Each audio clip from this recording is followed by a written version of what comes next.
It is a picturesque day here in Clemson, South Carolina. The Tigers get to stay in their dugout, but they will be the visiting team here in game number 2. And here is the lineup filled out by Coach Eric Backage. Pretty much the same that we saw yesterday, with the exception of the 8-hole with a DH. But at Mathis, Hinderleiter, Wright, Canarella, and Jimmy Obertop, 2 for 4 yesterday. They'll need him to stay hot. Meanwhile, on the mound, Jack Caglione, the junior, 6'5", 250. You forget how big, how large of a man he is out of Tampa, Florida. Yeah, if Clemson was tired of hearing about him yesterday, wait till today starts. He's on the mound. Fastball, you're going to see 3 pitches, and it's a true 3-pitch mix. Fastball, slider, changeup. The changeup is the best pitch. 50% whiff rate. That's the one he goes to when he gets in trouble. He'll be trying to shake off a start at Stillwater that did not go very well for him. Gave up some home runs early in that game in the first inning, but he looks like he is ready to roll today. The first pitch to Alden Mathis up in the zone. The senior out of Broomall, Pennsylvania, leading things off for the Tigers once again. A .313 hitter with 9 home runs and 32 runs batted in, and smokes that one foul.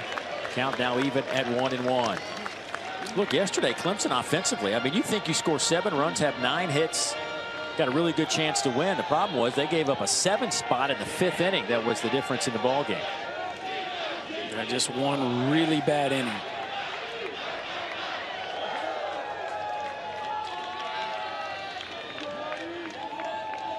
Mathis taking his time. Caglione ready to go out there. He is locked in. That pitch is off the plate. So one thing to watch in this game is Jack Caglione actually struggles more against left-handers than right-handers. Much more comfortable facing righties because he trusts the changeup even more against right-handers. The batting average against is 100 points more for left-handers than right-handers, which is, you know, you would think that this big left-hander would be very intimidating from the left side of the batter's box, but lefties actually have more success.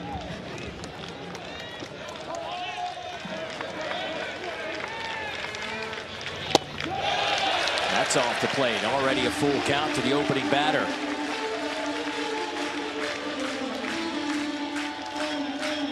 Mathis had a couple of hits in the regional that Clemson hosted. 1 in 3 straight games. Fouled off at the plate. We'll do it again. Caglione has 76 strikeouts and 67 innings of work, but 46 walks. Opponent's only hitting .225 against him. Some of the damage done has been by his own demise with those 46 walks. Mathis forcing another pitch. It's just really interesting with Cags how much more comfortable he feels facing righties than lefties, and you can tell here having a hard time putting away Mathis. Another 3-2 lifted in the air out to left. That'll be caught by Shellnut. That'll be 1 down. Gators defensively look like this. Shellnut, Robertson, and Wilson in the outfield. In the infield, it's Thomas, Shelton, Curlin.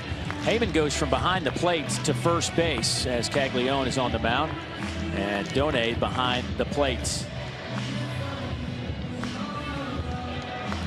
The Gators field at 981, 5th in the country, 1st in the Southeastern Conference. Here's Jacob Hinderleiter. First pitch he sees, ground ball out to second. Curlin throws, and that'll be out number 2. So there you go. There's that changeup. You see, everybody thinks big, strong, physical. Caglione on the mound, like, I got to get ready for the fastball. And then you get, how about an 80-mile-an-hour changeup right there? He really took something off that one, and a straight cue ball to second base, just to show you just how good that changeup is here right out of the gate. When he got in trouble last week in Stillwater, what was it that got him in trouble? Mistakes up, and again, a couple lefties got him.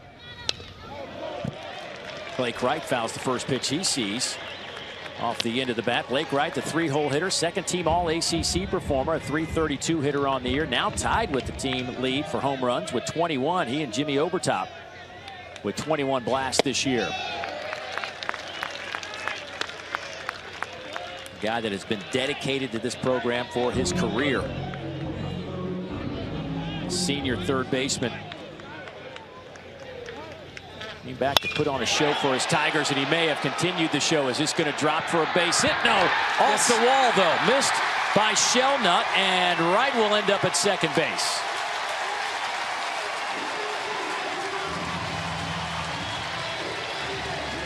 There's that hill causing problems again, Dave Neal. That's this hill that acts as the warning track here at Doug Kingsmore Field. Shellnut gets to it and stumbles. Watch, he just stumbles a little bit right as he's getting to the baseball, and he is clearly in position to make that play, but his eyes bobble, the glove is inaccurate, and a ball that is really tough chance ends up going for a double.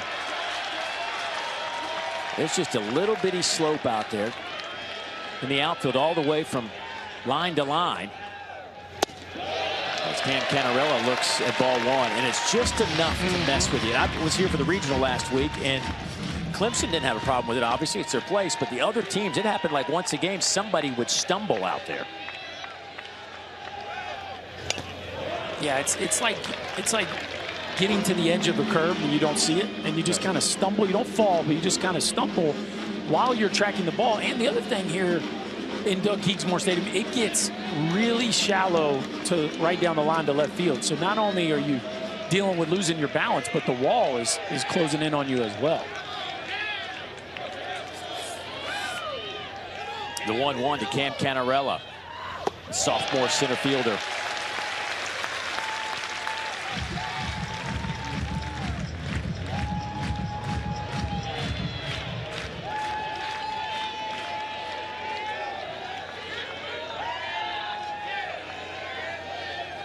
Canarella is a highlight waiting to happen. Although he rolls over on this one, nice chopper to Curlin. He makes the throw. So the double off the bat of Blake Wright goes for naught. And the Gators head to the dugout, grabbing their bats when we come back.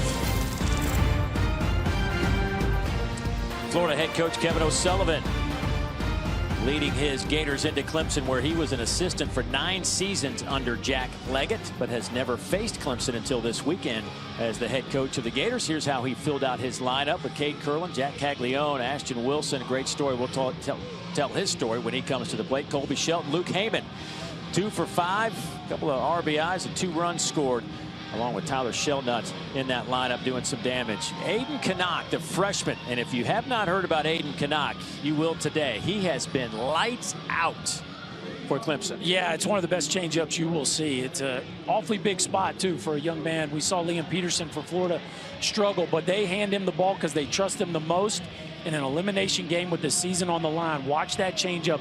That's the pitch he's going to lean on, one of the best in the country.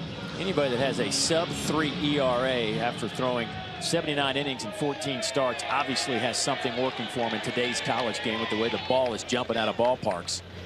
And Canuck's first pitch hits Cade Curlin right in the arm, and that is the 11th hit batter of the year for Aiden Canuck.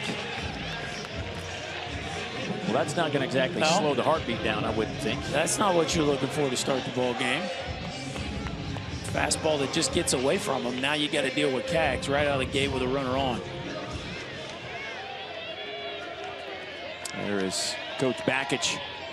Puts the shift on as they will shade Jack Caglione to the right side.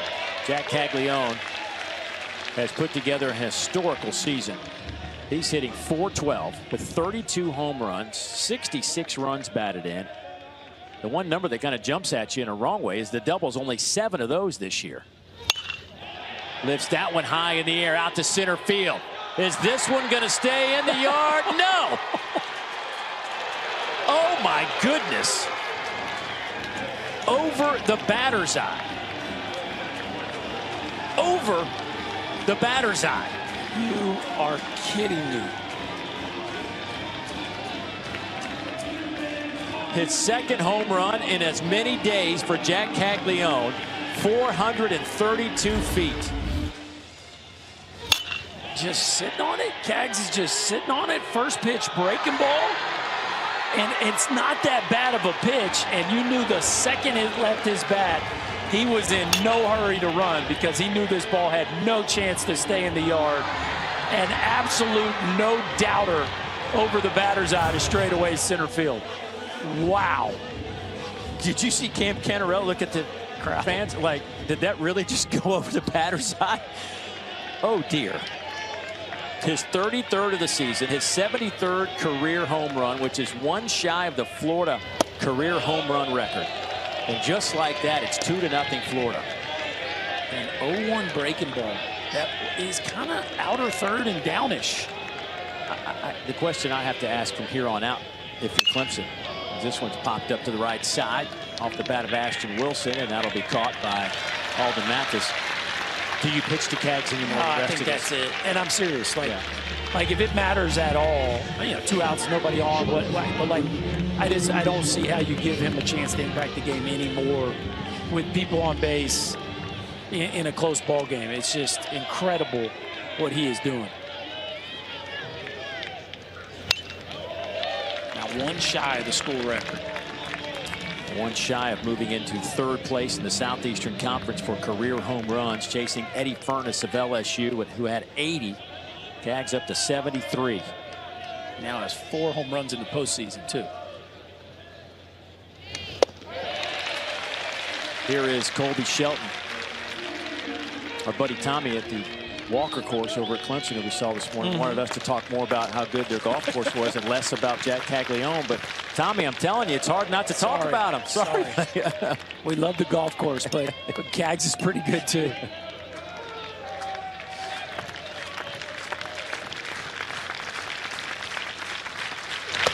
Shelton looks at one down. It's 2-2. Boy, Kanaka it's a short, quick arm. And then the ability to decelerate the changeup, it's just so unique. A lot of guys get good action on their changeup, but he really slows it down. That's an outstanding changeup there. Whew. That'll be out number 2. I mean, 93 to 74. Yeah. And again, the movement is impressive, but it's really the difference in the velocity that makes it very difficult as a hitter. This ball coming out flat out of his hand, and then it just slows down and disappears. Really tough matchup. 2 down now for Luke Heyman, the sophomore out of Lakewood, Florida. Ground ball out to Jacob Hinderleiter. And he'll make the play and the inning is over. But a loud explosion off the bat of Jack Caglione, number 33 this season. Come on, Cags. Keep doing it. He is just rewriting history and doing it right in front of our eyes. A no-doubt bomb over the batter's eye. Gators up 2-0. Back in Clemson, South Carolina, the Gators lead at 2-0 as we move to the second. Some of the numbers for Jack Caglione and how the season started was just phenomenal, but then things kind of slowed down. What's been going on with Cags? Yeah, the ball's been missing up. The velocity has dropped as the season's gone on, and the slider just has never really materialized. He's kind of turned into a 2-pitch guy here down the stretch. That's in there for a strike to Jimmy Obertop, who starts things off. Jimmy, the catcher, a Michigan transfer, first year here at Clemson, and boy, are they glad to have him. He has been a real benefit to this program, this team. Obertop with 21 home runs, a .304 average, and 55 runs batted in. That solo home run yesterday.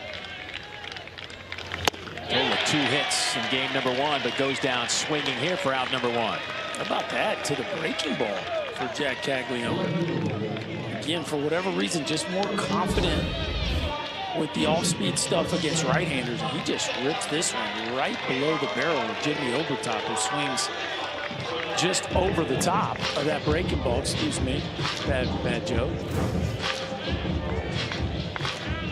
That was good, though. I thought that was solid. It was so bad it was good. Yeah. All right. Tristan Becerra now, the sophomore to Greenville, South Carolina. Mentioned it in the open about his power and his bat speed. 114-mile-an-hour laser off his bat yesterday. I'm talking a laser over the right field fence. Yeah, and such a neat story for this Clemson team. Tristan Becerra has really emerged as a real threat in the middle of their order. A guy that really, has been here for 3 years and hardly has played until the middle of this season, where he pleaded to get an opportunity, and Eric Bakich put him in, and man, the rest is history. There's a strike. When you say pleaded, he literally went to the coach's office, sat down with the coach face to face, laid out why he thinks he could help this team win. Coach was convinced, put him in the lineup. And what did he do the very next game? The very first game he got in there? 2 homers. 2 home runs and hasn't left since. Storybook stuff. And has just kept it up. I mean, it wasn't a one-hit wonder. They were watching him with a very careful eye there early, but he is a main cog in this wheel now. 311 average, 7 home runs, but he too going down via the K as he foul tips that into the back of Brody Donay's glove. That is back-to-back strikeouts now. Cags looking awfully sharp here. Fastball velocity down here early, 91, 92, but getting some good arm side run to that pitch as it kind of ties Bacetta up. Jack Crichton now the first baseman. Another sophomore in this lineup out of Rochester Hills, Minnesota. Excuse me, Michigan. He's a guy hitting that 7th hole.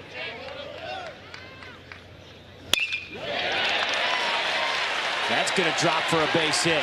Crichton turns the corner. He's going to try to stretch this into a double, and he'll get there safely.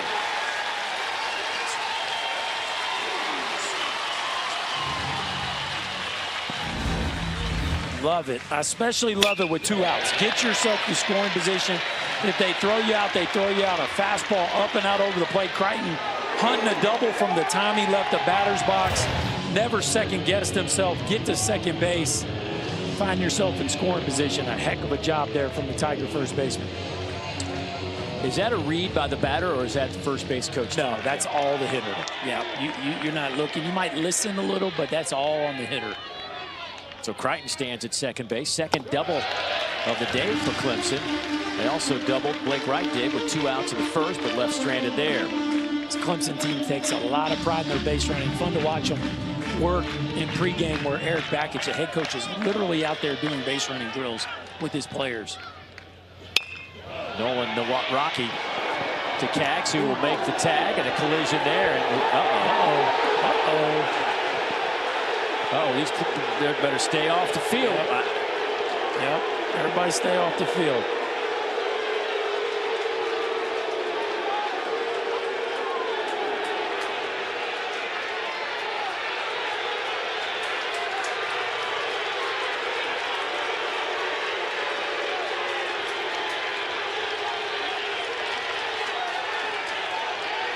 It's getting a little feisty here. A little chip on the shoulder. The Clemson Tigers here trying to stay alive in this Super Regional. Well, if the home crowd wasn't awake early, they sure are now.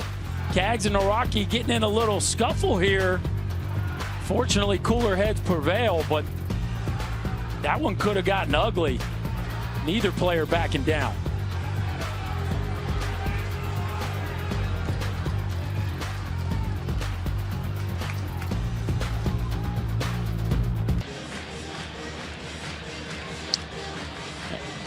Welcome back to Clemson, South Carolina. This just happened a moment ago, the 3rd out of the inning.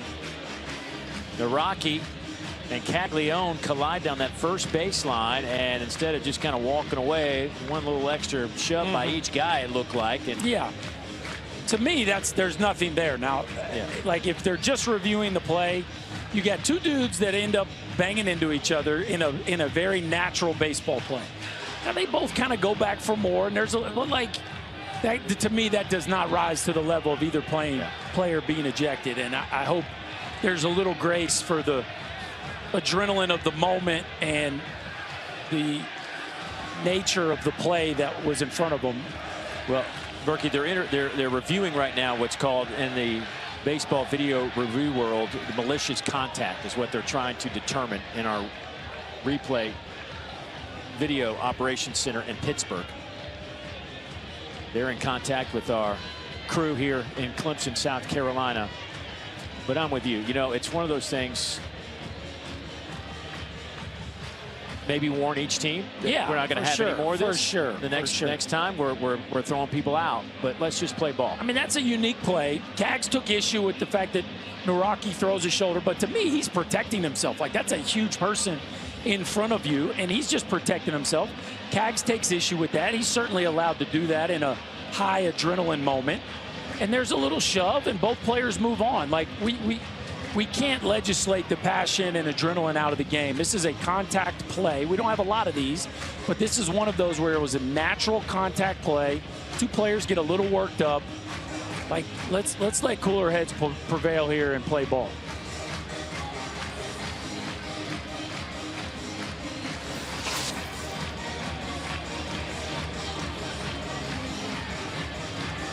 Again, I don't know if the review has any, if we're looking at players coming off the bench. I don't know, because you and I obviously did a game earlier this year where that was the case. But if it's just the play itself, I'd like to think we're just going to move on from that. Yeah. Well, that man might be a little concerned waiting for this decision, because if Jack Caglione is thrown out of this game for any reason, he is out for tomorrow as well, if there is a game 3, and would be if they get to Omaha. Well, I guess he'd be out tomorrow. Yeah, just tomorrow. Yeah.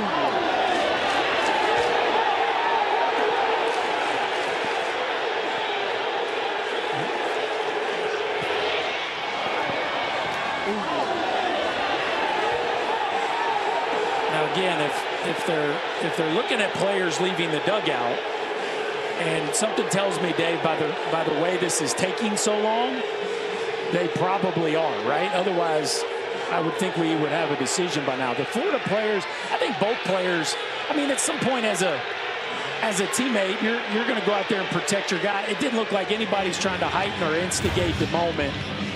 And I just hope we can move on and play ball. You'd hate to see anybody from either team not be able to participate in a game like this.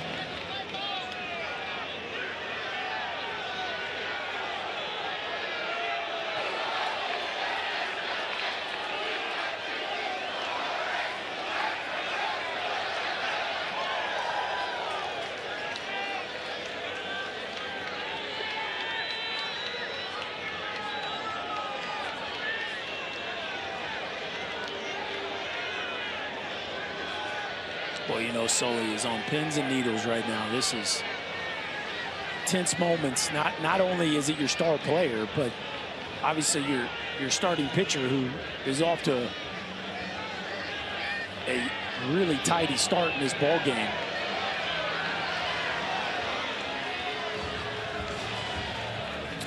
Well, we just get word that they're actually looking to see about players leaving the dugout area. That's what it has to be for it to be this long. Yeah. Well, hopefully we'll get some clarification on exactly what is going on here in seconds.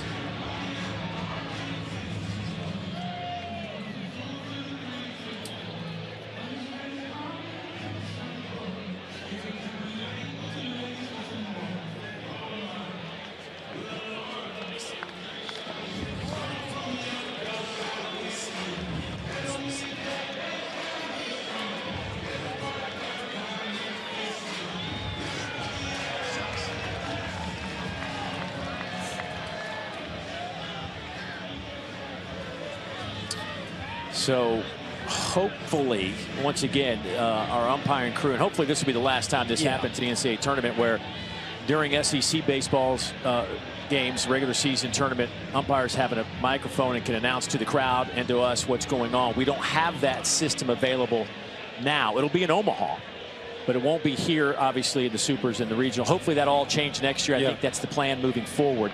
But we are going to try to get whatever information they are discussing on the field relayed to us as quickly as possible.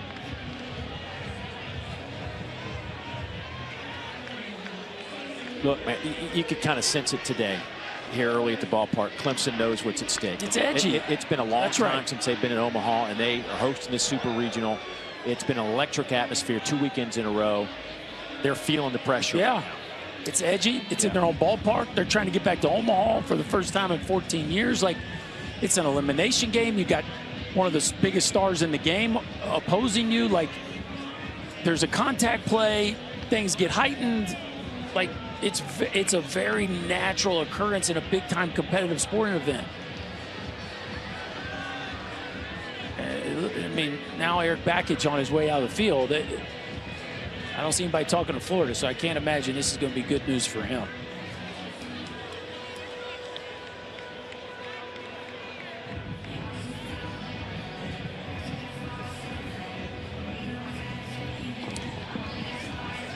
The other thing I sympathize with the Clemson kids about, Dave, is it happened right in front of them. Yeah.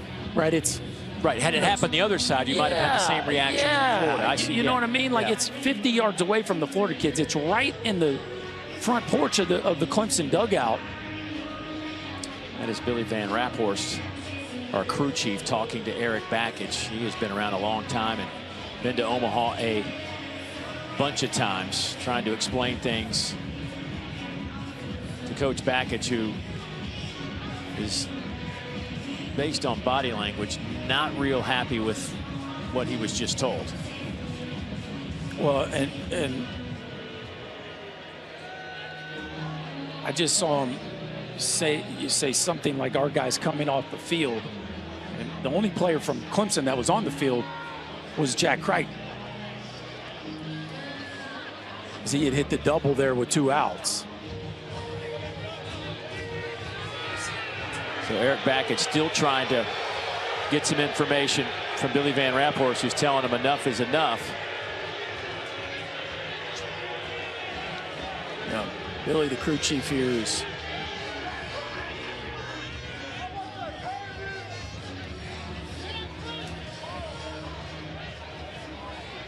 Eric Backage calling somebody out of his dugout. And it's Jack Crichton. Interesting that he's calling Jack Crichton out. This is really interesting.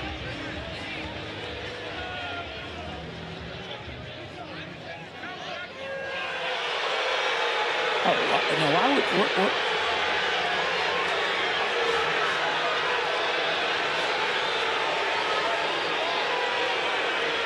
Eric Backage called out Jack Crichton,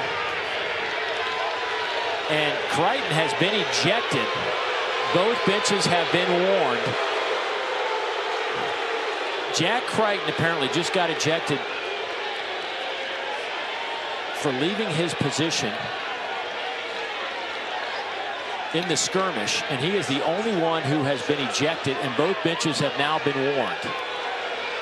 So we need to keep an eye on where number 3 was. So Crichton's running third base. I mean, he's running from second to third. The tag is made. The tag is made. Here comes Crichton. He sees the out's been made. Now, what does Crichton do?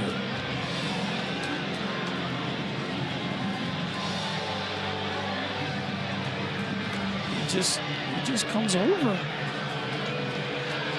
I mean, there might have been a few words in there, but wow. There comes Crichton. There's 3 right there. Comes into the mix. You see Milwaukee and Cags are kind of ending it. Luke Heyman standing there, standing guard for his squad. Oh boy, Berkey, I just don't. I mean, here comes Crichton. There's some language at the end. Maybe it's the fact that they're holding him back a little bit. I mean, but come on. Oh man. Now, I will say that the whole thing there at the end of Crichton coming out of the dugout was also very interesting as well. But, man, I tell you, in all that, for Jack Crichton, who's coming around third, going back towards his dugout anyway, whew, that's a tough pill to swallow for this Clemson bunch.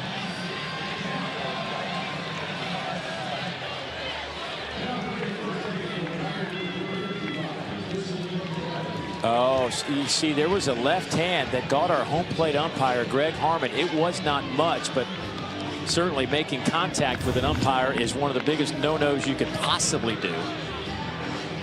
So perhaps that's where the line was drawn with Jack Crichton. That's a rough one. That's about all I could come up with. That's all you can muster right there. He has some contact with an umpire. Umpire having contact with him too. I'm gonna tell you, there's been an insertion at first base now for Clemson, as Tristan McGladdy, a freshman out of Harlem, Georgia, will now take over first base. And first base has been a little bit of an issue for Clemson. Jack Crichton wasn't playing first base earlier this year. They had their shortstop over there, and Jacob Hinderleiter, who was playing first. Andrew Chufo was their shortstop. He got hurt.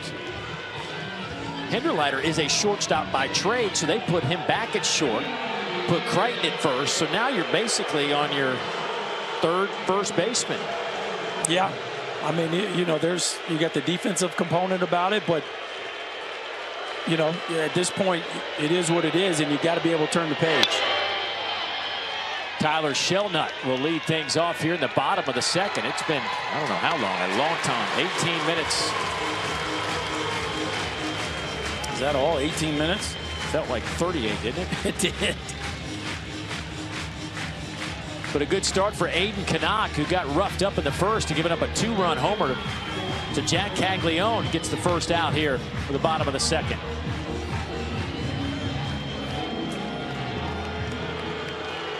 Let me just put a bow on the whole legislation piece of that. If it does come down that it was the contact with the umpire, like, again, I'd like to think he'd get a little grace for that, but I'm just glad that nobody that left the bench was thrown out of the ball game. And I'm certainly glad that the 2 players that were involved in it weren't thrown out of the ball game. Like, kudos to whoever was making that decision.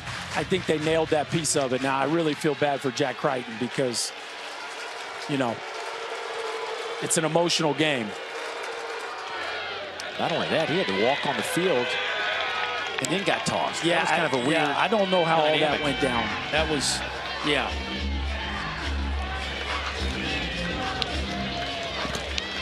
I certainly understand his frustration, though.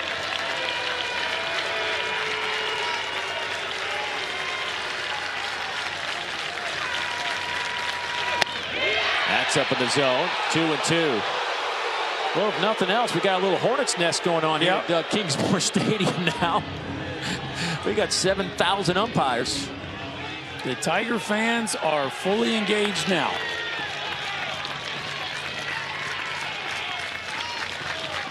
The 2-2 to Dale Thomas. Now it's full with 3-2. Thomas hitting 7th in this lineup, the third baseman.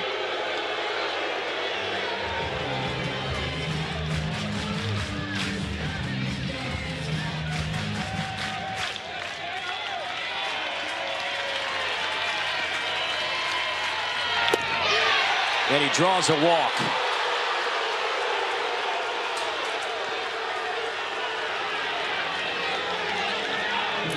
Well, that's a heck of an AB right there by Dale Thomas. You talk about pitch recognition. Not even sure how he is able to lay off a changeup that would look like it was a strike for about 98% of its life. But a ball just below the knees, a call that goes his way, and the Gators have a 1-out base runner. Brody Donay steps in there. The Gator catcher.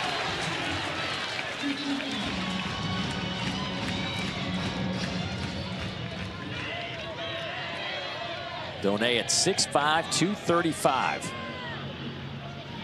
Out of Lakeland, Florida. Designated hitter yesterday, moves into the catcher spot. And Jack Caglione's on the mound. How about him laying down a bunt yesterday out of nowhere? Great sacrifice down the first baseline. You just don't see 6'5", 235 laying down bunts. Swing and a miss. That'll be out number 2. Canuck, he can decelerate the ball at the bottom of the zone, and then he can throw that fastball and accelerate it to the top of the zone. You talk about a combo that is tough for hitters to deal with, especially with 2 strikes, and that fastball right past the barrel of Brody Donay. Michael Robertson now, the 9-hole hitter and center fielder for the Gators. A sophomore out of Venice, Florida. He'll look at a strike. Aiden Canuck gave up those 2 runs in the first, hit the opening batter of the game, Cade Kirtland, then Caglione went for that 2-run shot, but this is a guy that's 5-1 on the year. Opponents only hit 220 against him. 103 strikeouts, 26 walks on the year for a freshman playing in the ACC and now a regional and a super. Well, he will certainly be a freshman All-American. There are not a ton of freshmen getting meaningful innings in college baseball anywhere, but especially on the mound. I mean, it's just very difficult with how old the game is in the portal for freshmen to break through into a rotation of a top 10 team. But this dude has been a rock all year long. The 1-1 to Robertson. Swing and a miss.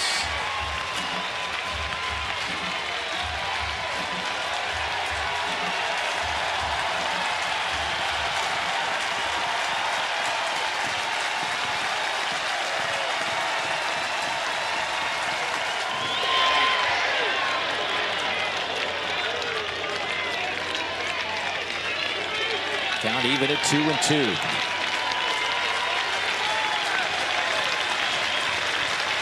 Robertson hitting .353 over his last 9 games in that 9-hole. With 3 doubles. Prior to those 9 games, though, was in a real funk. Was 0 for 16.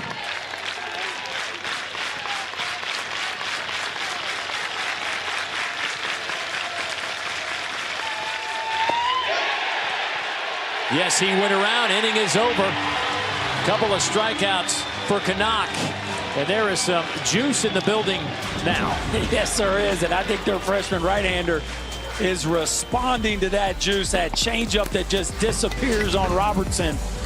Tigers got all the momentum now, it feels like. Hits that 4 home runs, Dave. Thank you, boys.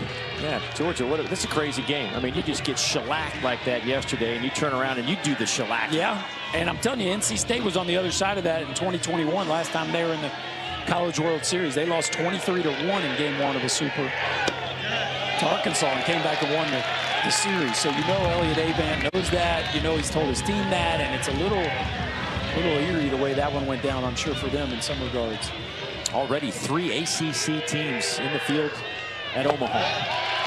Here's Purify, the 9-hole hitter.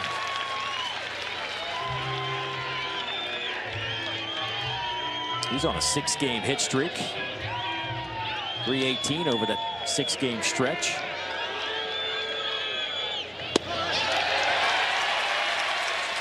The true freshman has been fantastic at second base for this team. Has played much more mature than a rookie in college baseball.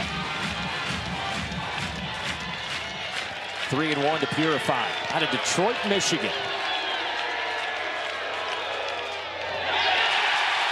That is ball 4. Back to the backstop, and Purify will stop at first.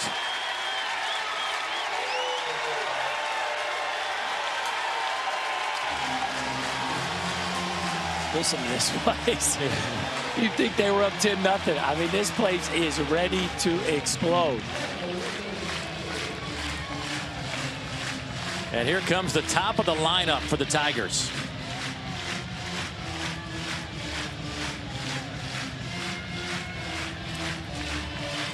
Alden Mathis, the senior right fielder, flew out his first time up against Caglione.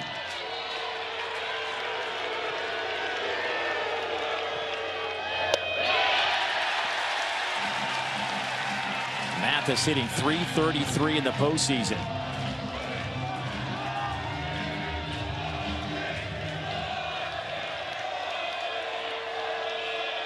He's been hit by a pitch 4 times since the postseason began. Out to second base, Curlin going to make a play only to first base, so they'll get the out there. That's out number 1, but that'll get Purify to second. Nice play there by Kate Curlin. You know you're never going to get Purify, so take your time, make sure 1.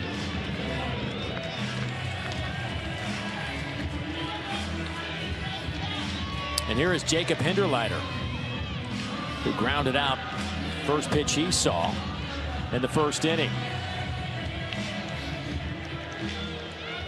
Clemson trying to pick up their first hit with a runner in scoring position this weekend. They are 0 for 10. They got a good guy at the plate to do that. Hinderleiter coming off a regional where he was MVP, had a 5 for 5 game, had 8 hits in the last 2 games of that regional.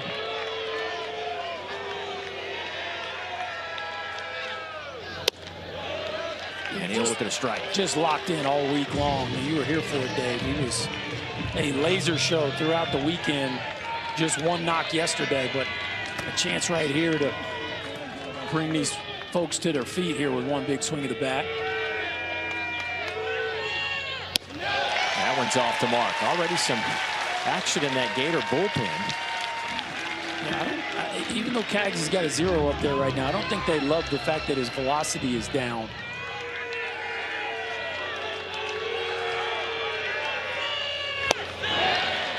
Two and two now. Still throw that changeup though. Yes. And that is a weapon. You just don't anticipate it from an athlete the size and strength of Caglione, but he can really turn that thing over.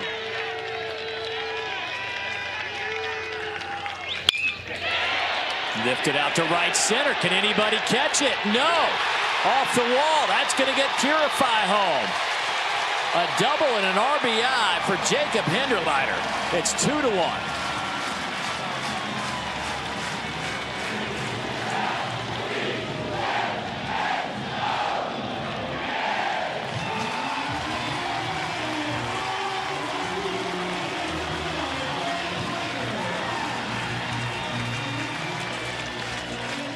There it was, Dave. That's the one these folks have been waiting for.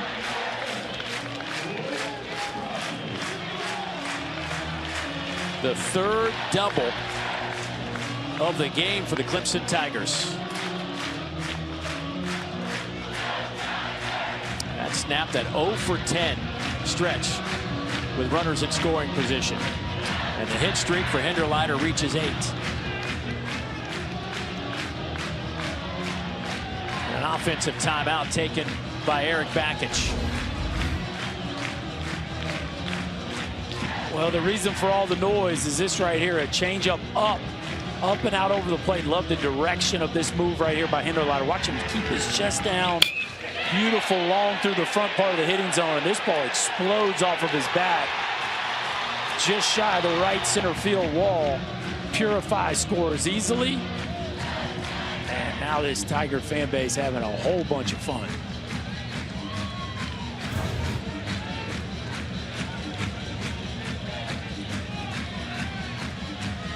Hinderleiter hitting .530 in the postseason. You'll take that. Yes. And now you get another guy that can do some serious damage. Second team All-ACC performer, Blake Wright, the veteran third baseman. Look, the top 7 guys in this Clemson lineup all hit over 300. That ball's belted to center field. Robertson on the run, out of here, home run. The Tigers have taken the lead.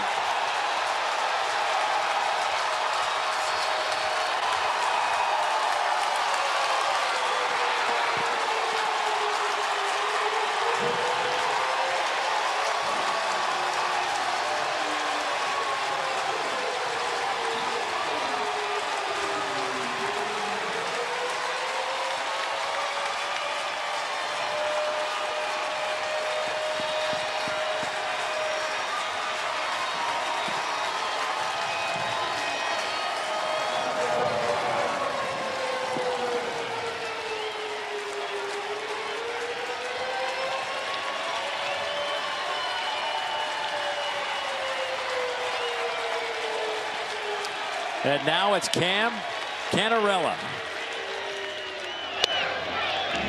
He looks at strike 1.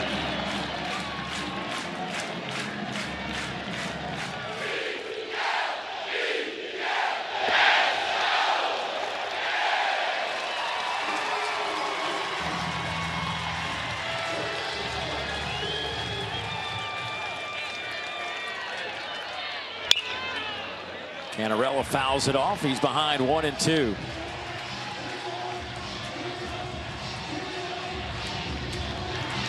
They were a little late with his walk-up music, weren't they? They were. It was so loud they didn't want to ruin the moment. Ground ball out to Curlin. He will throw, and that'll be out number 2. You want to talk about hitting a missile.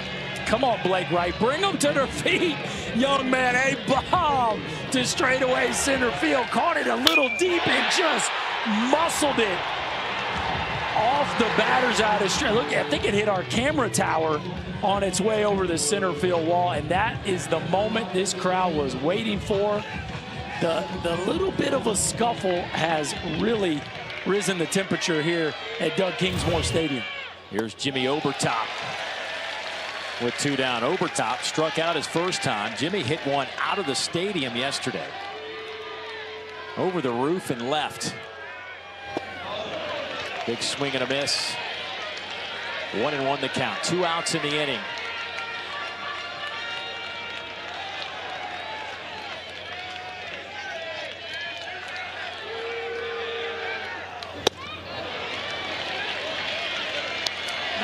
On that fastball in there for a strike, but Gads is 93, 94. Yeah. Can touch 97. We've seen that. Average fastball velo on the season, average 94. Swing and a miss. Obertop goes down, swinging for the second time, but Clemson has taken the lead. A walk, a double, a 2-run shot from Blake Wright, who takes over the team lead with his 22nd of the year. He came back for his senior year for moments like this. Your team down in a super, a 2-run homer. Bring the place to their feet, kid. A little Lee Greenwood in the background here at Doug Kingsmore Stadium. As Clemson, every single home game, honors those who have served in our armed forces. It's a touching moment between innings as the Gators come to the plate here in the bottom of the third. Cade Curlin, who hits at the top of this lineup to start things off, followed by Caglione and Ashton Wilson. Curlin was hit by a pitch to start the game. Did he go? No swing. 1-1 to Cade.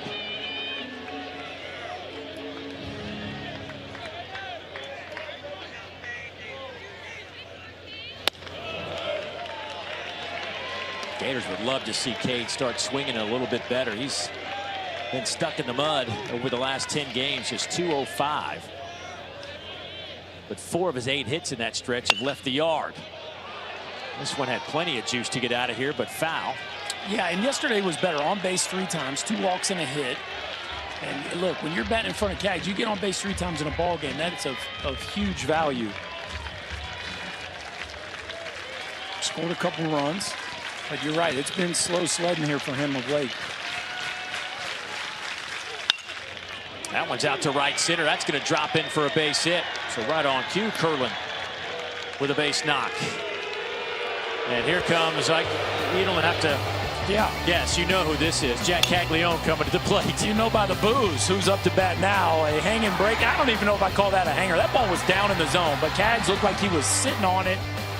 Probably was sitting changeup, saw that breaking ball, and it's a no-doubter over the batter's eye to straightaway center field, just putting his prodigious power on display. Aiden Canuck starts him off changeup. I ask you this question again, Berkey. Do you pitch to him here? You know, I was just about to say that before we showed the replay. You know, a leadoff single puts you in that conundrum again. I mean, I think you can't just, with nobody out, you can't put first and second and nobody out. I think you got to trust your ace to make pitches here. Goes fastball, and that one just misses. 91 miles an hour. I mean, this is a really tough call with how hot he is. Normally, even if he was just in a normal groove, I would say, yeah, pitch to him, but he is so hot right now. Oh, goodness. High in the air, down the line and right. And that'll be a foul ball. He's got that mode right now every time he pulls the trigger where it's just like he's seen the ball so big. The swings for Caglione are always really aggressive. But right now even feels more so. Canuck is a strikeout pitcher. 106 on the season. That one's down in the zone. It's even at 2-2. And to me, I mean, I would just stick with that. I'd throw him 2 more of those. Bounce 2 more. And if he earns his walk, he earns his walk. But I would not mess around and throw anything in the zone the rest of this AB.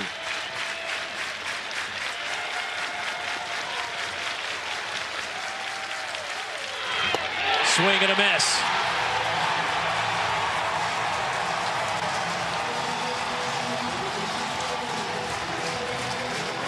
And that's just big-time execution. You talk about a freshman being ready to handle a moment. They rave about this kid, Aiden Canuck, and his laser-like focus. The place is going nuts. You got one of the most dangerous hitters in the country up, and you throw your best changeup of the game, a nasty changeup to put away Caglione. That was disgusting. The late run and sink on that pitch. Even Kaggs' barrel can't reach that one. 4 strikeouts today for Canuck. Now he faces Ashton Wilson. Canuck has struck out 3 of the last 4 that he has faced. Ashton Wilson, a young man that had 6 at-bats heading into mid-May. But due to an injury, Gators looking for a bat. They threw him in the lineup, and they can't get him out. He became the regional MVP last week in Stillwater.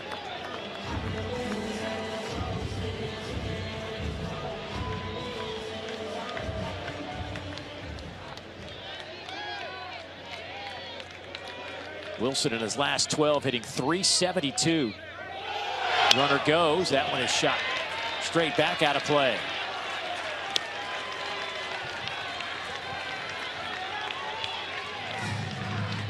Little hit and runner action right there. Florida loves the hit and run. 1 out, 1 strike. They sent Curlin. Ball just a little deep there for Wilson. You see the run he's been on here lately. 21 ABs in the regular season. He had 21 ABs in the Stillwater Regional and hit .429. Crazy. Had to be the most unlikely MVP around the country, just when you consider how few at-bats he had.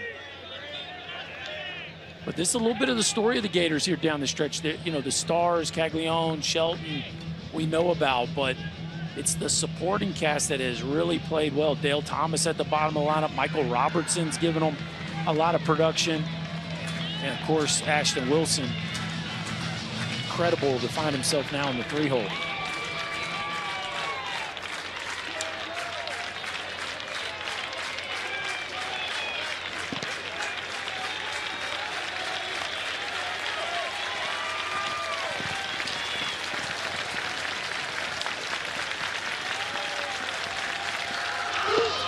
One hops it. There goes Curlin. He'll be safe at second.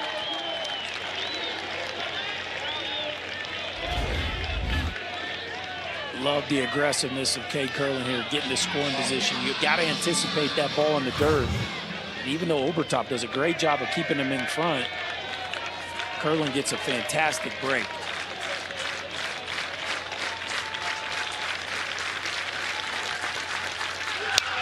Fouled straight back. We'll do it again. Wilson, the sophomore out of Orlando, Florida.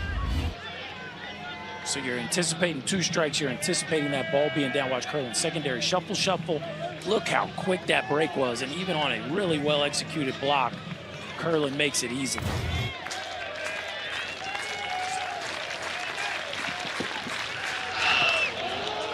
Another one down in the dirt. Obertop smothers that one. Obertop putting on a show back there. He directed that ball perfectly back to home plate. No reason for Curlin to push the envelope now that he's already in scoring position.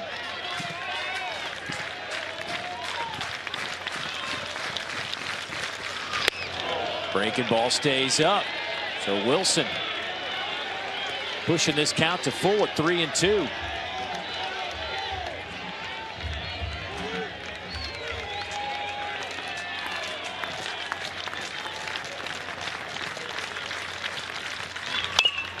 Chopper to third, Blake Wright. Nice play. That'll be the second out of the inning, and that keeps Curlin at second base.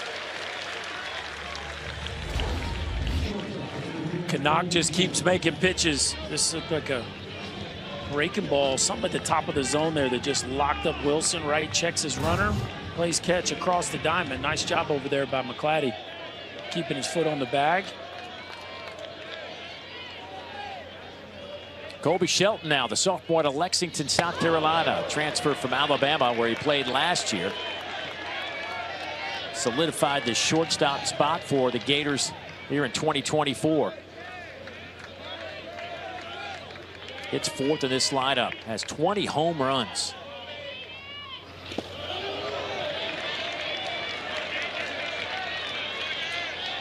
He's going to see a bunch of changeups. Shelton has struggled with the changeup this year, and of course that's Canuck's best pitch. So you see it, you're going to see that early and often.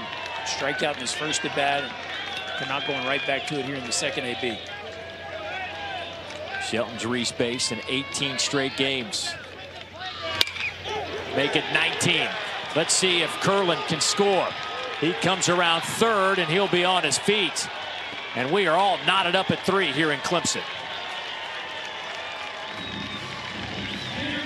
Boy, what a big swing of the bat. 2-0 count, sitting on a changeup. You kidding me, Dave Neal?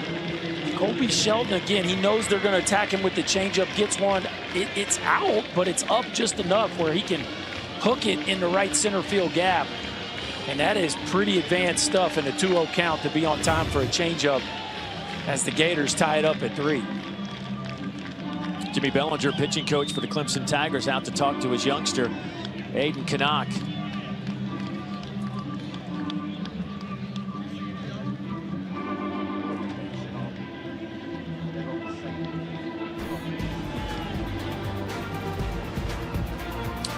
Well, here's a look at our side of the bracket. You see Kentucky. Boy, they put on a show last night in Lexington. What an environment up in Lexington for that Super Regional. Georgia and NC State Dogs have tied that one up. Meanwhile, Texas A&M 1 win away from getting to Omaha as they take on Oregon tonight. You can see that one on ESPN2 beginning at 7:30 Eastern time. Yeah, Kentucky's offense was on full display last night, wasn't it? They were running the bases. They were playing the little game. They were playing long ball, all of it.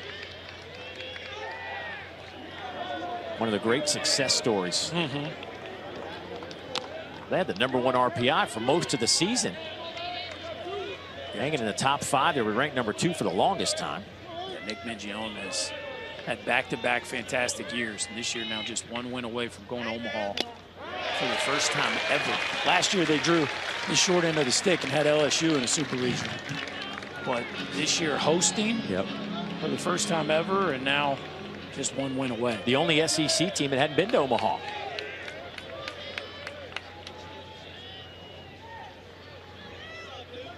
Haven fouls that straight back. He's behind 0-2. Dave, I told you Shelton struggled with the changeup coming into this game. 3 for 39 on changeups. And just hit that RBI base hit on the changeup.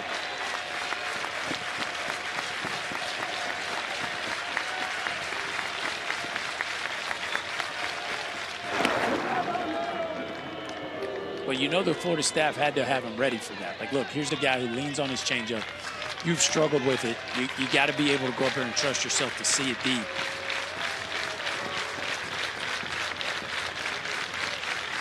The 0-2.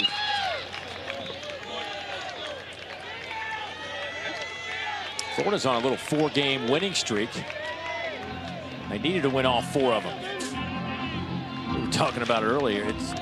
Florida's almost been in an elimination game mode for a month now. Barely got into the NCAA tournament.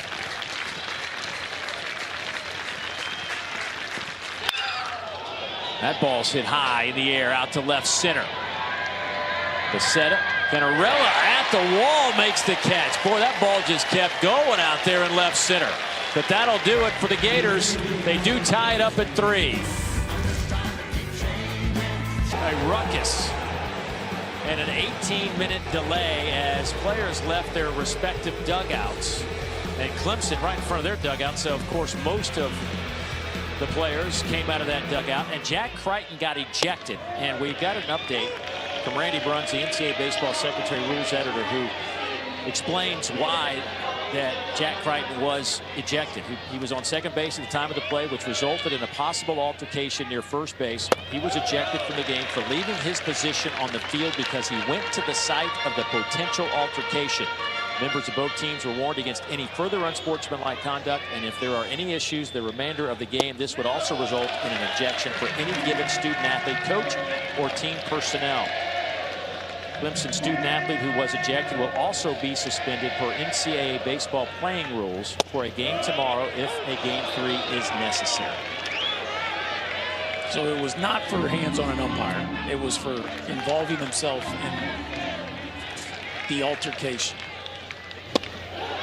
And that spot is due up right now. So the freshman Tristan McGladdy will hit in place of Jack Crichton.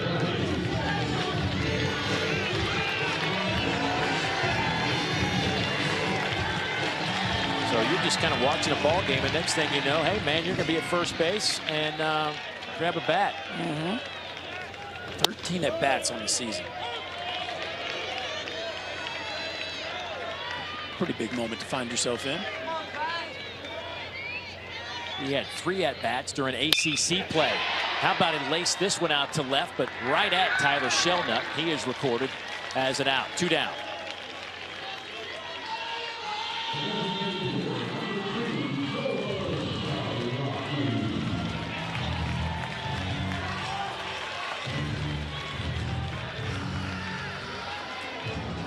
Nolan Naraki, the designated hitter,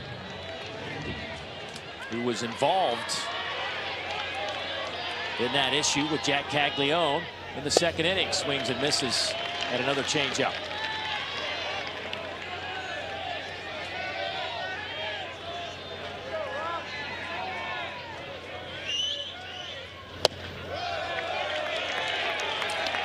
Another freshman. So now Clemson has 3 freshmen hitting 7, 8, 9 in their order.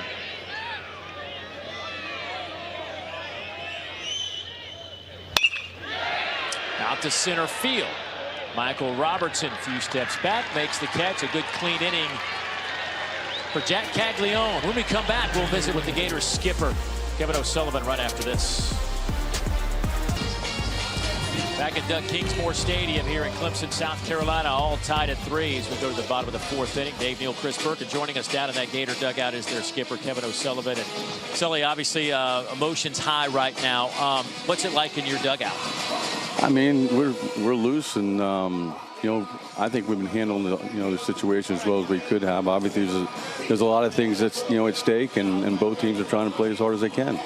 Sully, we saw you had somebody up early, but looks like Cags has settled in. How would you assess your left-hander to this point? I thought last inning was clearly his best inning. You know, we had walked Purify, the 9-hole hitter, which kind of led to the 3 runs, but really pleased on how we were to answer back last inning, and obviously Coley put a good swing on the ball on a 2-0 count. All right, listen, well, let's get back. I know a big one today. All right, thanks, guys. Thanks, buddy. Look, I mean, this is the team. This is the first time in a while, Berkey, that they haven't been in a must-win situation. Yep. I mean, obviously they want to win this, but it's not where we're going home if we lose. Well, and they fired so many of their best bullpen bullets yesterday. So you heard him answer the question about Cags. Like, it was a little shaky there early in the 3-run inning, but smooth sailing there. Like, you know that they want to get length out of Caglione because, you at least have to manage this game with the thought of a game 3. And if he can settle in and get them into the 6th, even certainly the 7th, if the game's still close, that really helps from a bullpen management situation. Canuck working against Tyler Shelnut. Time has been called. I think they're going to reset the pitch clock to 20 seconds, and that is exactly what we just did. 0-2 the count on Shelnut, senior out of Lake City, Florida.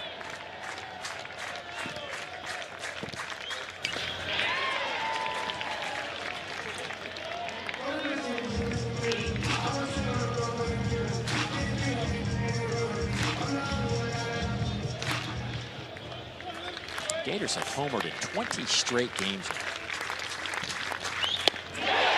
That is a called 3rd strike and completely froze Shelnut. The 5th strikeout for Canuck. Man, the ability to command the baseball from Aiden Canuck is just so unique from a kid his age. That's a breaking ball at the top of the zone that just kind of locks Shelnut up. You look, he puts the brakes on, and that thing just bottoms out right at the top of the strike zone. Canuck, man, look at that. Just laser focus from this freshman right-hander. I mean, nothing about him says freshman. No, and they've been amazed by that from the day he stepped on campus. He was committed to the previous staff. Eric Bakich and his staff gets there.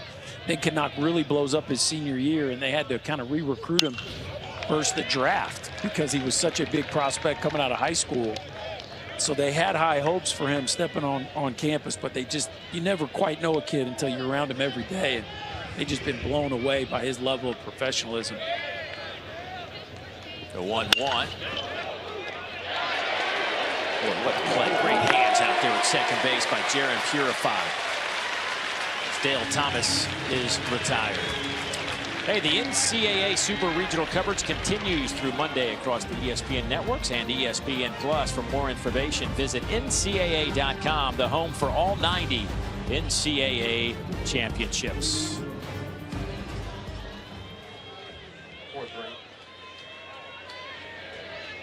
And here comes Brody Donay.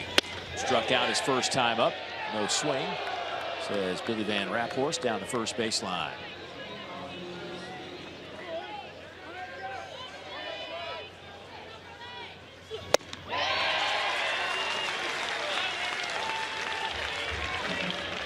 Donay just 5 for 27 over his last 7 games, hitting 182 in the postseason. Canuck just continues to hammer that fastball in under the hands of Brody Donay.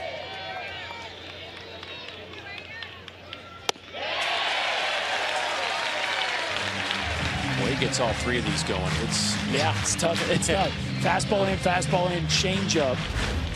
And you speed the hitter up by rushing him with the heater right at the belt, and then you pull the string on the changeup the very next pitch with 12 to 15 mile an hour difference in the fastball and changeup.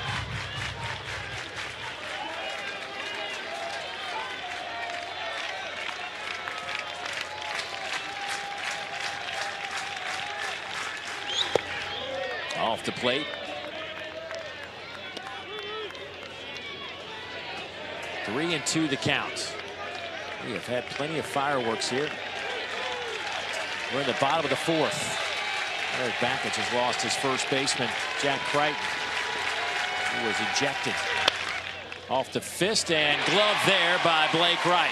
And the inning is over. A 1-2-3 frame for Aiden Canuck.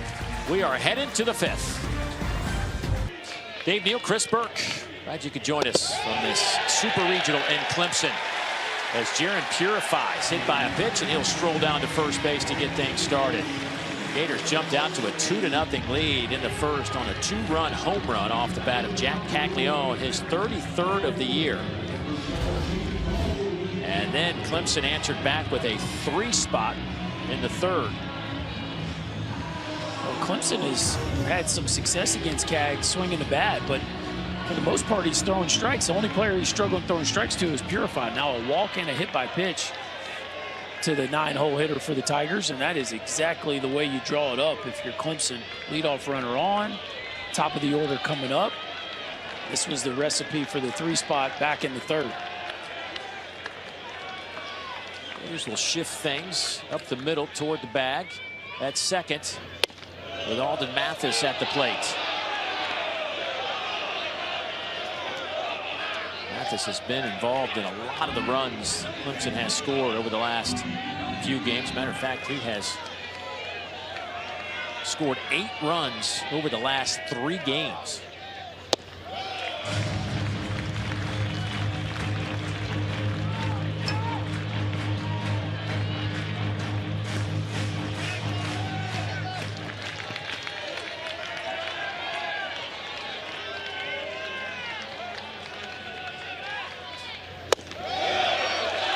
Strike. Boy, Alden Mathis stares at our home plate umpire, Greg Harmon.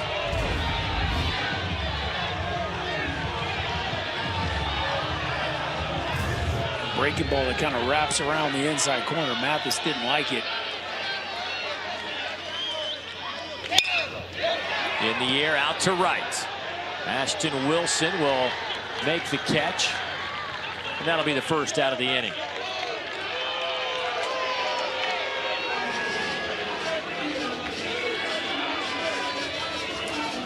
Here's Jacob Hinderleiter, who doubled in the 3rd, picked up an RBI, and came in to score as well.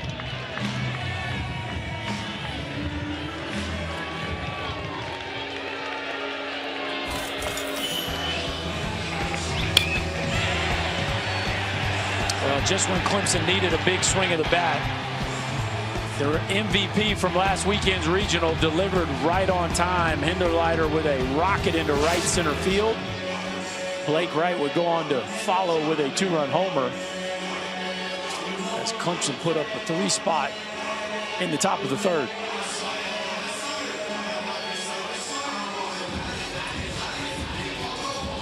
Hinderleiter has certainly been on a heater here in the postseason. On an 8-game hit streak, where he's hitting over 440 during that stretch.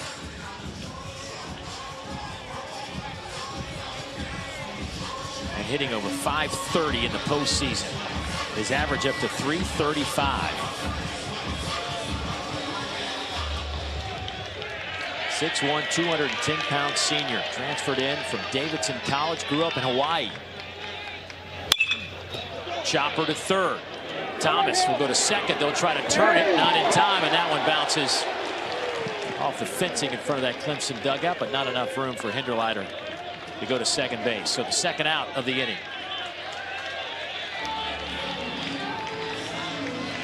Ball just not hit hard enough to turn 2 on. Fortunate for the Gators, that ball didn't roll into the dugout and get Hinderleiter to second base, but kind of a jam job ground ball that Dale Thomas did good. Just take your time, make sure the first one, Curlin tries to finish it off anyway, but just a throw he couldn't get any momentum behind. It wasn't going to be in time anyway. Here is Blake Wright. We know what he did the last time up. 2-run shot.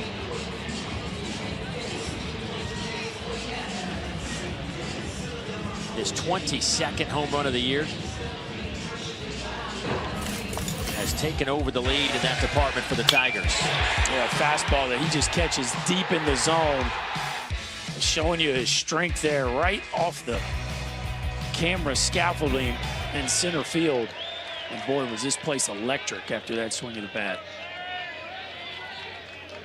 See how the Gators pitch Blake Wright this time around. Start him up and away, 90 miles an hour on that fastball.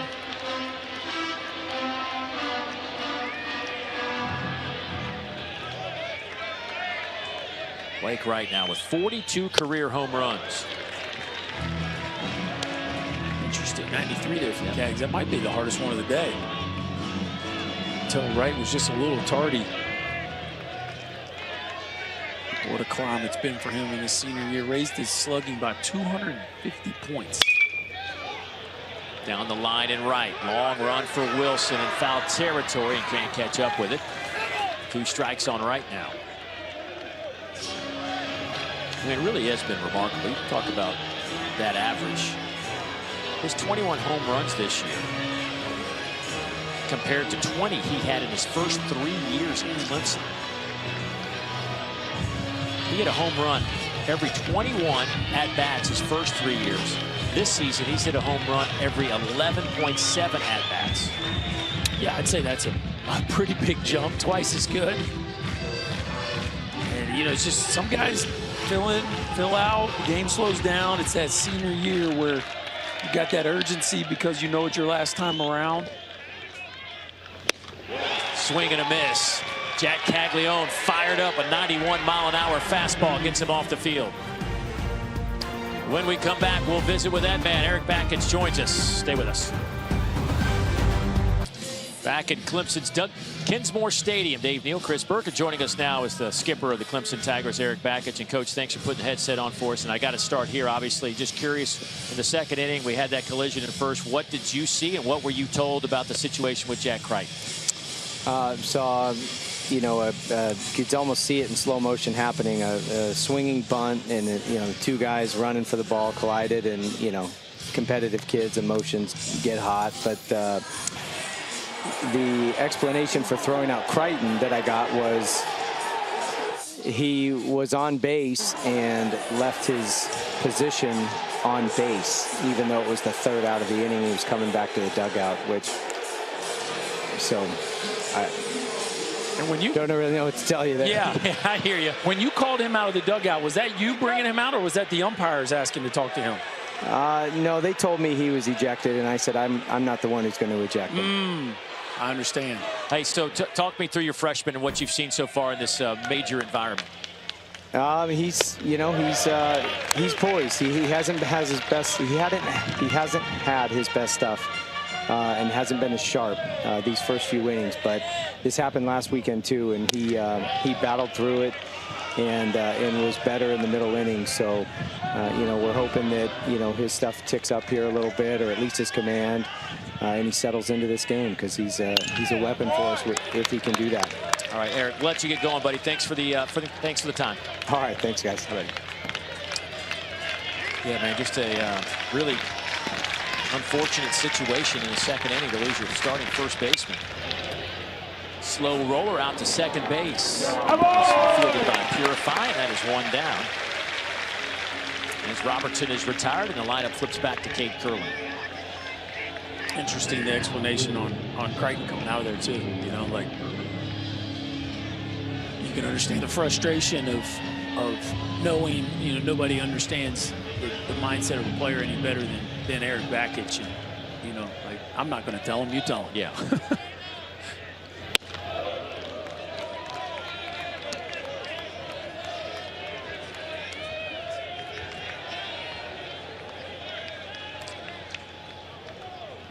Gators' top 4 hitters in this lineup, 3 for 7. Bottom 5, 0 for 9.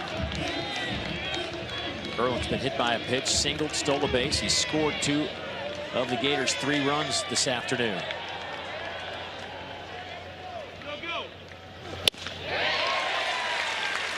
Well, that was pretty heady stuff there. Canuck frustrated that he had started the count 2-0. Went back to the back of the mound, took himself a little 10-second, 5-second timeout, deep breath, and just reorganized and ripped a strike.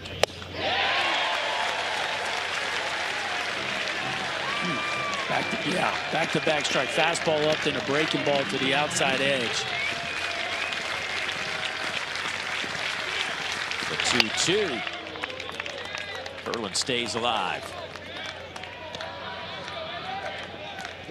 The old emergency hack there from Cade Curlin. You look how deep he's letting that ball get. It would make you think that he's sitting off speed.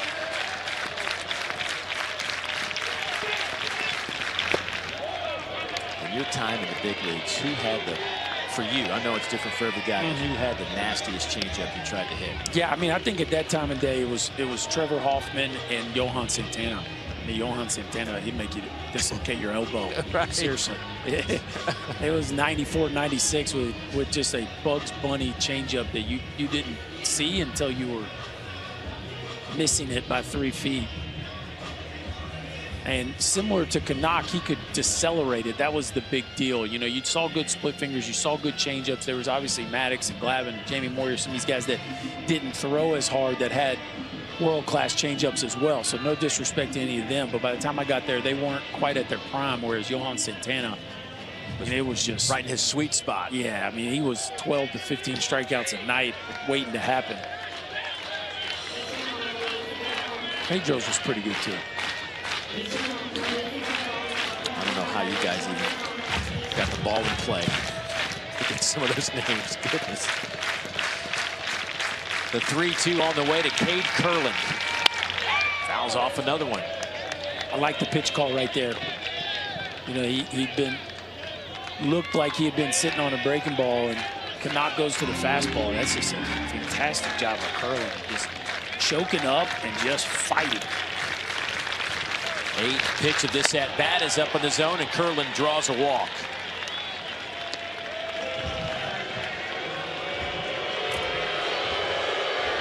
And you know who's coming to plate now by the noise from the crowd. Boy, Curlin just keeps doing his job, Dave. Now 3 times up, 3 times on. Career leader in slugging, 1 shy of the home run record, and 7th in RBIs.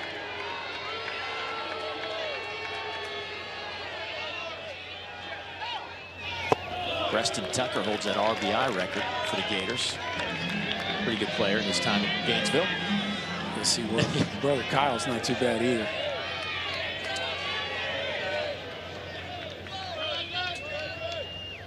Caglione will look at ball 2. Got him with changeup last time. Now changeup to start this at bat.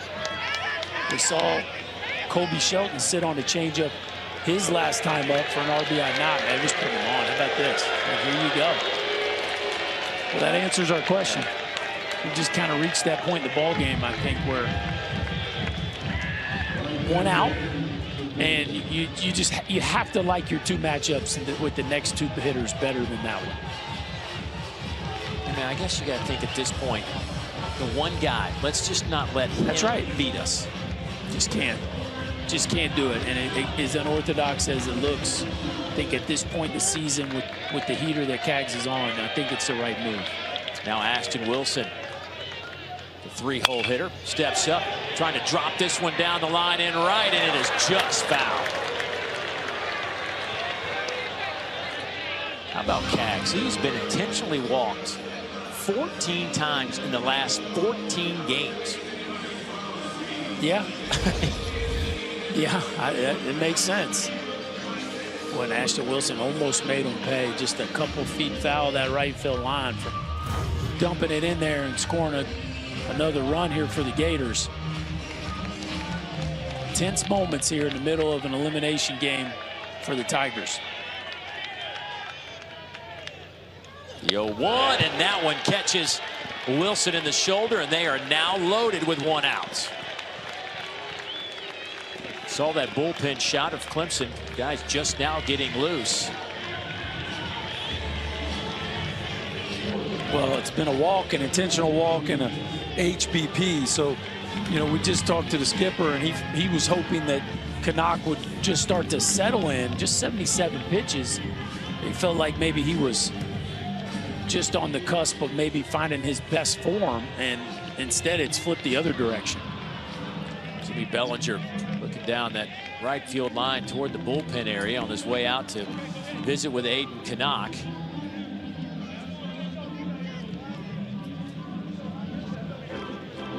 Three walks, a couple of hit batters for a guy that, listen, he came in 26 walks in 80 plus innings. Yeah, no, he's 85th percentile in strikes for the year. I mean, this is a kid who's an elite strike thrower. And just for whatever reason, it's gone sideways on him here.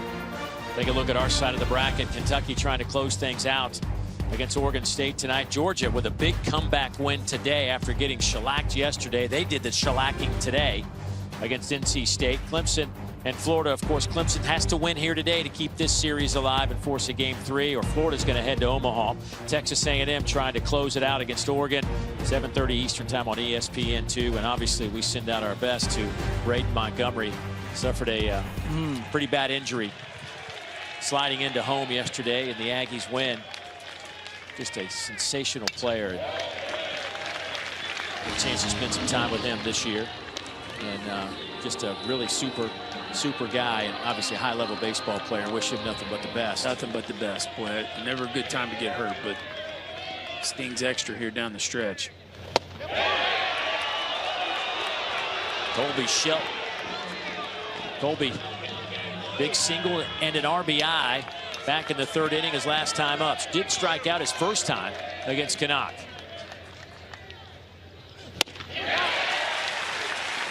One and two the count.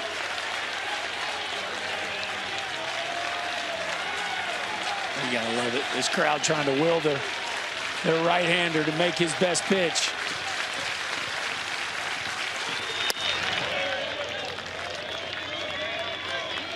Clemson pitchers were so good last weekend in the regionals. Their starters only walked 1 batter in 16 innings with 17 strikeouts.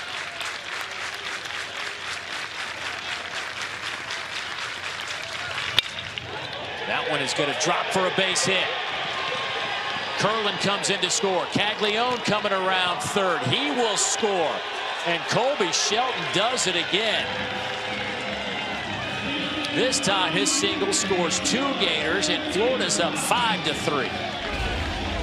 Wow, the free passes just come back to get you. 3 for 39 on changeups coming into the game, Dave Neal. 3 for 39 and now 2 for 2 in his last 2 at-bats with 3 RBIs. This one up and out over the plate. Shelton all over it. And the Gators cash in on 3 free passes with a 2 RBI knock. And that'll be it for Aiden Canuck as Eric Bakich comes out of that Clemson dugout, taking that slow journey out to the mound, and the freshman's day will be over.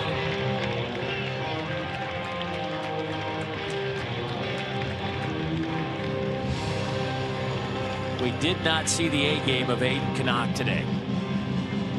And give credit to Florida, though. Some really good at-bats against that changeup. So we'll update the change on the other side. Gators up by 2. Doug Kingsmore Stadium on the campus of Clemson University. The Gators and the Tigers. First time Florida has played here in Clemson since 1930. First time they have met on the diamond since 1983. That is hard to believe. Aiden Canuck's freshman Super Regional debut. Went 4 1/3. Just had a tough time getting out Gators and some self-inflicted wounds with walks, but they turn it over to Reed Garris now, making his 20th appearance of the season. Garris, the junior right-hander, was actually a 3rd-string catcher a couple of years ago. Was thrust into action late due to some injuries. Didn't pitch in 2022, but became one of their top relievers last year. And threw an inning in yesterday's game as well. So it's back-to-back days the Gators have seen Reed Garris. 1 inning, 1 run allowed. Facing Luke Heyman. He looks at strike 2.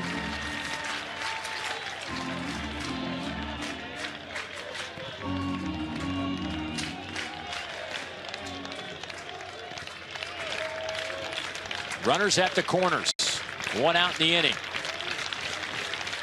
Heyman 0 for 2 with a ground out and a fly out. And now a strikeout.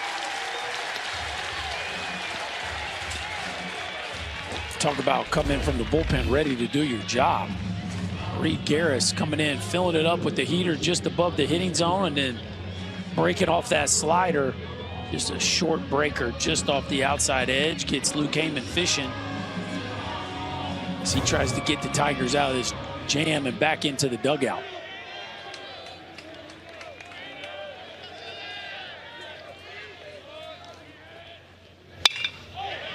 That one is hooking foul. Blistered off the bat of Tyler Shelnut. It was a fly out and a strikeout this afternoon.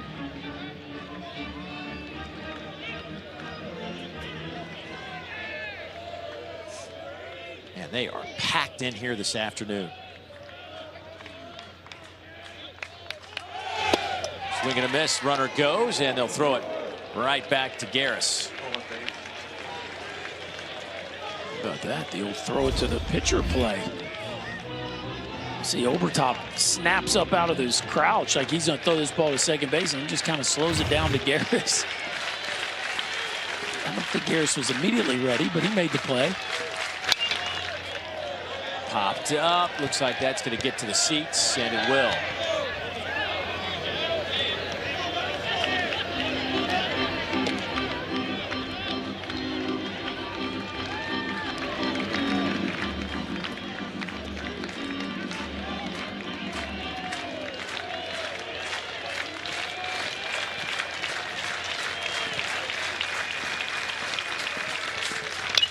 Fouled straight back.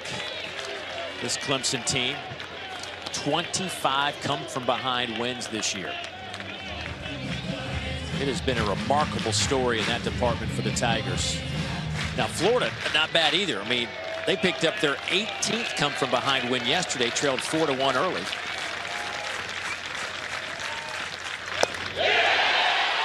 That one just misses 2-2. Oh, Reed Garris wanted that one.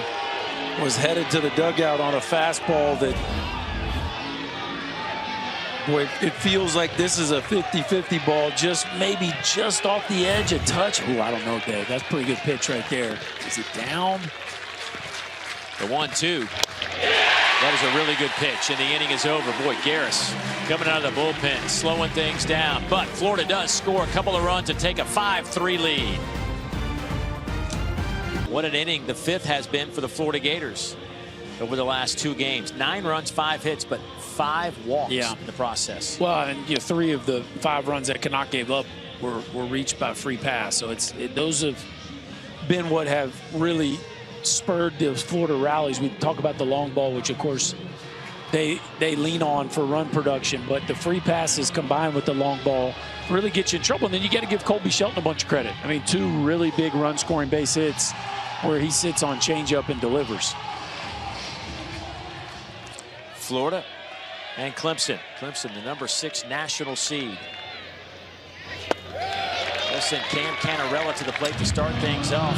Canarella hitting in the 4th spot in this lineup, followed by Obertop and Tristan Becerra. Lines it, but right into the glove. Shelton elevates and makes the catch and falls on his backside for out number 1. And Canarella smoked it. Have a day, Colby Shelton. Couple knocks, 3 ribbies, and this is a highlight reel play right here. Jumping doesn't come into play a whole lot in baseball except for plays like this. A line drive right over an infielder's head, sometimes where an outfielder has to climb the wall to make a play. But you talk about getting off the ground. Goodness. Climb the ladder, Colby Shelton. Caglione loves the effort from his shortstop. Now he'll face Jimmy Obertop with 1 down.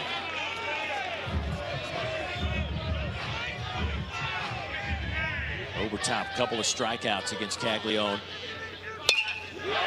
This ball's mashed deep to left. It is out of here. Solo shot. Number 22 on the year for Jimmy Obertop.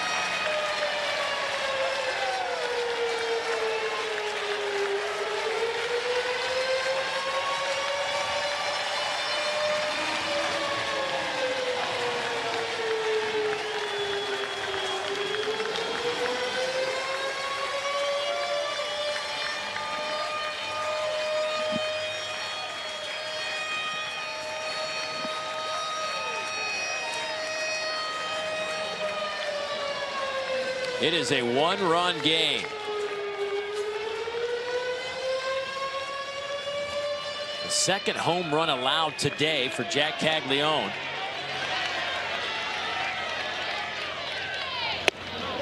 It kind of feels like they need to go get him, Dave. I mean, the fastball Obertop just hit out was 86. It's been 88, 86 this inning. That ball's mashed, a foul out of play. You know, I kind of just feel like they're on borrowed time with, I felt like talking to Kevin O'Sullivan before the game, anything after the 5th inning with a lead with Caglione on the mound, it felt like they were at an advantage. Yeah, I mean, I think this is a tough deal because Cags is still out there. There you go, good breaking ball. He's still out there giving you some length, but you do have the lead in the game. Let's go back to Jimmy Obertop, who's now hit 3 home runs in the postseason, homer in back-to-back games. And he gets a fastball just sitting down Broadway. And man, that is a pretty path to the ball. A no-doubter into the left field seats. Clemson backstop, who was voted captain after 1 semester, has certainly made an impact in this Super. 1 semester on campus and he got voted captain. How about that? Tristan McGladdy 0 for 1 as he has replaced Jack Crichton at first base, who was ejected from this game back in the 2nd inning. Hey, I voted you captain of our team. Thanks. Early. Yeah, appreciate that. That part is I can't take that vote back. That's why I'll drive you around. I get your lunch. Right. That's captain or caddy? Either one works.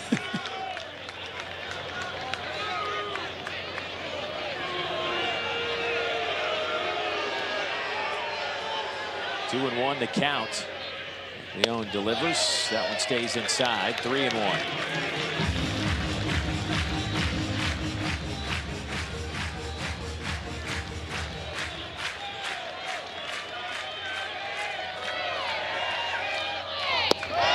And he walked McGladdy, the freshman.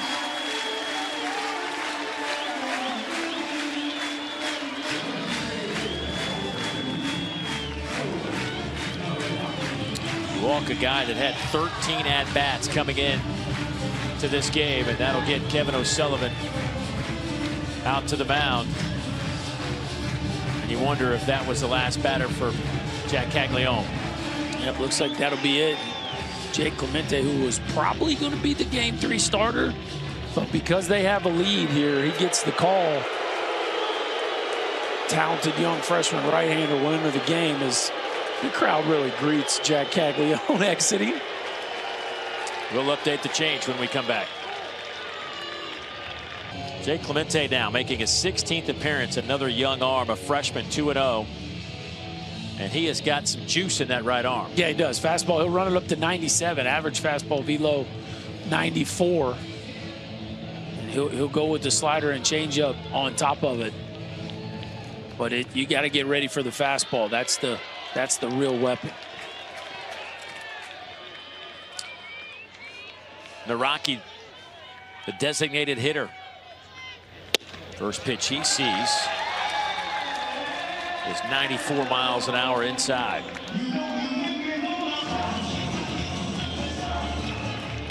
Naraki is grounded out and flew out to center field.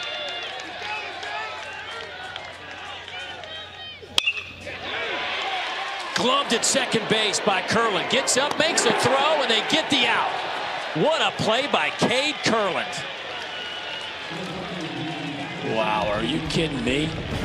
The range of the Gators second baseman. This ball looked like a clean base hit into right field. Curlin with a fantastic crossover step.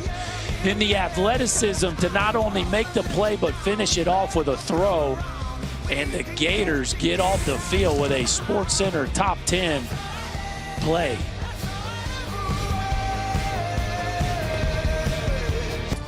Well, Florida leads Clemson 5-4 in this game 2, an elimination situation for the Tigers and Eric Bakich. Last year, top 8 national seed, couldn't get out of the regional. Top 8 national seed this year, they're hosting a super, just trying to take that next step now to get to Omaha. And it's right here in front of them, just a one-run ball game. Bottom of the 6th, they still have 3 at-bats left. It's up to Garris to keep this thing within striking distance. Dale Thomas pops this one up out of play.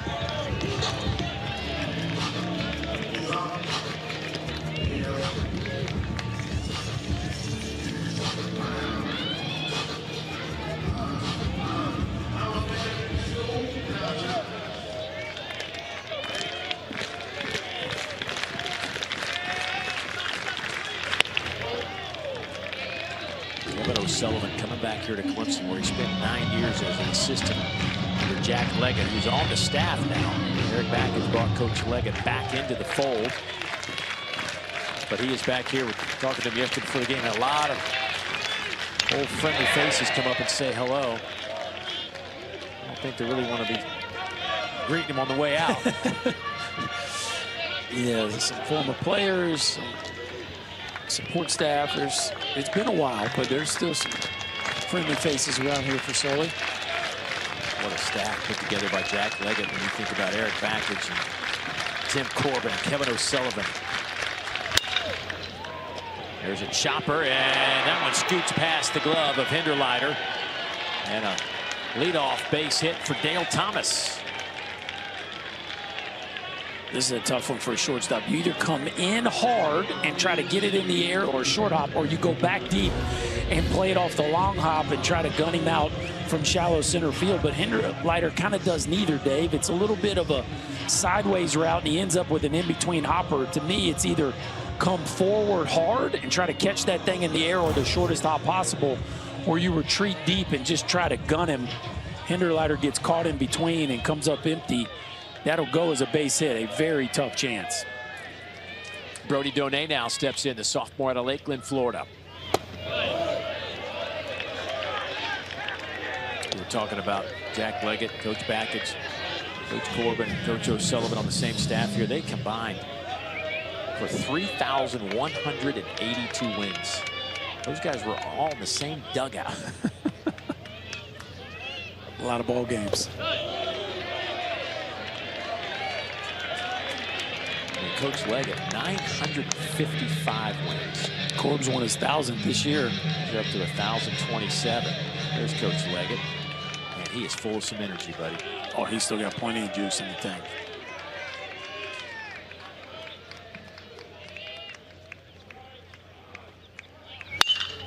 That one's out to right, deep to right.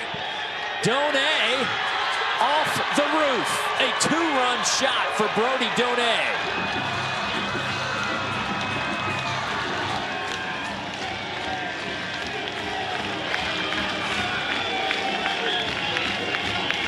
It is now a 7-4 ball game.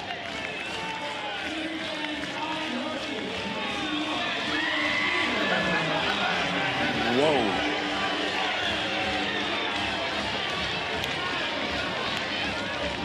How about a little opposite field power, Dave Neal? A little shotgun snap in the dugout from the Gators. And Brody Donay knew that the second it left its bat, it had no chance to stay in the ballpark. Eric Backage coming out of that Clemson dugout. That is 6'5", 235 pounds. But you and I are both convinced that he's a little bit taller than 6'5". Yeah, I think he's the only guy that lies down on his roster about how tall he is. A fastball down in the zone. And look at my man slow stroll this one out of the box. Right center field. It lands on the hitting facility. A four-seamer down in the zone. And Donay gets below it. And it is a no-stride, long move through the front of the zone. And that ball jumped. Off the roof. Ooh. How about 14 home runs by Florida in the postseason? That covers 7 games. Some real power in this lineup. Donay in your 8-hole. Oof. Pitching change for the Tigers. We'll update it when we come back.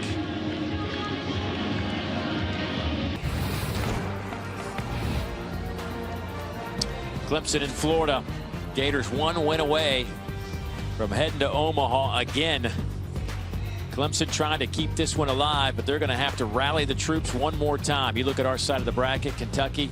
They're going to try to close out that series tonight at 9 o'clock Eastern on ESPNU. Georgia and NC State, we already know this. There is a Game 3 tomorrow in Athens, and that place will be jumping Foley Field now. Yeah, the Bulldogs with a huge Game 2 victory as we take a look at Reed Garris. Really did a nice job of getting them off the field last inning, but the mistake to Donay cost them.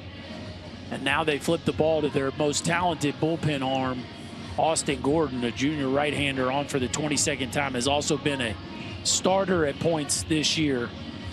But you see the 43 strikeouts in 34 1/3 innings. Fastball up to 98 miles an hour has really found a home here at the back end of this Clemson bullpen. And can bring it too. We saw fastball last weekend up to 97 miles an hour. Had a win and 2 saves.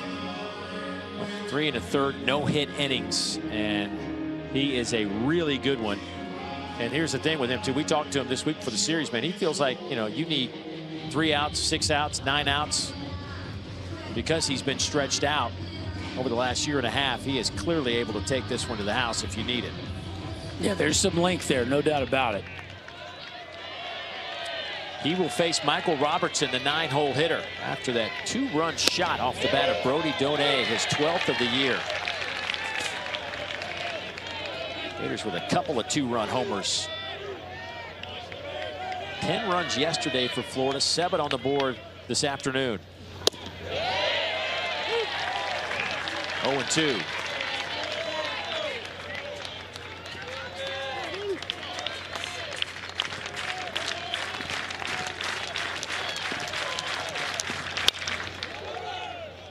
Chopper foul. Well, that home run has just really silenced this full house here at Doug Kingsmore Stadium. But when you zoom out, it's a 3-run ball game. You know, this 3-run ball game. Your offense has 3 at-bats left. There's still plenty of time for this offense to make a run, but Gordon has to do his job.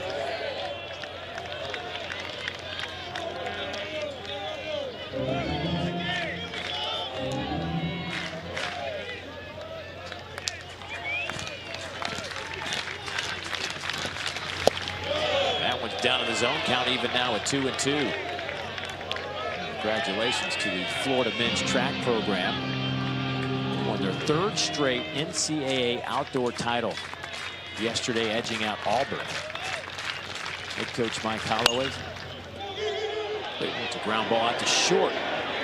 Over the first and safe. Ball hit his foot, didn't it? That's what it looked like. I was shocked he took off like that.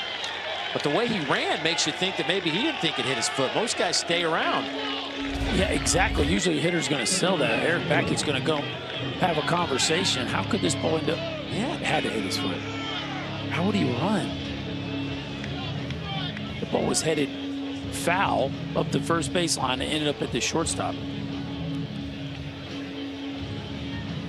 Did it hit his cleat?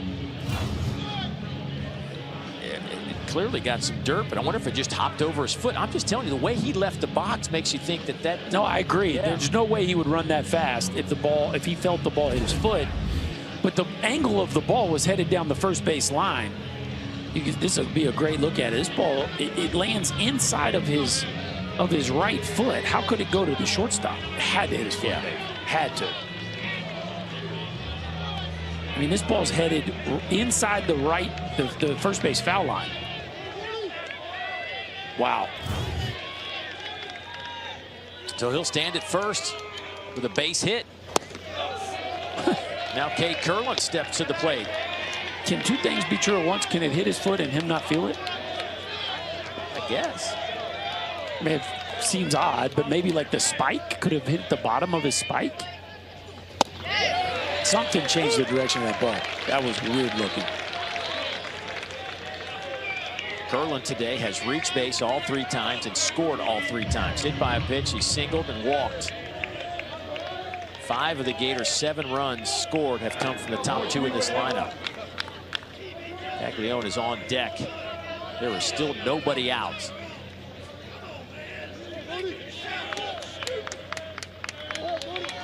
I'll say it again, the Tigers have been one of the best in the country at not letting these situations affect them. What is it, foul ball down the 3rd baseline. They have 25 come from behind wins.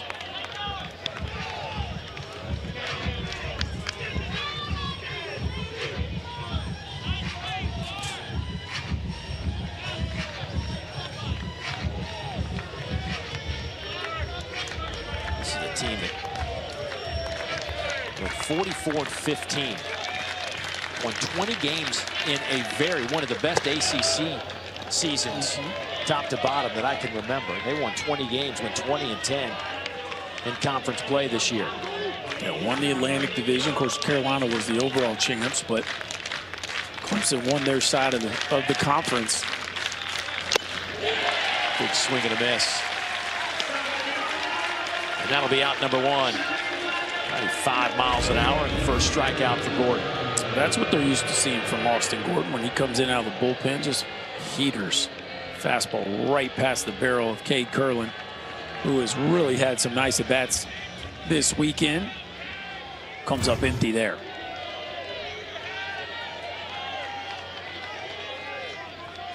Here's Jack Caglione. Lace off that one. Instead, it hit his foot, and he's heading down to first base.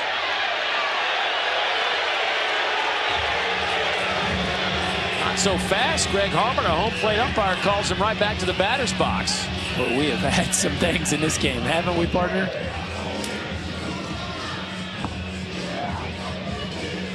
So as you said, usually the hitter would never run if it didn't hit his foot. He also, you don't see a lot of guys on the first pitch of an at-bat run. Oh, yeah. Yeah, the ball hit him on top of his foot. Right on the shoelaces. This won't take very long. Again, he wouldn't run if that ball didn't hit him on top of his foot.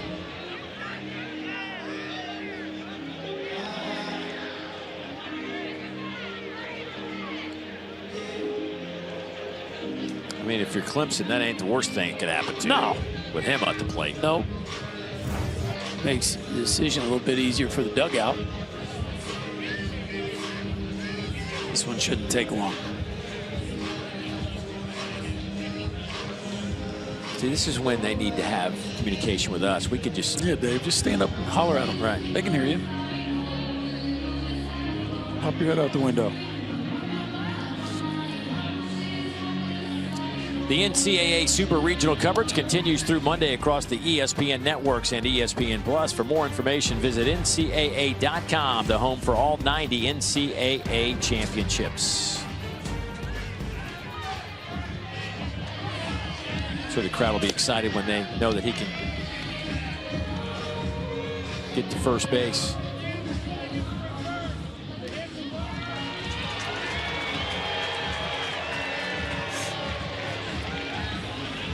So Caglione will stand at first base. That'll push Michael Robertson out to second with 1 out. And here is Ashton Wilson. He was hit by a pitch his last time up.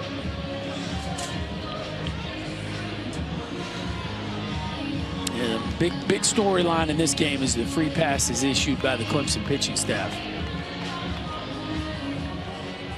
Another one here. Shelton looming on deck. Wilson takes 95-mile-an-hour fastball and fouls it out of play.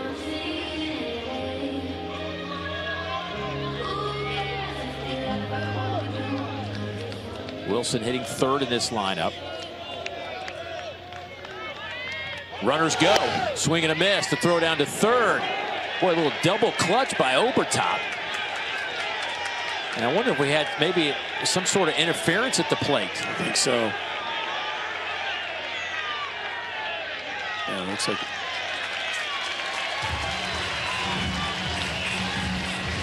Did he call time maybe behind the plate before the play? Is he sending everybody back? Yeah, he's clearly sending everybody back.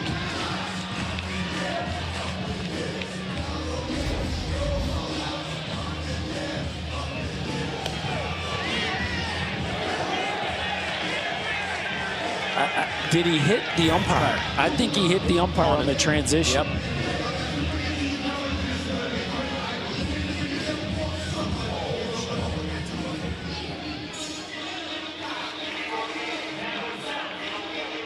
I don't know that I've seen that, Dave.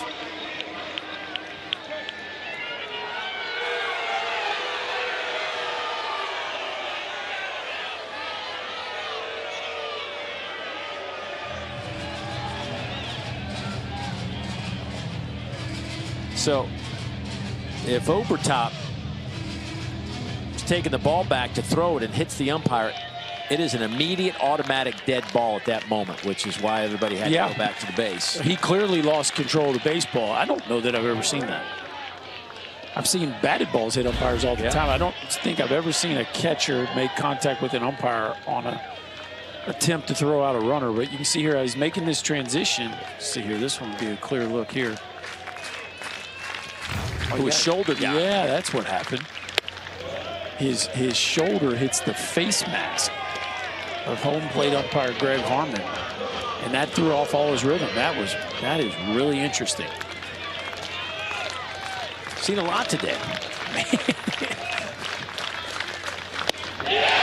Swing and a miss. Down goes Wilson. Couldn't hold his swing back. 95 miles an hour that time from Gordon. Boy, it's a huge play in the game. I mean, think about it. You're at second and third there. Instead, the runners go back, and Gordon locks in here for this at-bat. Wilson, a fastball where Wilson just goes up the ladder farther than he can handle this high-riding heater from Gordon. Colby Shelton swings and misses. Boy, Gordon's got some really crisp stuff on the mound. Good short slider right there. This guy's been hard to get out, though. Colby Shelton, a couple of singles. He's driven in 3 runs today. And he looks at another strike. Backdoor breaking ball right there. Nice job by Obertop framing that one up. 95-mile-an-hour fastball coming in with a breaking ball like that. Off the plate, 1-2 now to Shelton.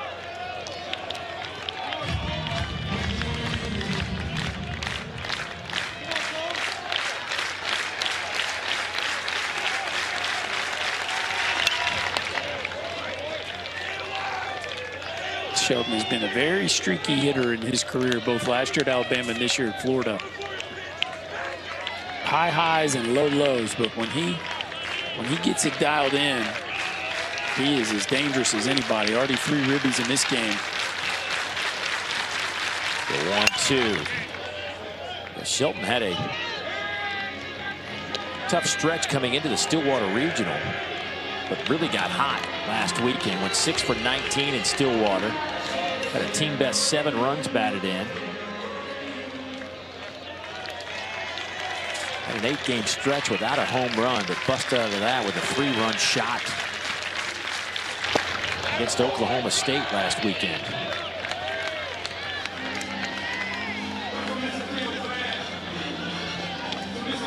Well, after falling behind 0-2, done a nice job to work it back even here, and just got to be careful if you're Austin Gordon.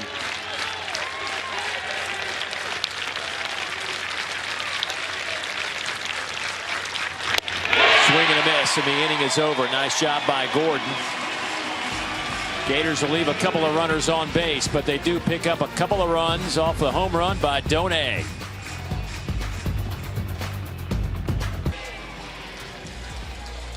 Florida Gators lead this one 7-4. A win today will push the Gators into Omaha. Last year came just a bit short of a national championship. Kevin O'Sullivan already has one to his credit, but the Gators fell behind early yesterday. I wonder what kind of confidence that gave them to come back and win that game 10-7 as they come into this game too. Yeah, I think it's just the fact they've been playing with their backs to the wall for so long now. This Gator team, it's hard to rattle them. They've seen every situation that they possibly could here down the stretch. And so playing from behind, playing from the front, on the road, at home, like they've been weathered by a very, very tough schedule and some circumstances throughout the course of the year, and it's a team that just keeps having answers. Jaron Purify to start things off. Breaking ball. Didn't break. Went right over the head of Purify. Count even at 1-1 now.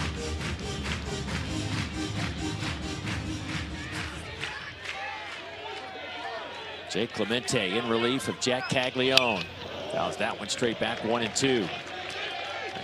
94 miles an hour. That's some heat coming from our guys out of the bullpen right now. Oh, yeah.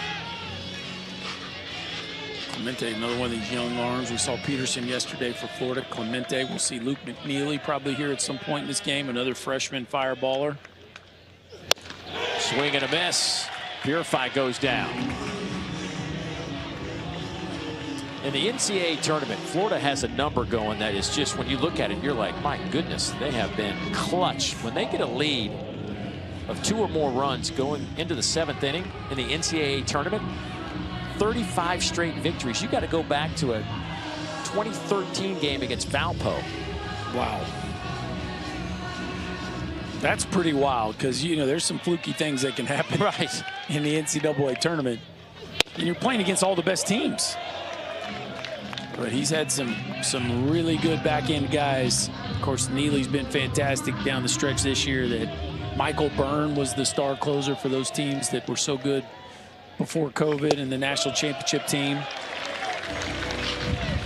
Speaking of Brandon Neely, was really good yesterday to finish out that game for Florida. He walked up to Coach O'Sullivan today and said, Coach, you need an inning. I'm your guy. We'll see if they go that direction. A couple of arms up in that bullpen right now for Florida, just in case. Alden Mathis now. He looks at a strike. 2-1 to Mathis, top of the lineup.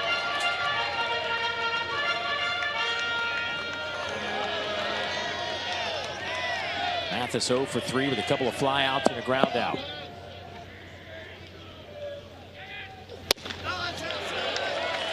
Now 3-1.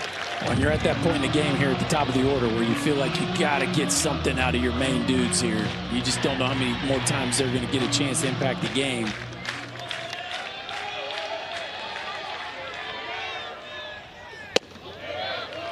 There's a strike, 3-2. Big pitch. One thing you'll see from Clemente, that the fastball has a ton of arm side run. So if you're a left-handed hitter, you really have to make sure you keep that front side close, because that ball has a tendency to run away from you.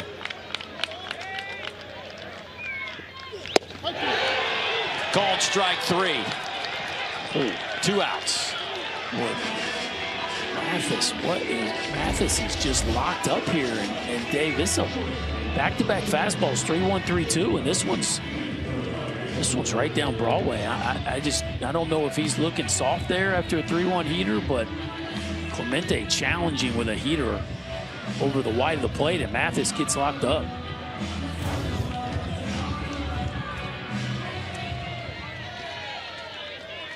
Jacob Hinderleiter. He looks at a strike.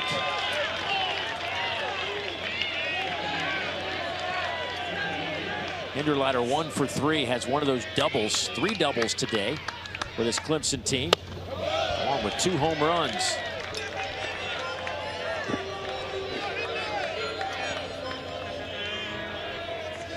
Matter of fact, all 5 of those base hits, extra bases, they haven't had a single this afternoon.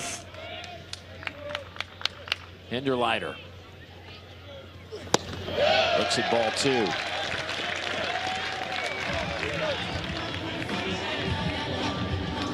Had some fireworks back in the second inning. Saw a player ejected. Jack Crichton, the first baseman. A little collision down the first baseline. And really got this crowd fired up. Clemson was trailing in the game. Took the lead 3-2. And the Gators didn't back down.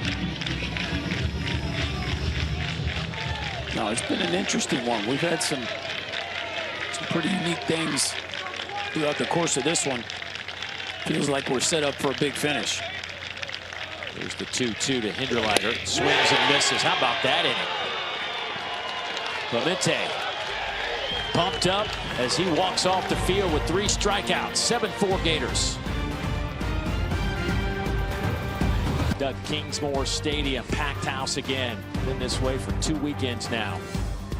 But Florida right now trying to punch their ticket to Omaha. Head to the bottom of the second inning. They are 6 outs away from doing that. Clemson, though, been one of the premier comeback teams in all of college baseball. Aiden Canuck knocked out after 4 1/3 innings of work. Jack Caglione got him 5 2/3. Caglione also with a 2-run homer in the first inning. Luke Heyman, though, to start things off. Winds it right to Hinderleiter, 1 down.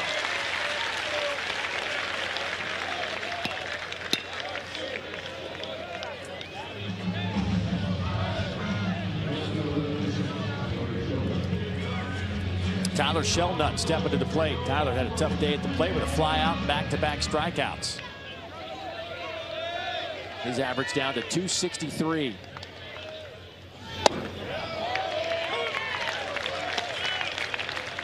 Gordon starts him off with a strike.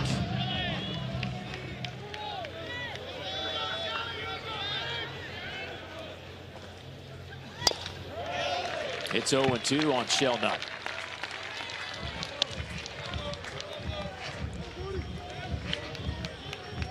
Gators have put together 7 hits on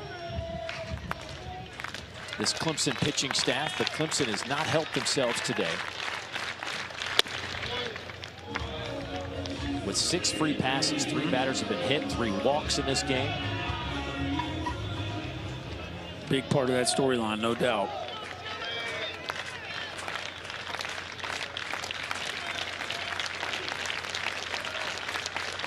The 1-2. Called strike 3. 4 strikeouts now for Gordon.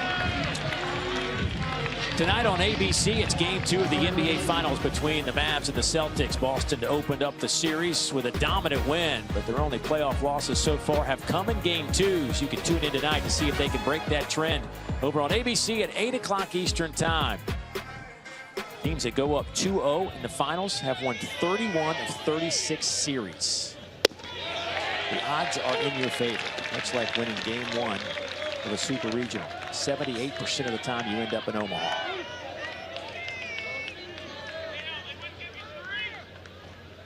The 0-1 to Dale Thomas. You're saying Kyrie and Luka better show up tonight. They better.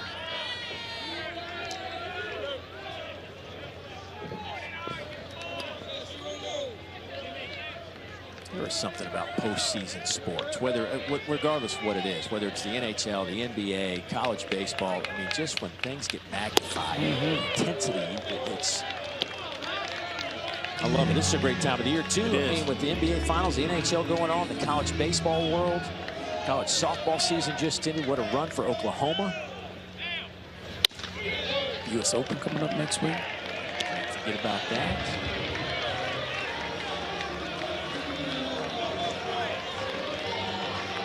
At our U.S. Open this weekend.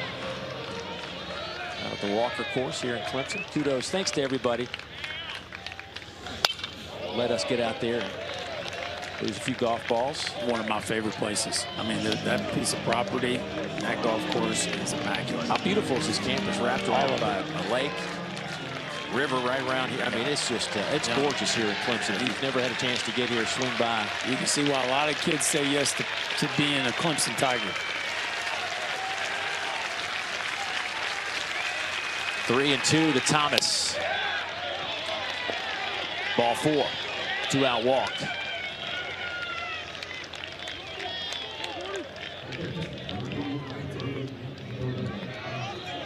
Here comes Brody Donay. Hit his 12th home run of the season last inning.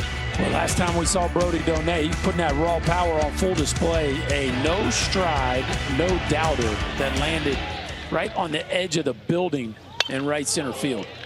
Tried to hit one over the building, just did on that swing. Trying to meet up with that 94-mile-an-hour fastball.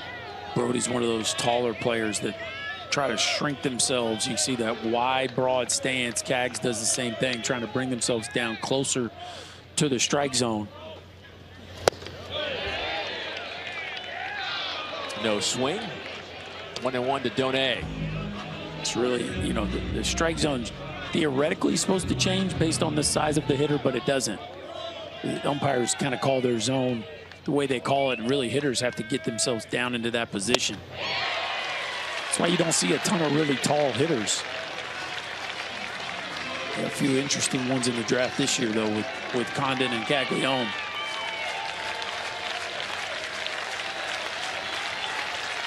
The 1-2. Got him. Inning is over.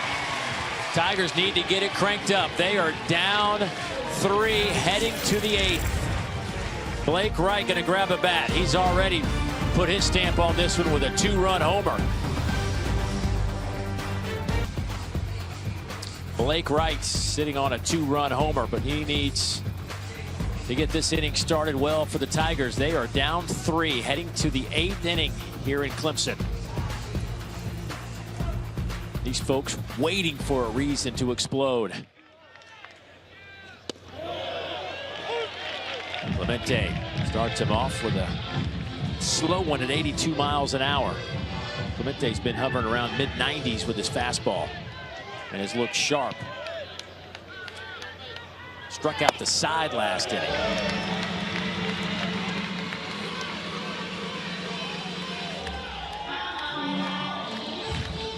Right at 336 now, 22 home runs.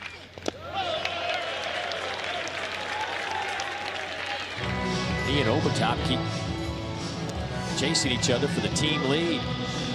Blake Wright took it in the 3rd with his 22nd of the year, and then in the 6th, Jimmy Obertop hit his 22nd.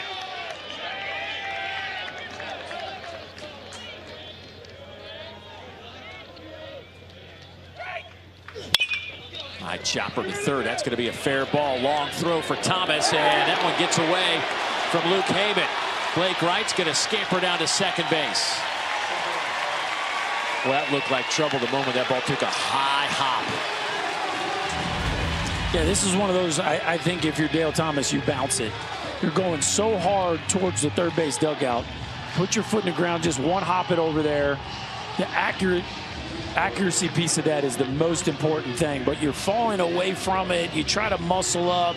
See, he loads up and tries to muscle it up across the field, falls backwards with his momentum and just yanks that one up the right field line. Heyman did everything he possibly could to stop it. And now a rally potentially in the making here for the Tigers. And here is Cam Canarella. The sophomore. Base hit up the middle. What are they going to do with Blake Wright? They're going to send him home. The throw goes to second, and it's a 7-5 ball game.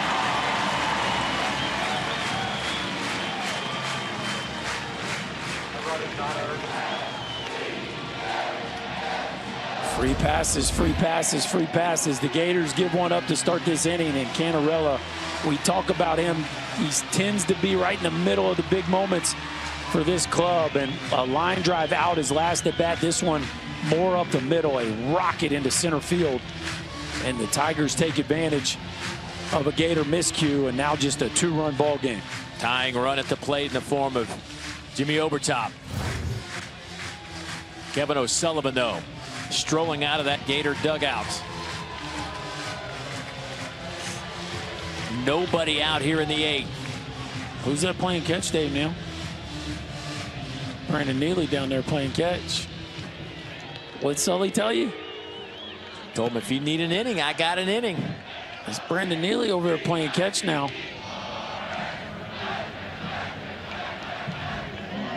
Four innings yesterday. And really good 4 innings. Yeah.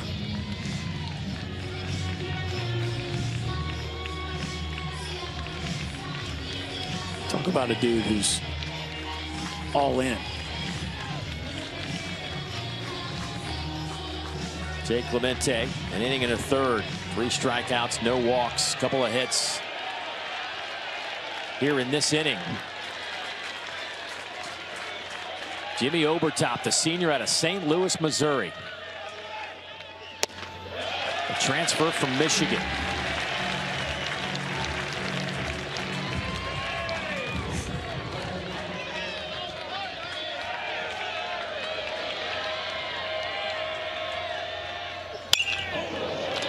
He runs into one right.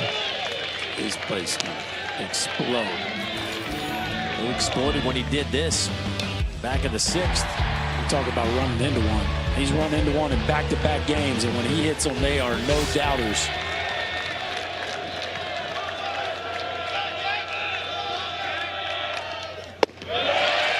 Two and 1. 96 miles an hour.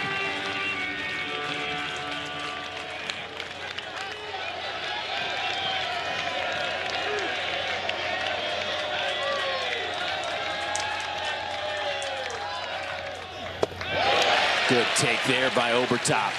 Well, that's a great take. You know he's hunting a heater in the 2-1 count, puts on the brakes there, and now you're Jake Clemente, you better make a pitch.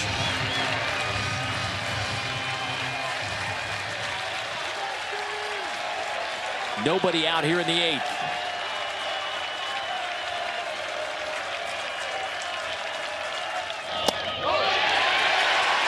Two on.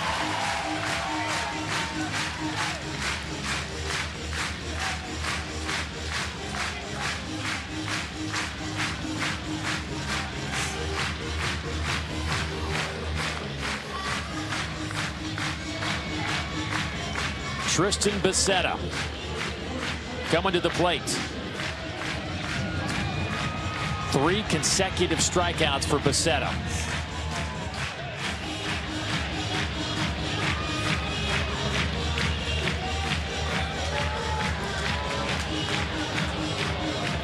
Yesterday, this ball left Tristan Becerra's bat at 114 miles an hour.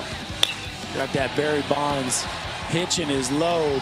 Little toe tap, a little hand hitch, and a rocket to right center, looking like Barry Bonds there on that swing of the bat.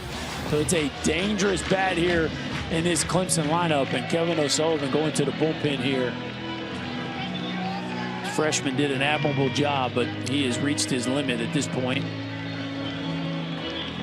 I think they're going to go get Brandon Neely. Wow. And here he comes, Brandon Neely. Going to take over this ball game with 2 on and nobody out in the 8th. A definite ACC flavor to the College World Series this year. North Carolina, Florida State, and Virginia already making their reservations as the College World Series starts on Friday. Tennessee playing Evansville in a Game 3 situation, but apparently raining quite heavily in Knoxville right now. As Brandon Neely making his 25th appearance on the mound and his 2nd in consecutive days, the 6'3", 210-pounder has really been fantastic for them here down the stretch. Yeah, he's been incredible. I mean, he was lights out in the Stillwater region, a huge reason they were able to advance last weekend, and then last night came in and just slammed the door shut. 4 innings, 7 strikeouts, faced 13 batters, only 2 reach base, and after 59 pitches yesterday, he grabs the ball here and trying to pitch him to Omaha. How about 12 innings in the tournament with 19 strikeouts? No runs allowed. This is a dicey situation for him right now with 2 on and nobody out. And Tristan Becerra looks at strike 1.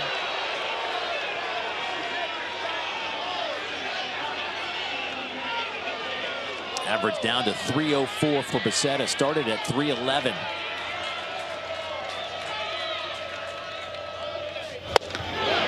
Oh, 2.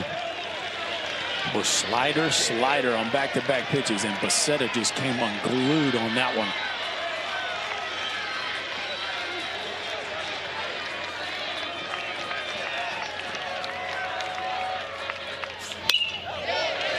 Fouled it straight back.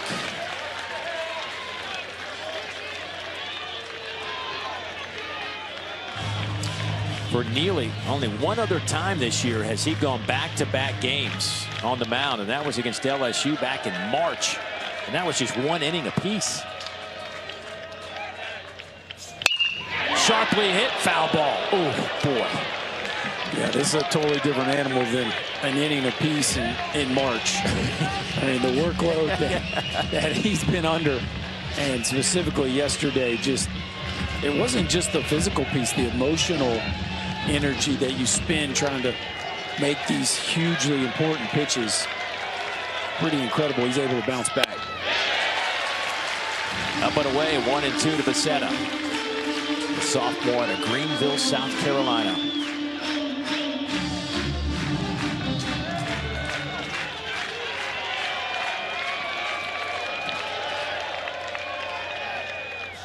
Swing and a miss. Down and in. That is the first out of the inning. And 4 strikeouts for Becerra. Boy, got him with a backdoor breaking ball to start the count to get ahead, and then twice he went to this one, that back foot slider. First on the 0-1 count to get it to 0-2, and then after a heater, erases him on a nasty back foot slider and a huge first out for the Gators.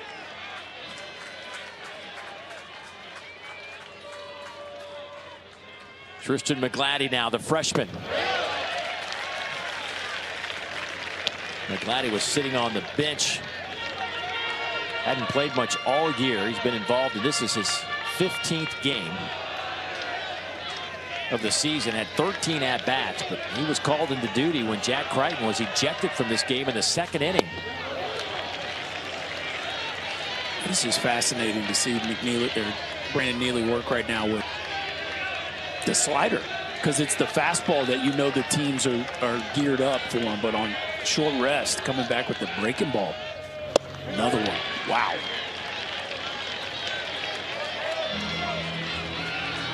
The first-year freshman has some good pop in the bat. Just hadn't played a whole bunch. Not a spot for him on the field with this team. Behind 1-2.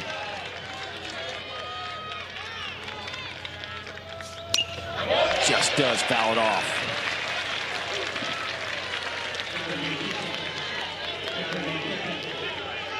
Slider. You got to believe he's going to climb the ladder with that fastball at some point.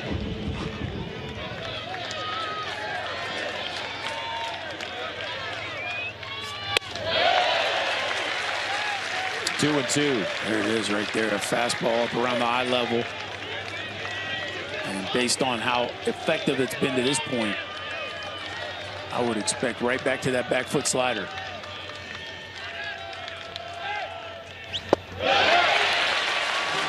It's 3-2. Great take.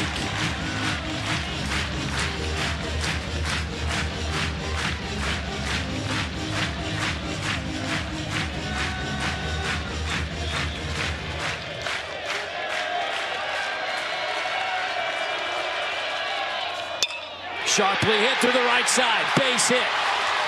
Canarella coming around third. He will score. The throw goes to second. We got ourselves a one-run game.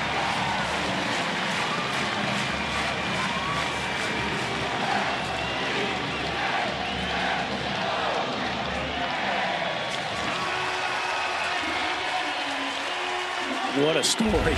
The freshman only participated in 15 games to this point, finds himself in the biggest game of the year, gets a fastball right down Broadway and hooks it into right field after a big-time at-bat to get the count full. As clutch a swing as he has made in his life, Canarella scores, and we got ourselves a one-run ball game, Dave Neal. You just never know when your number's going to be called. Nolan the Rocky steps in there. He's 0 for 3. The designated hitter hitting 8th in this lineup. And if nothing else, what they have done here in the 8th is they've got an opportunity now to get the top of that lineup again in the 9th, even if they don't play another one here. And you've also got, I mean, you know, if you can figure out a way to win this game, Neely's now pitched 2 days in a row. Like, you probably eliminated him from the series. Still a couple big runs left to get if you're a Tiger, though.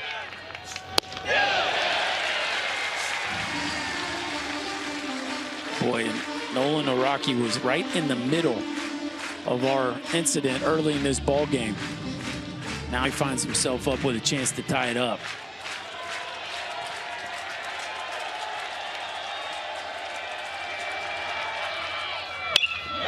Bloop to right, but going to be caught there by Wilson. He'll make the catch, get it in quickly, and everybody has to stay at their respective bases, and that'll be 2 outs.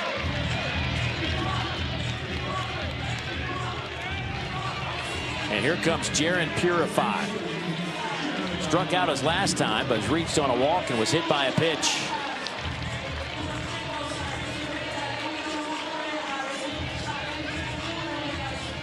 Three freshmen in a row at the back end of this lineup for Clemson.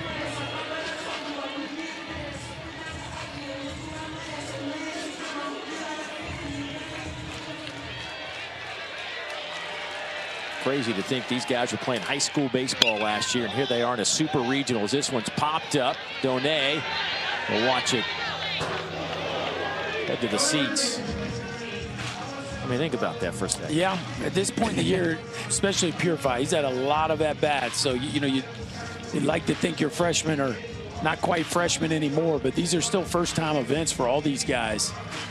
You've got to be able to slow your heartbeat down and focus on getting a good pitch to hit. 0-1 on Purify. Make it 0-2. 95 from Neely. Still in the tank.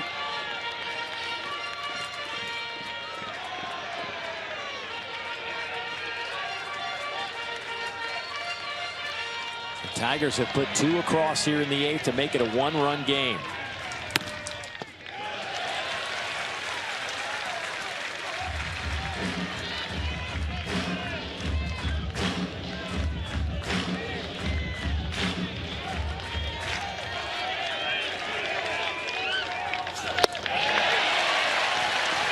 Two and 2 now.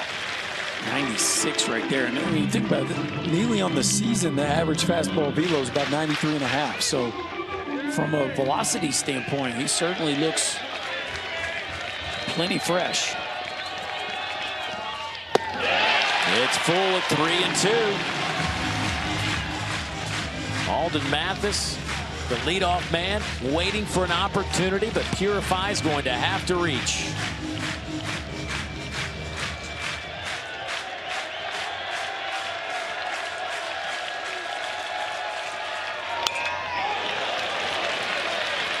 Stays alive as he reaches out off the plate to foul it off. And swung the ball 4 right there. Nice job of getting a piece once he committed, but that was definitely ball 4.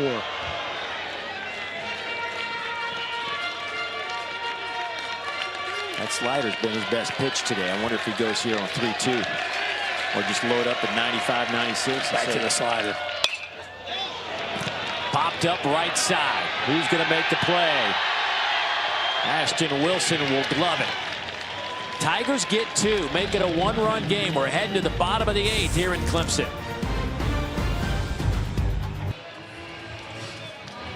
Matt, thank you very much. If anybody can fix it, Bruins can fix it.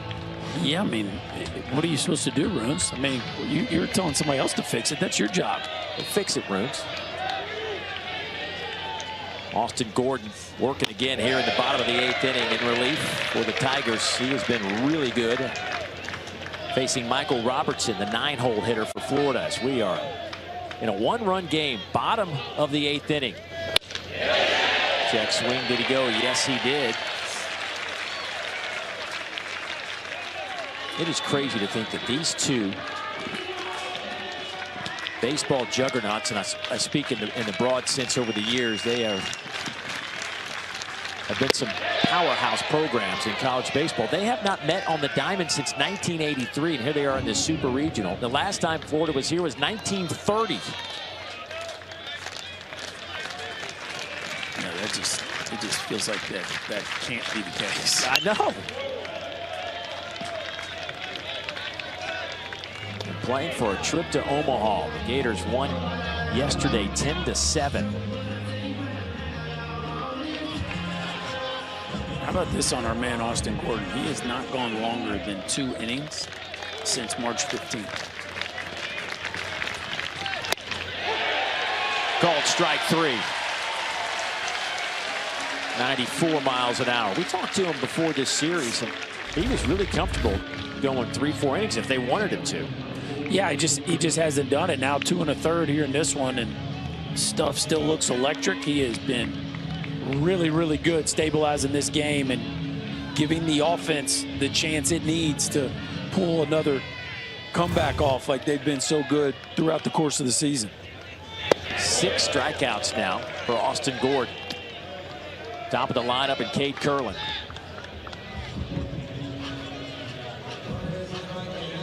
Season high in strikeouts.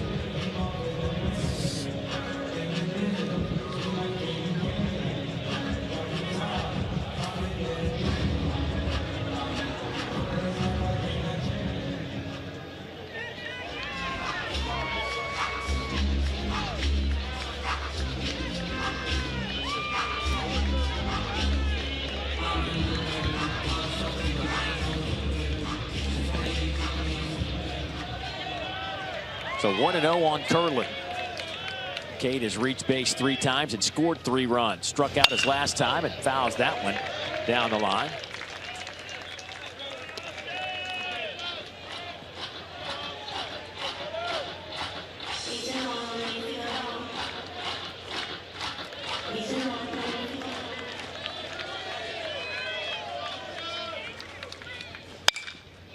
That one's fouled out of play down the right field line.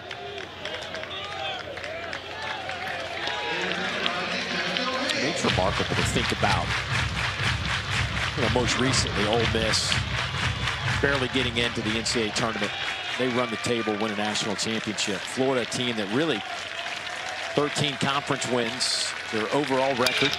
That one is gloved at short by Hinderleiter. 2 down.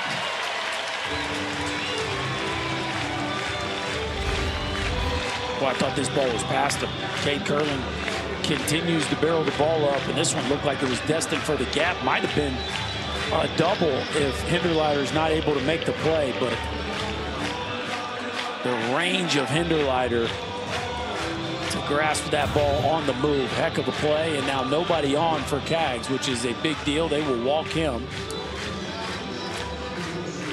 It is the 4th time this year that Cags has been intentionally walked multiple times in a game. Kentucky walked him 4 times one game. Arkansas did it 3 times. Nebraska did it 3 times. And now the Tigers have done it twice.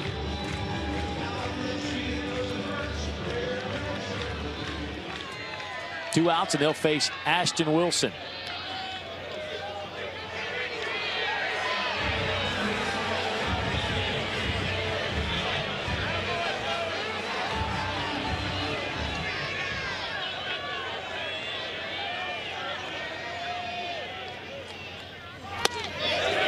Did he go? No swing.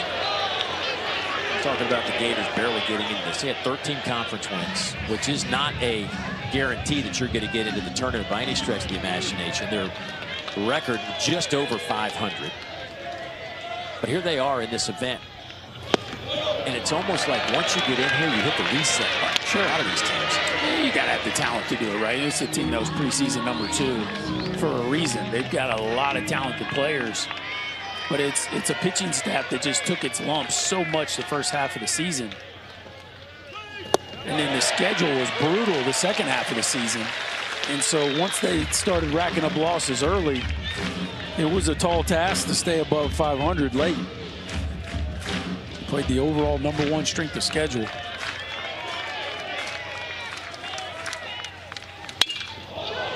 Hit high in the air, deep to left field. Did Wilson get enough of it? Oh, yes, he did.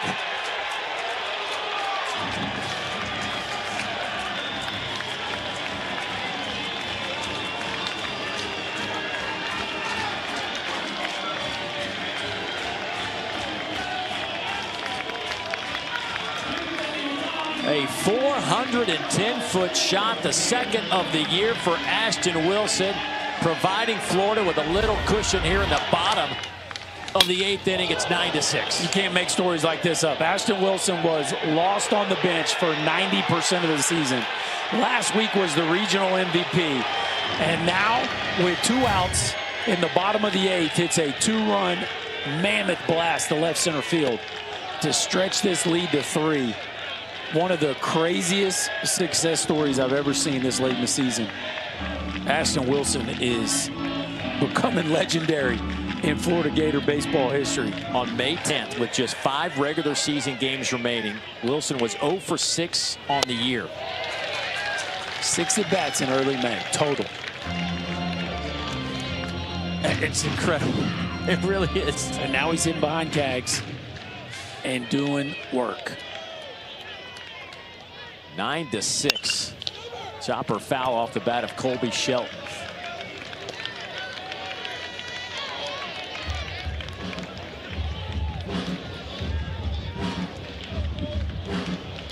A transfer from Charleston Southern. Hit .250 with the Buccaneers. I mean, it's not like he was like this guy that was everybody was clamoring to get in the portal, but Kevin O'Sullivan said we needed somebody. He could play a couple positions, so we put him on the roster. How about that move? The inning is over. We are heading to the 9th. The Gators are 3 outs away from going to Omaha. The legend of Ashton Wilson is growing. A huge 2-run homer to stretch this lead to 3. Stay with us, folks.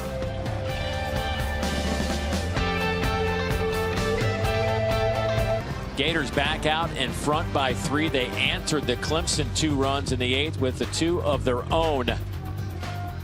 3 outs away from making their 14th trip to Omaha are the Gators. Clemson tried to keep the dream alive, and they'll start off with Alden Mathis, who is their leadoff man. It'll be Mathis, followed by Hinderleiter, Wright, Canarella, and Obertop if they can keep it going. Oh, here you go. Can't ask for anything more. 1, 2, 3. You need 3 to keep your season alive. 0-2 on Mathis. He's looking for his first hit today. A couple of flyouts, a ground out, struck out looking his last time up. And Brandon Neely working in his 2nd inning after 4 innings of work yesterday. Sharply hit, but right to the second baseman, Cade Curlin. 1 down.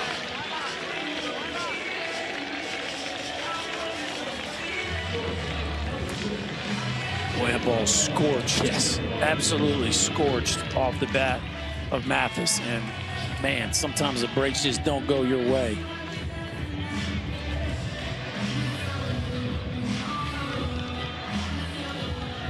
Here is Jacob Hinderleiter. Had a double in the 3rd with an RBI. They'll look at ball 1.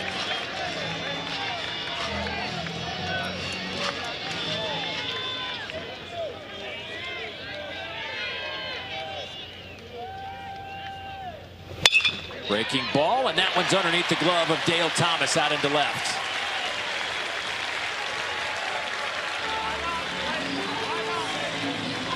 All right, and then back-to-back line drives. Only one of them through, but Clemson certainly looks comfortable so far in this frame.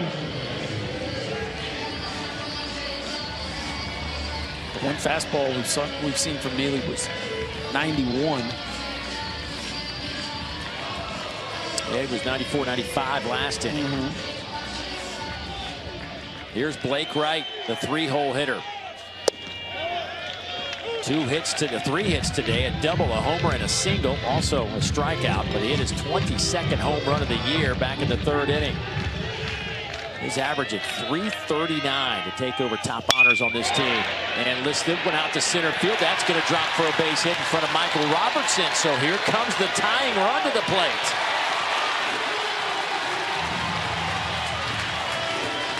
In the form of Cam Canarella, who lives for these moments.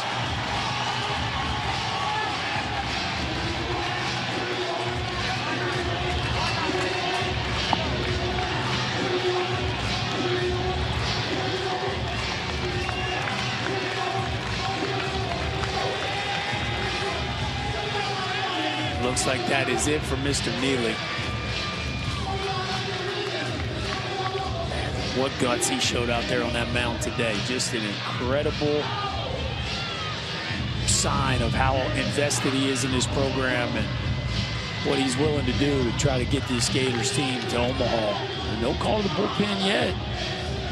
This might be a check for Kevin O'Sullivan just to really check in with Neely on how he's feeling. He sees what we have, which is 3 straight hard contacts. And they're going to stay with him, Dave. But Neely, the right-hander, looked like he was getting ready to head into the game out of that bullpen, but he put the brakes on.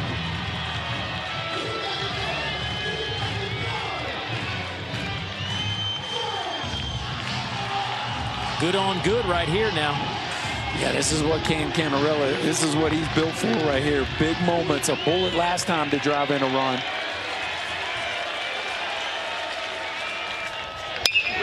Oh my. Deep to right. We are tied in Clemson.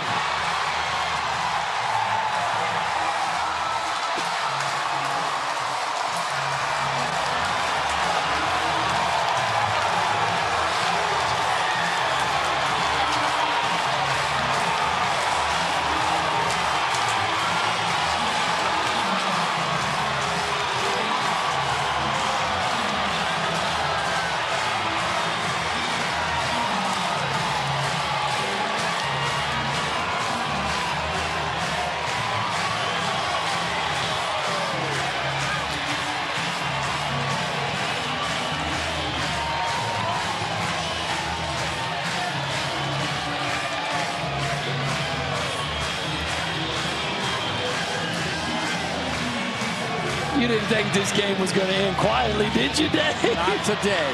No way. Not today. No chance.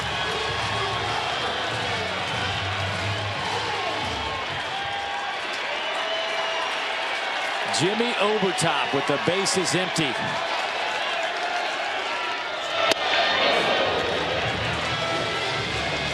How about Cam Canarella?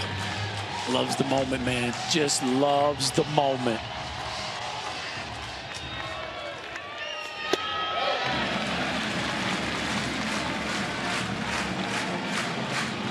There's 4 hitters in this inning. 4 bullets.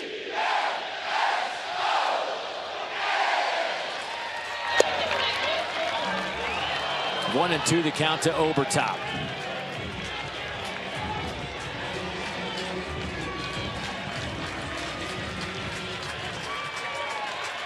What is it about this Tiger team? They called 3rd strike for the 2nd out. They are never out of a game. No, ever. And a big reason is Cam Canarella. He is always in the middle of the action for this Tiger bunch. Hey, no doubt in the right field. You think that dugout's having some fun? Take your time, young fella. Enjoy the moment. He has tied it up with one of the biggest swings of his young career.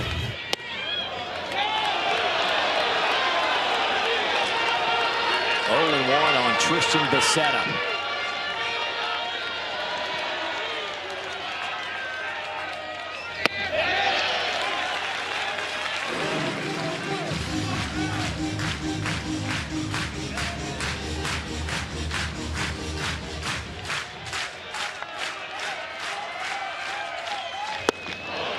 One and 2 the count.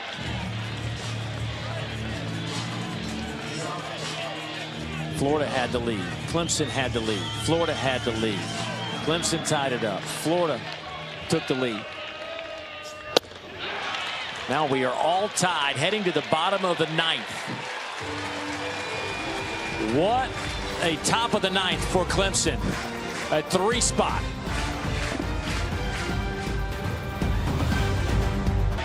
Time now to take a look at our Capital One rewarding performance, and pretty simple right here. A 3-run shot in the top of the ninth by Cam Canarella, the sophomore, who has been a highlight reel in so many different ways, and as you said, built for moments like that. The right man in the right spot, got the right pitch, and boy, did he make the right swing. What a moment we just had in the top of the ninth. Luke Heyman to lead things off, followed by Tyler Shelnut and Dale Thomas. 5, 6, and 7. They are combined 1 for 10 with 4 strikeouts. Swing and a miss. 1-1 the count. Hasn't been a great day for this part of the order, but definitely dangerous here. Heyman with 16 homers, Shelnut with 15.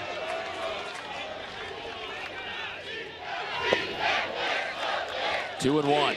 And you find yourself in one of those odd moments where the visiting team is home for this game and could hit a walk-off home run in the host site's building.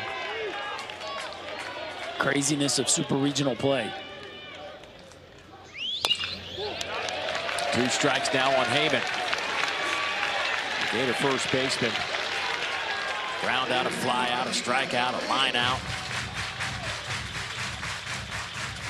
On the year, Heyman hitting .246. He's got 16 home runs.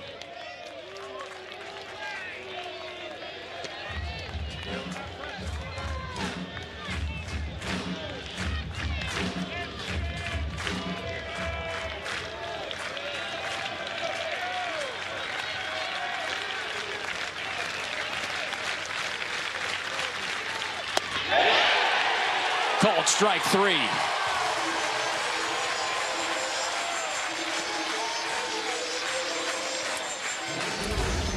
Austin Gordon out there still doing it. Just a nasty slider here right on the outside corner. Beautiful job there by Overtop of presenting that one well. Hey, how about 8 strikeouts for Gordon in 3 1/3 innings? That one's up and in on Tyler Shelnut. Big time workload for Gordon. He was doing it early in the year when he was starting, but it's been a while since he's been up around the 60 pitch count mark. No swing. Shelnut, another Gator with double-figure home runs. He has 15 on the year, but he's had a tough day at the plate. A fly out in the second. Then it's been strikeout, strikeout, strikeout for Shelnut. Misses badly on that 2-0 pitch.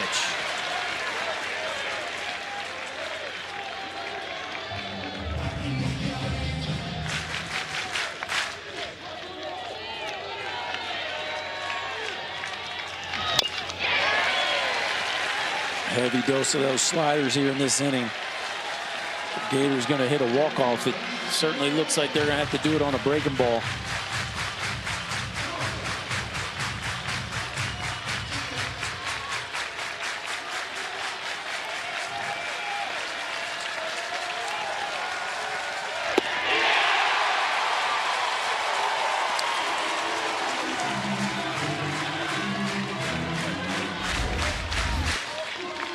Boy, he is feeling that breaking ball right now. This thing has got some late life. Just a downer breaking ball. Shelnut goes fishing. Austin Gordon continues to dazzle with his raw stuff. And it does not look like it has dipped, even though he's 3 2/3 deep into this outing. Dale Thomas steps to the plate. The Gator third baseman has reached base 3 times, 2 walks and a single.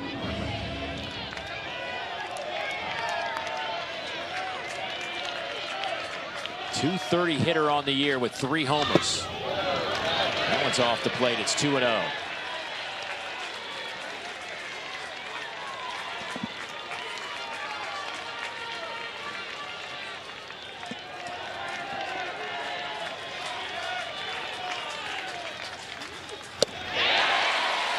Yes, he did go. 2-1.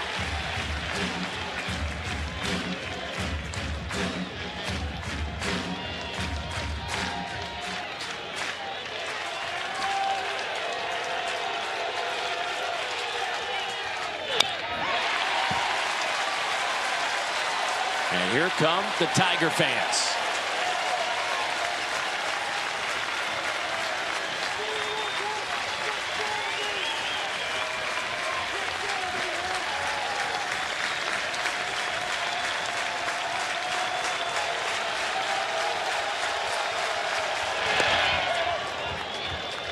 Great take right there by Dale Thomas. Put together some good at-bats in this game. Already walked twice, a base hit. Seems to be seeing the ball very well.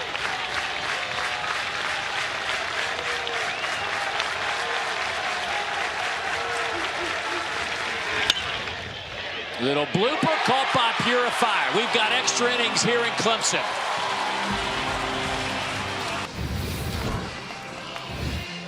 Back in Clemson, heading to the 10th inning. The Gators have won 35 straight NCAA tournament games when they've had a multi-run lead entering the 7th. They led 7-4 going into the 7th inning here today. That has been lost. It is tied at 9. And meanwhile, the other story is what Clemson has done this year. 25 come from behind wins. Their largest deficit was 9 against Florida State back in late March. And they just, it is an amazing story with this Clemson team and what they've been able to accomplish. Never out of a ball game, just never out of it. No, and even when it looked like the 2-run homer by Florida in the bottom of the 8th from Ashton Wilson was going to be the final nail, they just refused to quit. Brandon Neely back on the mound for Florida. Gave up that 3-run homer. Actually got hit pretty well. All the balls basically hit last inning off the barrel. Back out there now with 41 pitches, make it 42. Slow roller. Thrower's going to have to hurry, and he does. Nice play. Well, he has made some good ones today. He certainly has. Putting together a highlight reel of all the different tricks you got to have up your sleeve to be an elite second baseman. This is the slow roller and the two-hand slow roller. So sometimes you come through and field it with the glove hand and then transfer. This is 2 at the same time, then the sidearm release and the touch on the throw. Look how close he is to Heyman when he throws this baseball. So now you're running full speed, then you have to decelerate the ball all in one motion. Just a beautiful play to take away what would have been an infield hit. Ty Olenchuk, a senior who is a pitcher on this roster, grabbing a bat for the Clemson Tigers. A senior out of Irmo, South Carolina.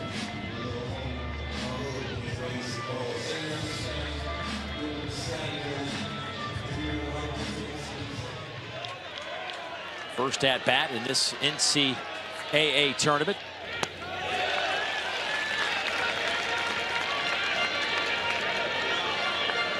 Matter of fact, it's his first at bat. Didn't have one in the ACC regular season either.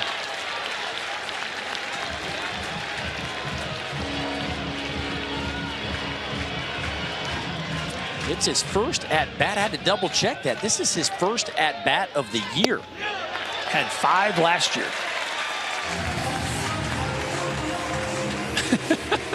Okay.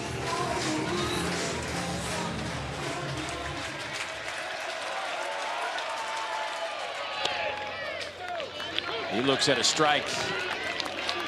First at bat of the year. Of course, he starts 3-0.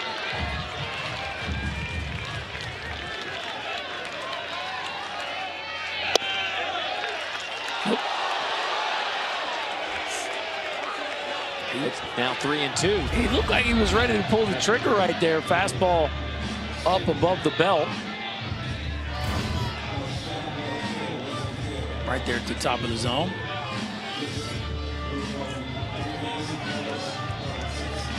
interesting to grab Olenchuk, who hasn't had an at-bat all year long. Now Eric Backage coming out to discuss. Was there I think he got charged with a time. That's what he was wondering, if he got hit with an offensive timeout. Apparently, by the way, that our home plate umpire Greg Harmon is writing that down. They did get charged with one.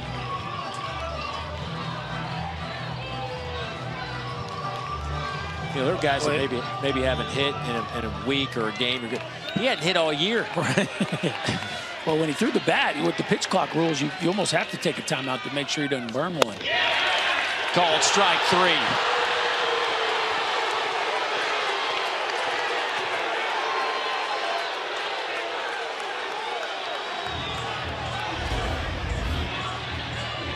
Boy, Olenchuk not happy about it. Fastball up on the last one. This one looks down, but over the plate, right at the bottom. You can feel his frustration. Certainly a borderline pitch right there. Out number 2. Here's Purify. He's behind 0-1.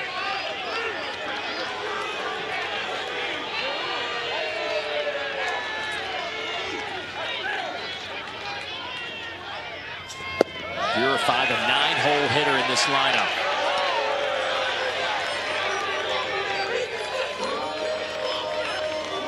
Oh for 2 today. His average has dipped down to 252. Ground ball to the right side. Curlin throws, and they get out of the inning. So Brandon Neely working 3 innings after 4 innings yesterday. We're heading to the bottom of the 10th. Donay already has 1 home run today. Back in Clemson, South Carolina, Tigers and the Gators in the 10th inning. Some teams already heading to Omaha, North Carolina, Florida State, and Virginia. Clemson trying to hang on, force a Game 3. Tennessee and Evansville playing in a winner-take-all up in Knoxville tonight. As we head to the bottom of the 10th inning, Brody Donay to lead things off. Brody with a huge home run. Back in the 6th inning, a mammoth shot. And he looks at a strike, 1-1. Donay's 12th home run of the year. A couple of strikeouts and a line out as well today.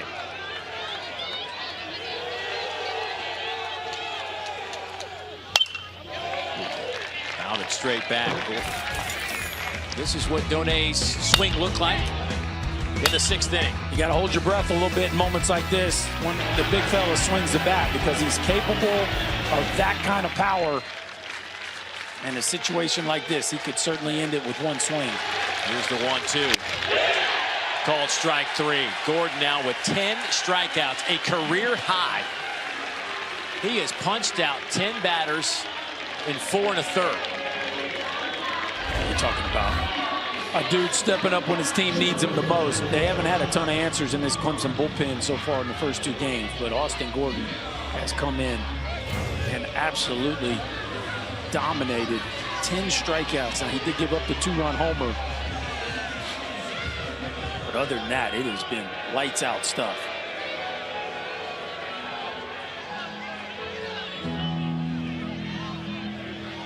And now we have a discussion amongst our umpires. Have no earthly idea what Kevin O'Sullivan could have been talking about.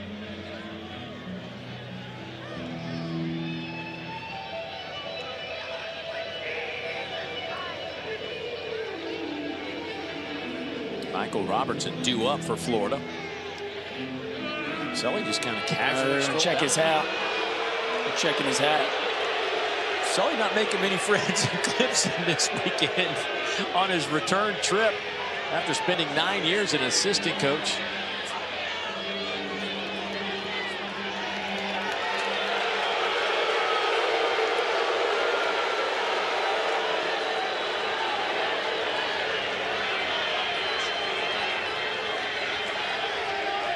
A little gamesmanship, perhaps.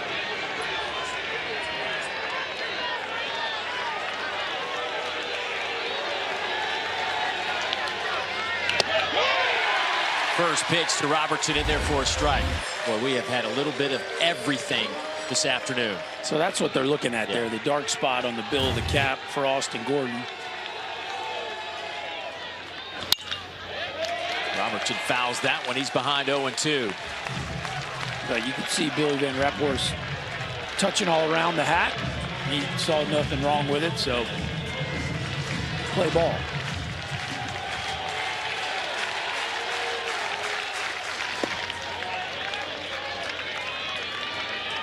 Gordon has set a career-high strikeouts with 10 in 4 1/3 innings. He's been really, really good, with the exception of one swing. Ashton Wilson with a 2-run shot in the 8th.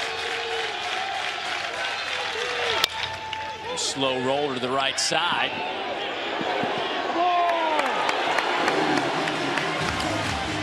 Glady able to tag out for the second out of this inning. And now Cade Curlin coming to the plate.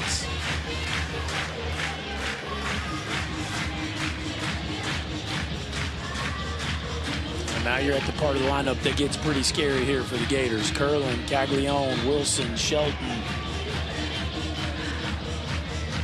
and Austin Gordon.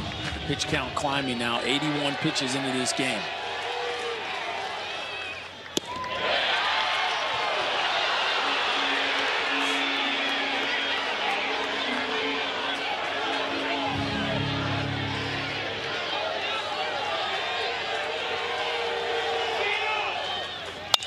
Ground ball to third. That one is past Blake Wright. Curlin's going to round first. He's on his way to second, and he will get there safely as Jack Caglione comes to the plate. And you have to assume that he will get another intentional walk. Yes. This will be an easy decision. Top spinner here hit off the bat of Cade Curlin, and they're playing no double, so Blake Wright is guarding the line here. See how close he is to the third baseline, and he just comes up. That ball goes right through the wickets. And for the third time today, Jack Caglione is intentionally walked.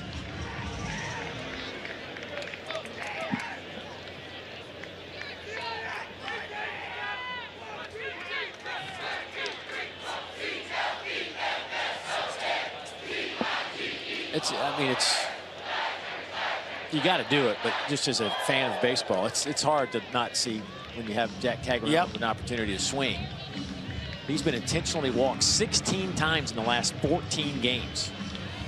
He has the 3 today, and another at bat. It was a first pitch hit by pitch. So his last 4 plate appearances, he has seen nothing to hit. And can you blame him? No, not at all. He is now tied with Charlie Condon, the nation's leading hitter, with 28 intentional passes this season. So 2 on, 2 out. Here's Ashton Wilson, who hit a 2-run homer in the 8th. Fouls that one straight back. And if he gets a base hit here for a walk-off, if Curlin could score, his story would be an all-timer. Absolutely. And if you're the outfield for the Tigers, you got to be anticipating a ground ball, and you got to come downhill ready to throw out the runner at home. That's a big block right there by Jimmy Overtop. That is not easy to do. That slider bounced backwards, and he was still able to ricochet it towards third base, which makes Curlin put on the brakes. Again, Wilson, only 6 at-bats through May 10th, but because of an injury, he's in the lineup, and he has been a game changer. This one's out to center field. It is deep. It is gone. Oh, my goodness! That did not just happen.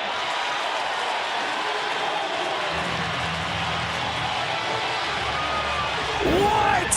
Cam Canarella doing this? What, Dave Deal? Are you kidding me? Get a break. Lay your body on the line.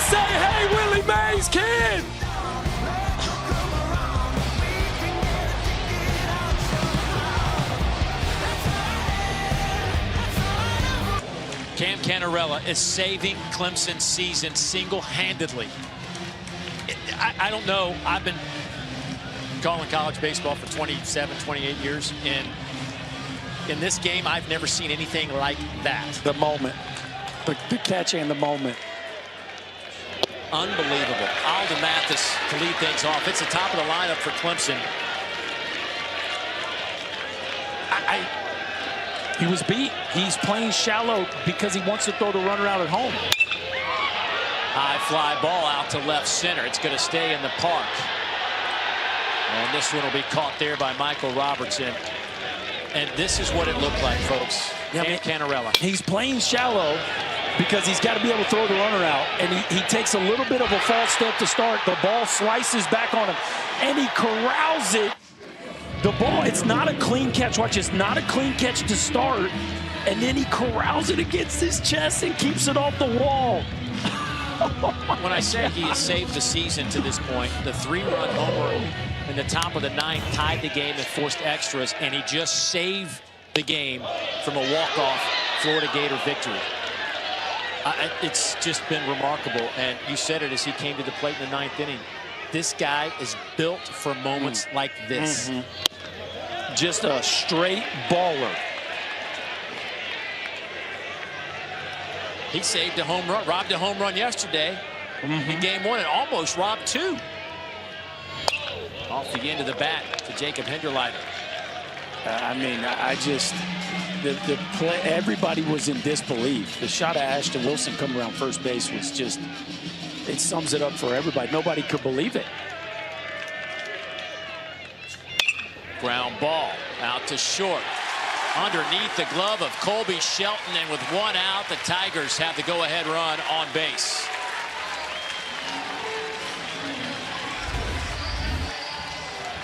And that'll go as a base hit. A very tough chance here. Colby Shelton moving to his left. Thinks this ball's going to take one more hop, and it just kind of stays down on him. Would have had his work cut out to throw out the speedy Hinderleiter. That'll go as a base hit, and now here you are. If you're a Clemson fan, what could you ask for? Right, Canarella, and Obertop with a runner on base. Brandon Neely just continues.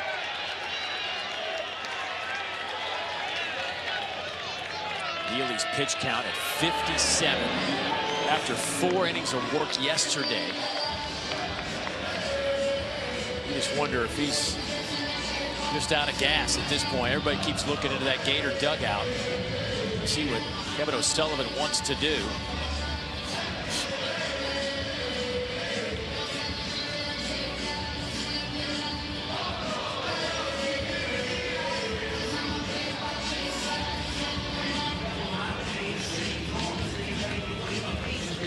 That's Florida's 5th visit now, their 5th trip, as Donay goes out there and checks on the right-hander. I just, you got to believe the end is near here for Neely.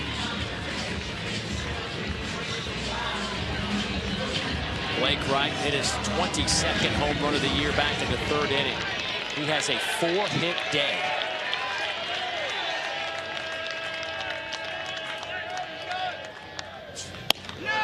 Misses outside, 1-0. I mean, still 93. Yeah. Very clearly different usage today, though. Way more sliders than the normal exploding fastball we see from Neely. Guess who's on deck? Would be one Cam Canarella. Yep. Oh, yeah. Lurking. That's a great word. He is lurking. Blake Wright swings and misses. 1-1 to count. There he is. With his 11th home run of the year back in the 9th inning to get us to extra innings.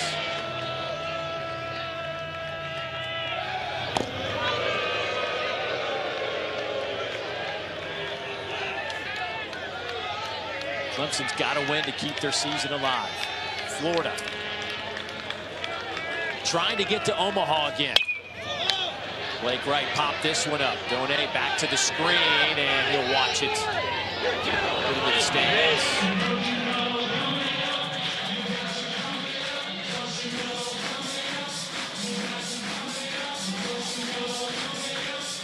How good was that catch? Oh, bro, I just keep replaying it in my I mind. know. I mean, you're already writing the script. Ashton Wilson again. Again. The 1-2 to Blake Wright. We'll wait. If that's not SportsCenter #1, then somebody better do some real crazy stuff somewhere else. Right. Like crazy. Because the moment of that catch, the season's over if he doesn't make the catch.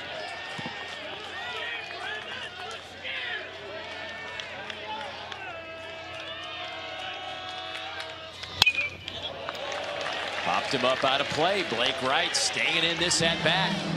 And oh, by the way, just a little side note on that catch. He's climbing a mini hill as he does it. That's true. I mean, the warning track here, like it's this uprise right before the wall. And to put all that together and finish that thing off, just incredible. Fouls off another one.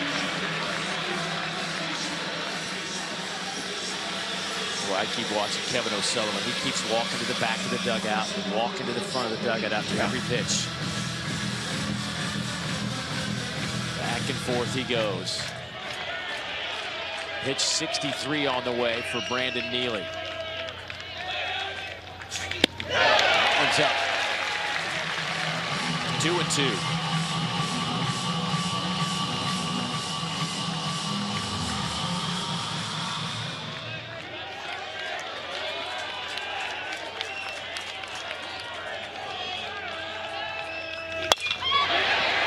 To center field. Robertson on the run makes the catch. That'll be out #2. And here comes Cam Canarella. His last at bat looked like this. Well, before the catch, there was the bomb of the 3-run variety for the Tigers to tie this puppy up.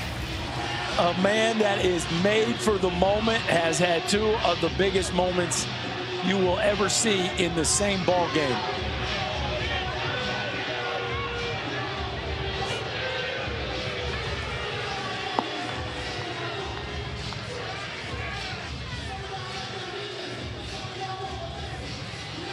Kevin O'Sullivan back out to the mound. We showed you the game-tying 3-run homer. How about the game-saving catch in center field again? And Berkey said it wasn't a clean catch. I mean, this could have popped out, but somehow he held on to it. Yeah, just the spatial awareness to track this ball over his head as he's bearing down on the wall and climbing a little mini hill. Look at that, straight over the shoulder. The ball's fading back to his right shoulder, and he's jumping. He's off the ground. You said Willie Mays, this is what it looked like. Say, hey, I mean, what can you say? And no disrespect to Mr. Mays. His feet are on the ground. Right. I mean, Cam he's off the ground and hitting the wall. Whew. Cam's crew in full force. 2 outs, 1 on. And he looks at a first pitch strike. Florida's now out of visits, by the way. That was #6.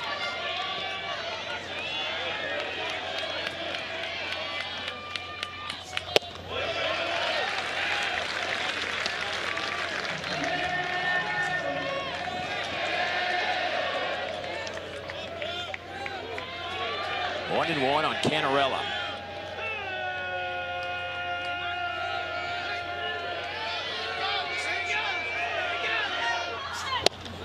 Big swing, it's 1-2. Cam on the year, hitting .339. Now 11 homers, 60 runs batted in.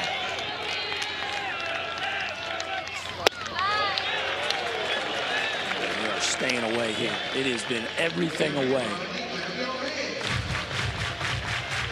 Message was, if he hits a single, Oppo will live, but you are not giving up a pull-side homer to Cam Canarella.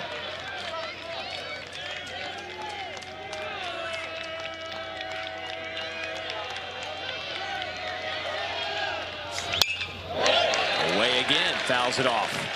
That looked like ball 4. Canarella, he's so wired for the moment. He wants to deliver right here. And one more time, these two next to each other. both feet off the ground, fully immersed into the wall as he's corralling that ball.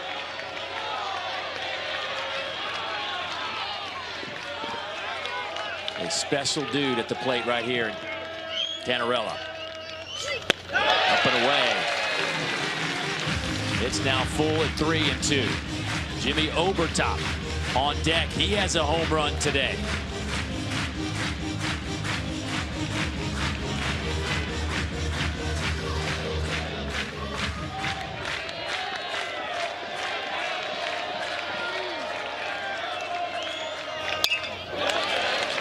Fouls it off. We'll do it again. And this is one of those interesting moments, too, where the runner's in motion. So any ball down the line or in the gap, he could easily score from first base. Even a single that causes the outfielder to move drastically one direction or the other. If you're Hinderleiter here, you got to be moving with the intent of scoring.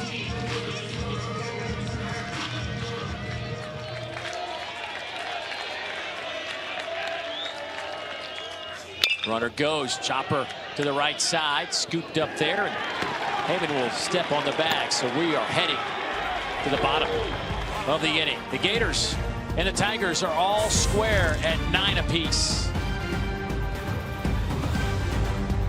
Heading to the bottom of the 11th inning. We are tied at 9. Clemson and Florida for the Tigers. Their season comes to a close if they cannot finish this one off. Florida, with a win, would go to Omaha. Game 3 tomorrow if the Tigers can find a way. By the way, we are having some technical issues going on with some of our cameras, and we are going to have to just kind of bring you this game right now with this high home look, so you'll be able to see the entire field. We'll try to get this straightened out as soon as we possibly can. I got Chris down there with his screwdriver and a set of pliers trying to figure things out. I'll figure it out for you, Dave. That'll boy. That'll work. Hey, you know who can figure it out? Cam Canarella can go figure it out. Anyway, we're heading to the bottom of the 11th inning and a new pitcher on the mound for the Clemson Tigers as Billy Barlow takes over on the mound. Billy 6-1 on the year. He's thrown 47 innings. He has struck out 41, walked 18. Colby Shelton to lead things off. The cleanup hitter with 20 home runs on the year. Fouls that one off.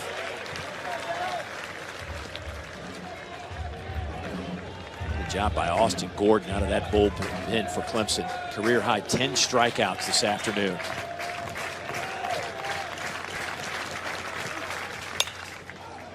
Lifted in the air, shallow left. Becerra camps out, makes the catch, one down.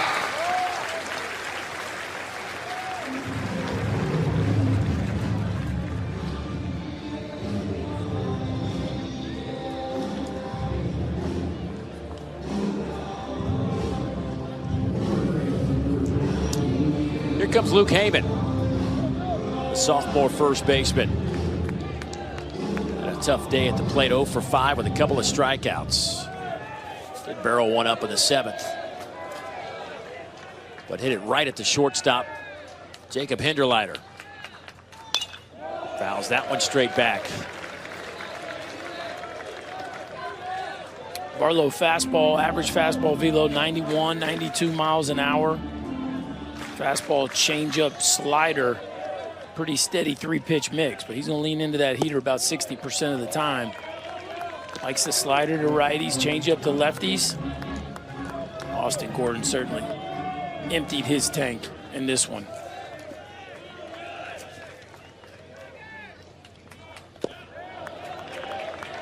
That one's down in the dirt. How about the Gators with just one hit since the 6th inning, and that one hit was the home run from Ashton Wilson, a 2-run shot in the 8th. Does he get like a half a hit for the ball that Canarella caught? Can we give him like a partial? Big swing and a miss, 2-2 the count. I mean, the game was over. It was over. Season was over. And then that happened. Yes, it did. That happened.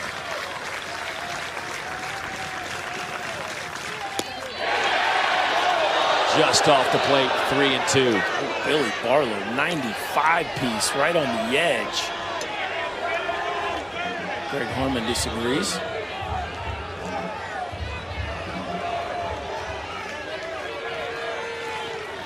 Here's the 3-2. Got him. 2 down. I'll tell you what, Billy Barlow coming in this ball game, some real stuff on the season. Less than a strikeout per inning. Fastball 95, 96 so far, and that is a real bender. Tyler Shelnut, the senior left fielder. He's had a tough go of it today, too. He's 0 for 5, but his last 4 at-bats have been all strikeouts.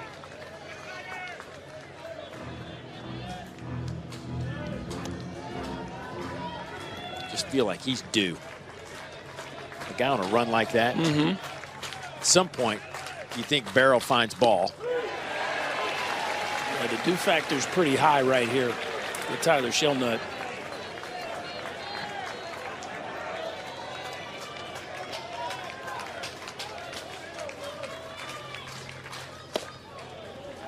Two and 1 to count.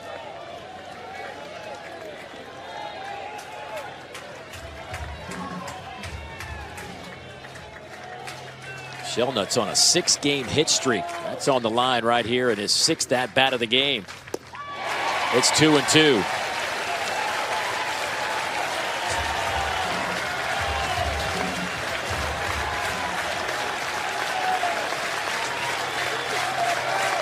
Shelnut is homered in his last 2 games.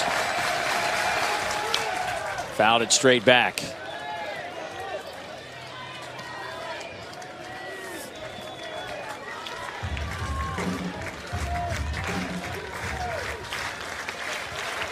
Barlow, the sophomore out of North Myrtle Beach, South Carolina.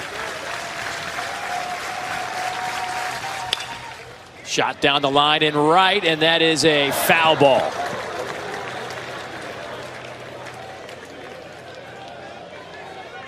Well, you can tell that fastball is arriving at home plate just before Shelnut's ready for it to, kind of sitting on that breaking ball in a 2-2 count. But the bat was in the zone early enough where he almost was able to keep that ball fair.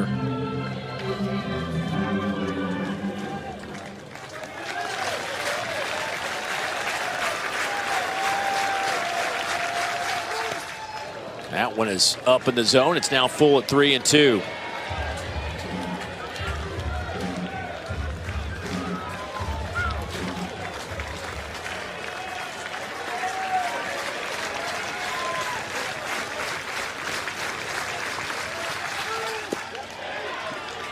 And that one's off the plate and a 2-out walk. Again, apologize for the lack of cameras. We're having some technical issues trying to get that cleared up. Not all of our cameras are out, but the majority of them are.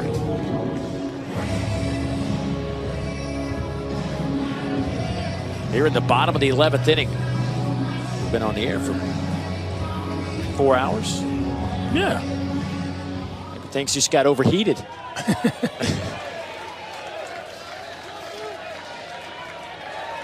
Dale Thomas now.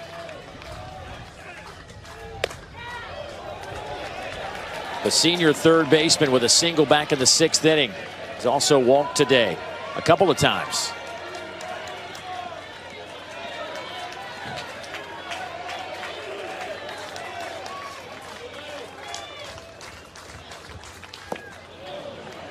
Barlow has been a midweek starter, long reliever for this team this year. Missed most of last year due to an injury.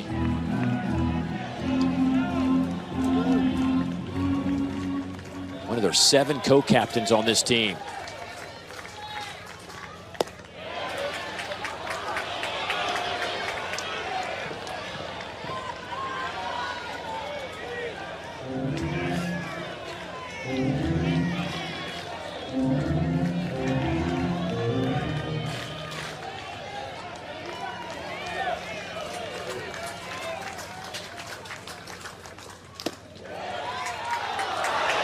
There's ball 4.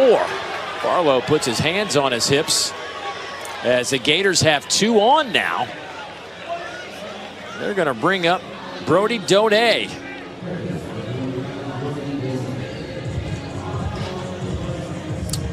Well, as good as this inning started for Barlow, the command has left him here at this point.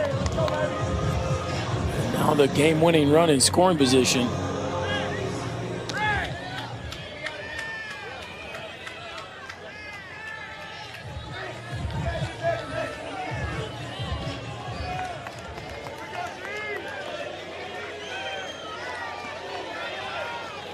Donay with a home run. Back in the 6th inning, a 2-run shot. He started him off with a breaking ball off the plate. Crowd getting a little restless. I should say they've been restless. Yes. Since the 2nd inning skirmish.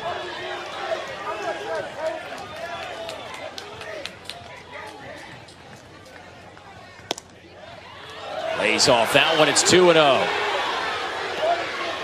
Those sliders just look a little off. You can tell Obertop trying to bring them back, and now Beckett's going to go have a conversation. That's 7 straight off the plate, Berkey. And they're not big misses. Obviously, we're not getting the replay looks that we normally do to be able to tell better exactly where those pitches are, but tell Barlow's very frustrated.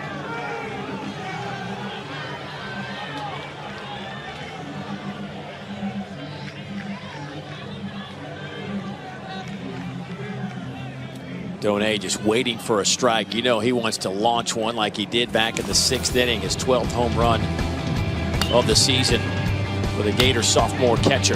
Boy, this feels like a long time ago because it was. Brody Donay adding to the Gator lead at that point. That is 6'5", 235 pounds at the plate. Eric Backett has seen enough. He's going to make a change. Barlow felt like he threw some really good pitches there, just weren't getting any of those called at the plate. And he will exit here in the 11th with 2 on and 2 outs and a 2-0 count.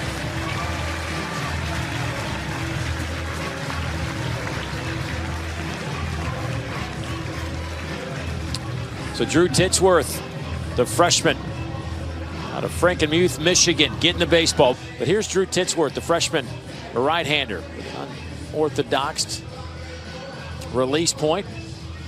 But he's been fantastic in his first go-round with the Tigers. 4-0 with a 3.2 ERA. 19 innings of work on the year, 26 strikeouts.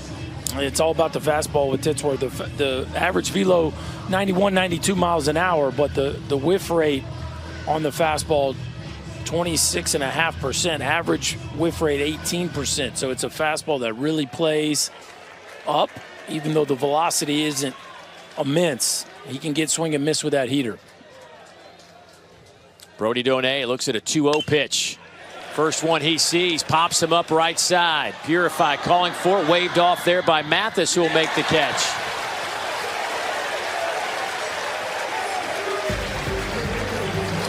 We will head to the 12th, tied at 9. Back in a moment.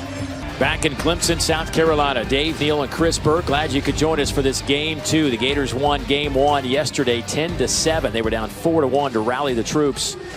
But they have their hands full today. It looked like they were about to win this one in the 9th. Cam Canarella with a 3-run shot said, no, thank you. We're going to tie this up, and then save the day in the bottom of the 9th with 2 on. A running catch against the wall. A remarkable catch, one of the best you'll ever see. And we have played on since then into the 12th inning, tied at 9. And again, apologies, we are having some technical issues, and we are just down to really 2 cameras this high home, and got one down the first baseline, and our folks trying to get things situated as quickly as they can. Frank Menendez making his 17th appearance, another young arm, 6'1", 230 out of Miami, Florida, getting the baseball. 1-0 on the year, 16 innings of work, and he struck out 14 but walked 12 in that stretch. He'll start things off with Jimmy Obertop. He looks at ball 1 up in the zone. Obertop with a home run in the 6th inning for his only hit. He has a walk and 3 strikeouts today.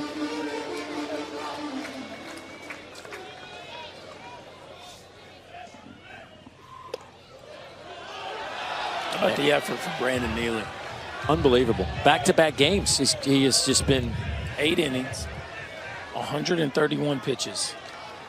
And today, obviously without his A+ stuff, just hung out there and gave them all the chances they could ask for.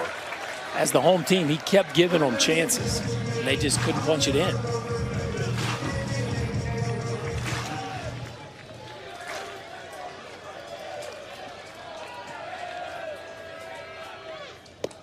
big swing from Obertop, who has 22 home runs on the season. Fifth-year senior out of Michigan, transferred in. Played for Coach Bakich with the Wolverines. Fouled that one straight back. Boy, when we asked Coach Bakich about what Jimmy has meant to this team, he just couldn't stop talking about his value to this group. And it's more than just the numbers, even though the numbers are eye-popping, especially from a catcher. But the leadership and specifically how he handles the staff, so valuable.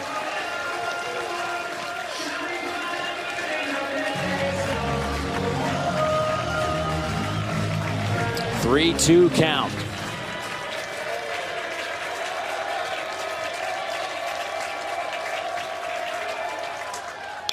Fouls it straight back.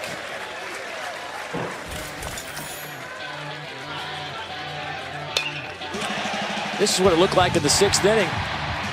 Back-to-back days where Jimmy Obertop has hit no doubters to straightaway left field.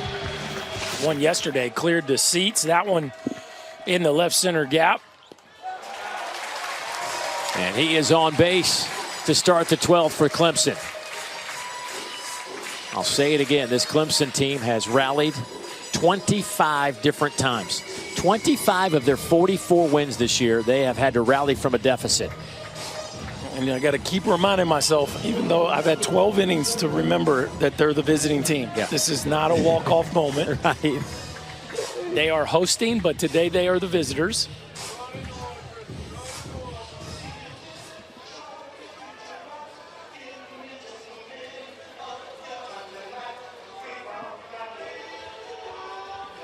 So Eric Bakich was just making sure he still had an opportunity to take an offensive timeout, and he wants to gather his troops together.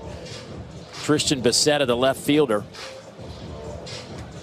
who was wearing the collar today with 5 strikeouts, coming to the plate. Yeah, so this tells me that we're contemplating a bunt here. And Becerra, big day yesterday, but it has been a rough one today. I think 5 we go. Is that Platinum Cerrero? Gold. Sombrero gold. I don't know what that would be. It's a lot. It's a lot. It's just a lot. More than any one man should have to deal with. That's right. So right. maybe time to lay one down.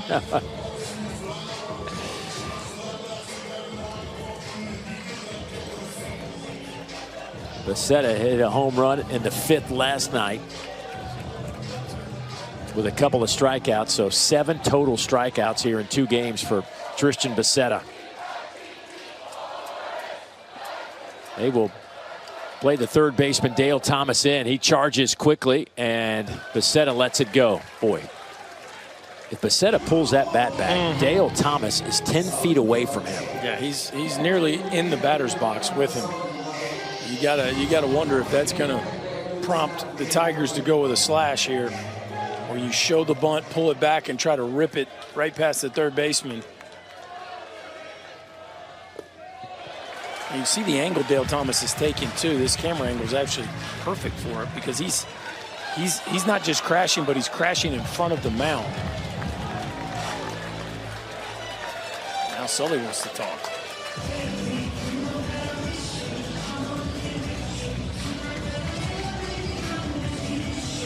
He's seen enough. He's going to make a change.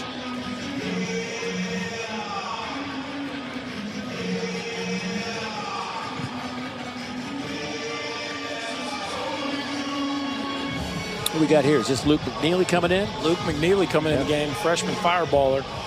Another freshman coming into a super regional in the 12th inning We'll step aside. Back in a moment. It all starts on Friday in Omaha. 2024 Men's College World Series. Dave Neal and Chris Burke. It has been a long day, but a great day at Doug Kingsmore Stadium. We have seen just about everything you could absolutely want in a baseball game. We're in the 12th inning with Florida 1 win away from going to Omaha. Clemson trying to stay alive and force a Game 3 tomorrow. And our cameras are back. We're back. Good work, man. That didn't take long at all. No, did you miss me while I was gone? No, not really. No. Climbed up the ladder. Maybe somebody could pull the plug on one of those cameras and go back. Came back down. Here we are. We're back. Thank you for all the text. I know everybody was very concerned. We're back. 2-0 count. Luke McNeely getting the ball to freshman right-hander. Starts things off with a 91-mile-an-hour heater. 2-1 now. The count to Becerra. Average fastball velo from McNeely. Just a click above 93. He can get it up there to the 96-mile-an-hour range. Pulls the bat back, and that one misses inside. It was the slash right there.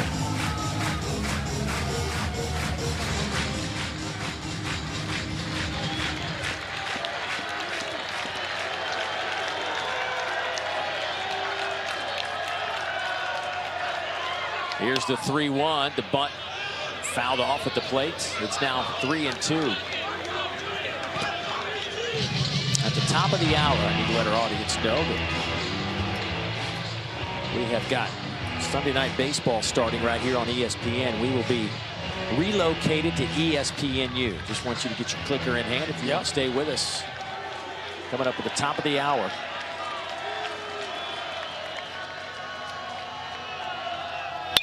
Ground ball to the right side. This could be two. Shelton's turn is in time. 4-6-3, 2 outs here in the 12th.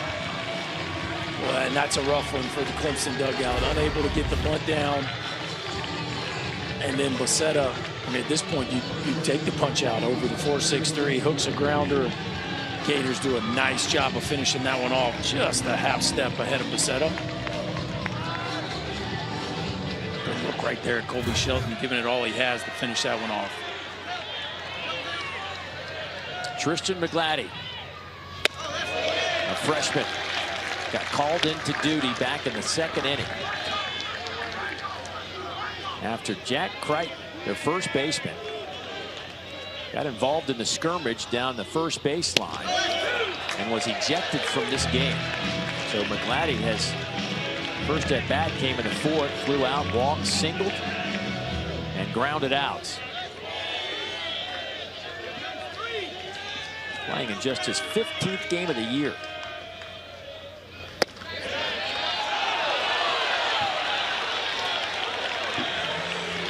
Two and one to count.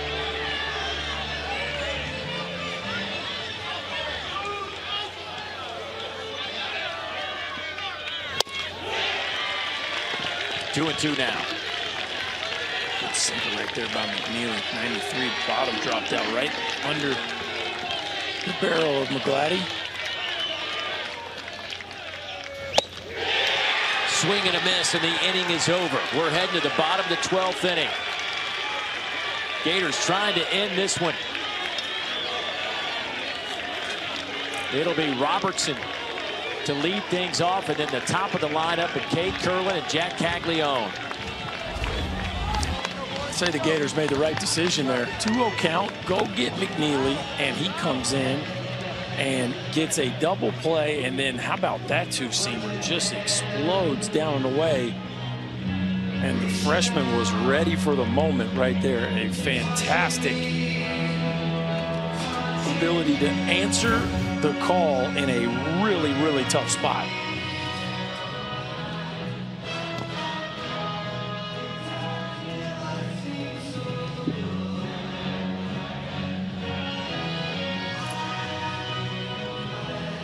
Boy, a lot of discussion going on in that Clemson dugout, how we're going to approach the bottom of the 12th inning. And certainly this has been a long day for everybody here, but it has been a highlight reel after highlight reel game. One of the best we have seen in the Super so far, although there have been some good ones in Chapel Hill. Berkey, at this point in the game, I mean, Florida's had time and time again to come up and try to get this thing over with, and they haven't. I'm just curious from a mental standpoint, what do you think that dugout's feeling like right now? Well, I think here's the challenge in extra innings. Everybody wants to end it with one, especially when you're the home team, right? Sometimes the visiting team, it's easier to play a little offense, get on, try to manufacture a run. With the home team, especially in a tight ball game, you got to avoid the temptation to try to get it all in one swing of the bat, especially for a Florida team that leans so heavily on the home run. I want to remind you guys that coming up here in just a matter of moments, we will be switching over to ESPNU for the conclusion of this game. Sunday Night Baseball, Dodgers-Yankees coming your way at the top of the hour. But hopefully you can join us over there on ESPNU. This has been one of the best baseball games that we have seen in a long, long time. So many storylines at play in this one. Florida trying to get back to Omaha. Clemson hadn't been there since 2010. Can they find a way to keep this Super Regional alive? Time will tell as we head to the bottom of the 12th inning, and Michael Robertson to lead things off against Drew Titsworth.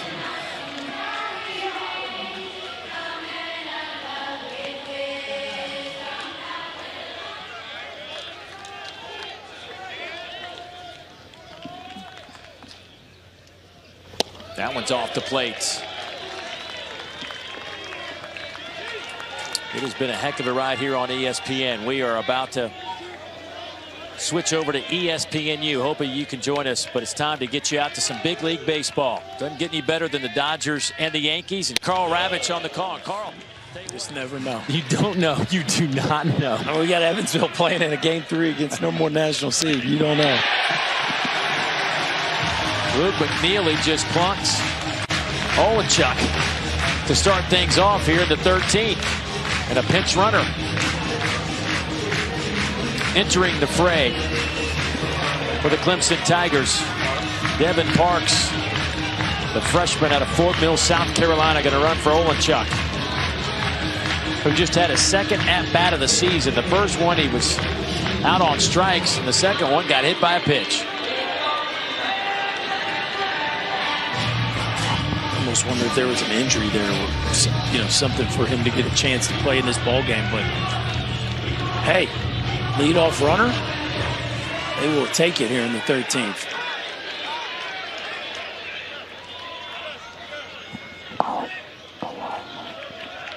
Do you play for maybe a sac bunt to try to get a runner in second, or do you let Purify swing away here? Eric Backus has one left offensive timeout remaining, and he just took it. Yeah, I think you bunt right here. Purify, I can't imagine he's running great after the collision last half inning. And you got the top of the order. You want to, if he's not running good, McNeely's sinker, the last thing you want is a double play ball right here. I think you go ahead, just because of I don't usually love the bunt with a runner at first base, but I think game situation here, it probably makes sense.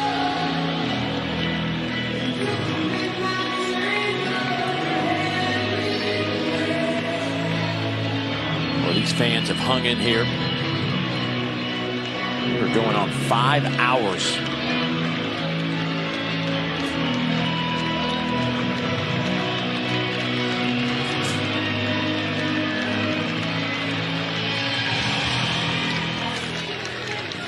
I'll say it again, these Clemson baseball fans have been clamoring for moments like this for a while. Go back to first. Oh, no. Got him. Wow. Donay came out of that crouch and threw a seed down to first. And this is the risk you run. Anytime you get a runner on first base, he's trying to get a good secondary, trying to get a good jump. Devin Parks, a freshman. You know he wants to make sure he advances on a ball that's down, gets caught leaning towards second base. Donay, snap throw. Heyman with the snap tag, and he is out.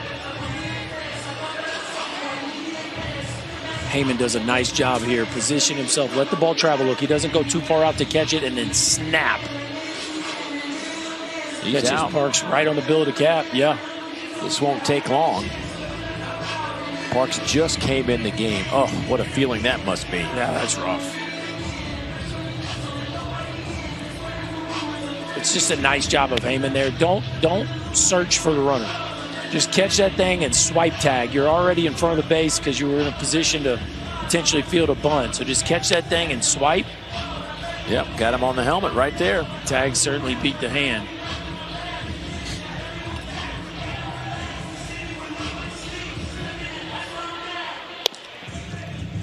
Again, they should just check with us. The Dave Neal hotline would come in handy right now.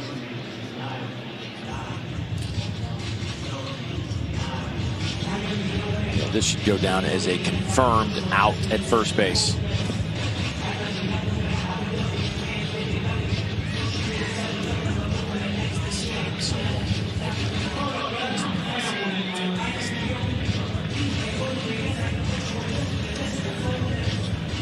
I have no idea why this takes so long. I mean, it was clear as day. What are we looking at? I'd love to know. One of these days we'll find out.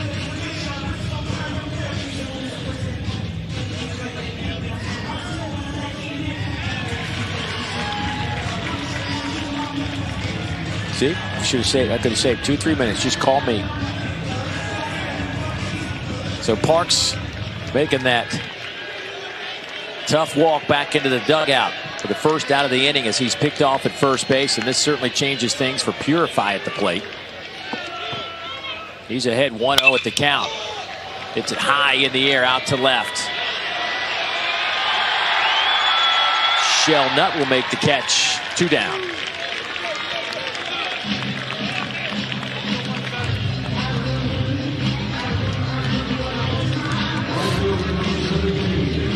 And here's the top of the lineup, and Alden Mathis.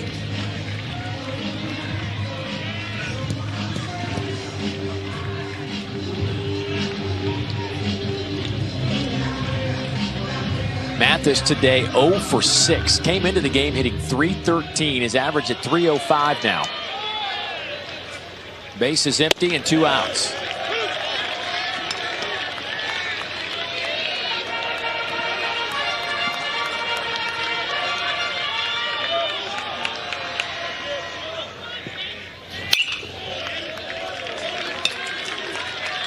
Hinderlighter's on deck.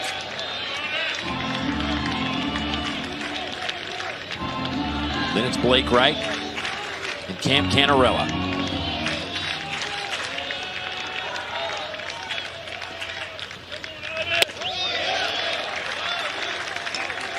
One and 2 now to Mathis. Luke McNeely, a freshman right-hander, on the mound.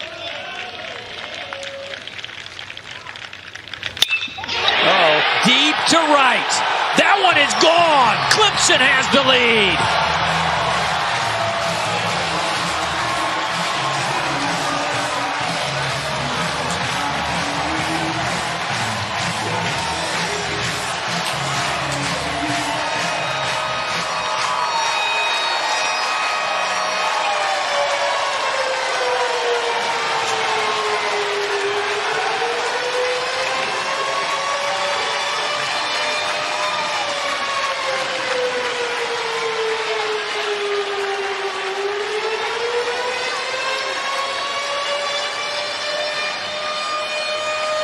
Mathis was 0 for 6 and just gave his team the 1-run lead. It's the Tigers' 4th home run of the afternoon. Well, the do factor was heavy with Mr. Mathis. As you said, Dave, it's been a rough afternoon, but you can't keep a good man down too long. A no-doubter, a sinker that did not sink, and that one gets launched. And I don't know if the bat spike was too much or what we have here, but it looks like there's a meeting to discuss an ejection.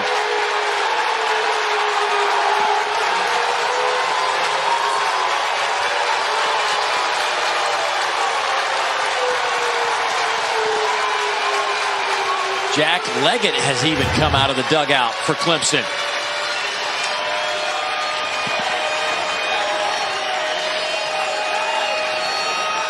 I think they just threw out Alden Mathis for that bat flip, toss, whatever it was. Now, both teams had been warned.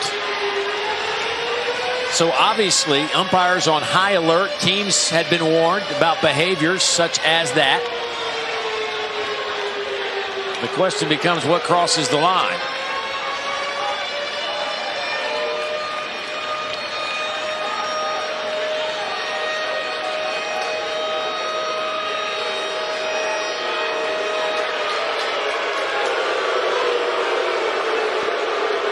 When Jack Leggett was like way out of the dugout. And then Eric Bakich came out. He had to get the crowd revved up. They are, I don't know if it's Mathis. If it's Mathis, he. He just retreated.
Again, I wish we had better communication. I mean, it's at this point, it's very disappointing with so much going on that we really don't have any contact with our umpires, and he just threw Eric Bakich out of the game, too.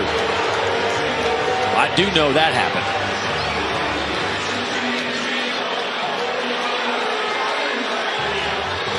So I assume, and I hope to get some clarification, that Alden Mathis was the one they threw out earlier, and Eric Bakich still trying to get out to Billy Van Raphorst.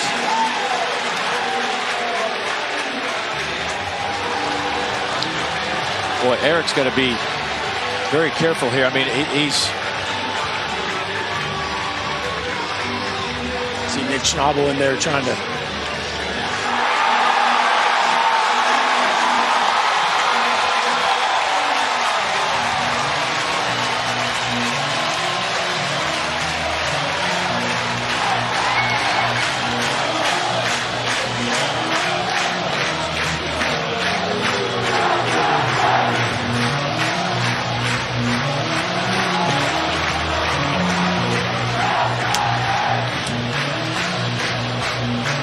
So this is what we do know.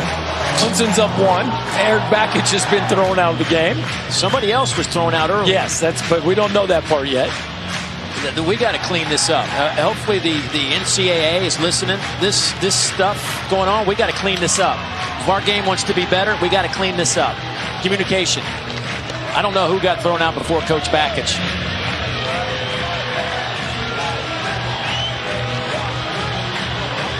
I wish I could give some definitive answers. I'm just assuming it's probably not the greatest to assume this, but it's got to be Mathis over the bat flip.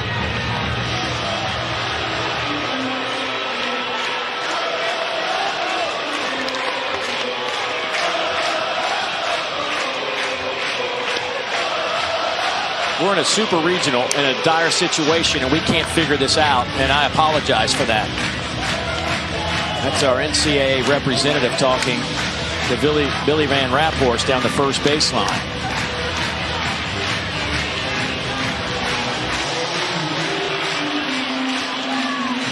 As soon as she gets that information, this is what we're doing in today's world of technology. This is how we're getting our information.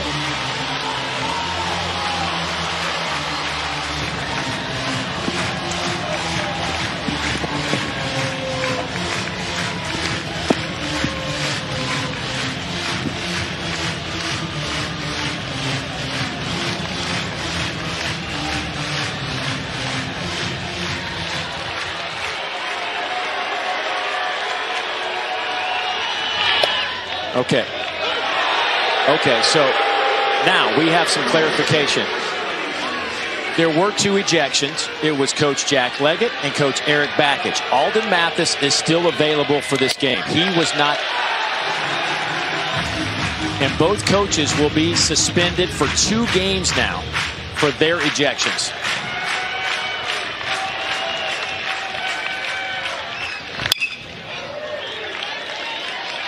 That one's foul back. Jacob Hinderleiter looked at 93s behind 1 and 2. Wow, how about Coach Bakich and Coach Leggett getting thrown out? That's a lot to take in. I mean, the meeting after the home run, you just assume there's something that happened in the celebration that would warrant the meeting.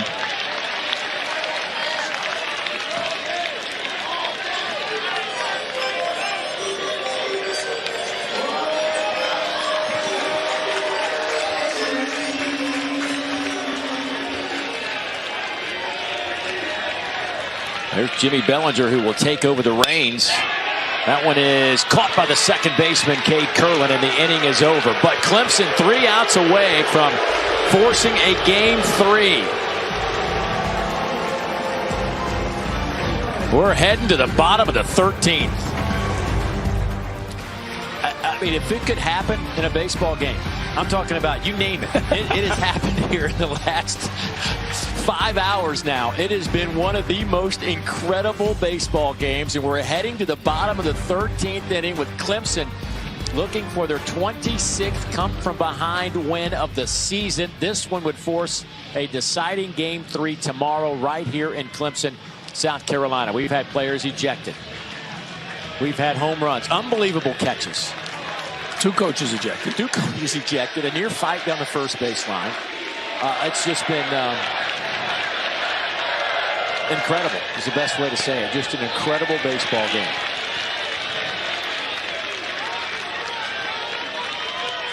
Luke Heyman to lead things off. It's 5, 6, and 7 for the Gators here. Heyman, Shelnut, and Thomas are a combined 1 for 14. Ground ball to the left side. Hinderleiter can't come up with it, and the Gators have their leadoff man on base. The first hit of the day for Heyman. He's now 1 for 7.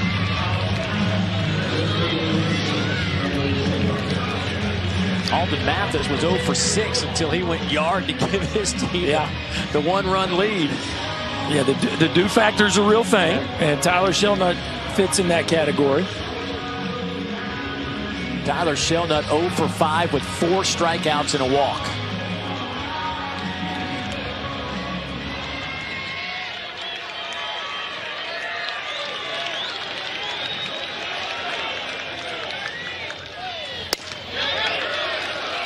That one's off the plate. Ethan Darden, who has been a starter for this Clemson team.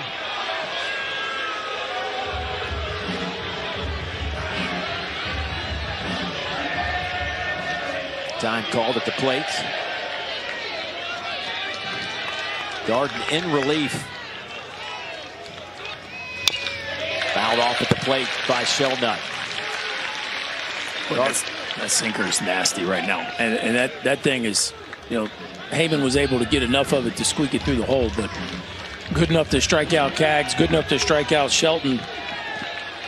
The double play is always a possibility with that 2-seamer. That one's shot out into left field. That's a base hit. They'll be at first and second now. So Shelnut will be at first. Heyman is at second. And here comes Dale Thomas, the senior third baseman. Another guy in this lineup who hasn't swung it very well this year, but does have a base hit this afternoon. They decided to pinch run for Luke Heyman. Interesting they didn't do that immediately, because that's a ball that I think a lot of people would have gone first to third on, a ball deep into the left center field gap. Heyman thought about it, put on the brakes, but they will go pinch runner here. And now the Tigers have their hands full. It's Jalen Guy, the senior out of Greensboro, North Carolina. Transfer in from Liberty. Will be out at second base now.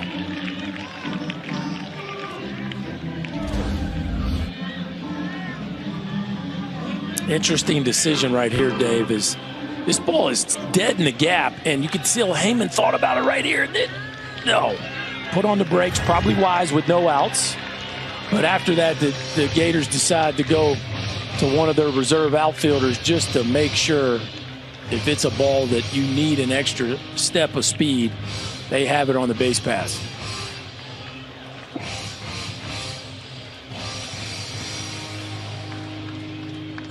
And now if you're Clemson, you're talking all kinds of bunt defensive strategies right here. Florida's thinking about all the different options they can do. And of course, we've already seen what happens when runners get a little aggressive with their secondaries. You always got to be aware of a guy bunting through a ball and a back pick happening right here. Nobody out and 2 on. Let's not forget the old hidden ball trick somewhere in here. Clemson's already pulled one of those off in the regional last week. Dale Thomas with 5 sacrifice bunts, which leads the team. He will square up, pull the bat back on ball 1.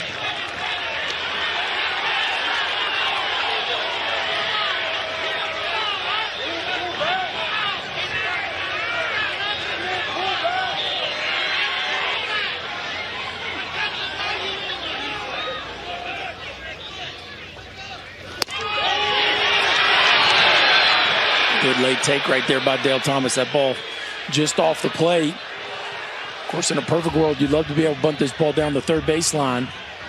And you got a freshman with Claddy at first base. He really needs to be uber aggressive coming downhill. I think that little girl was a little upset with that last call.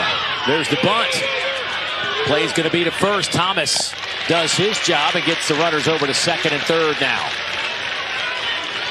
And Brody Donay coming to the plate. The Gator catcher with a home run earlier today.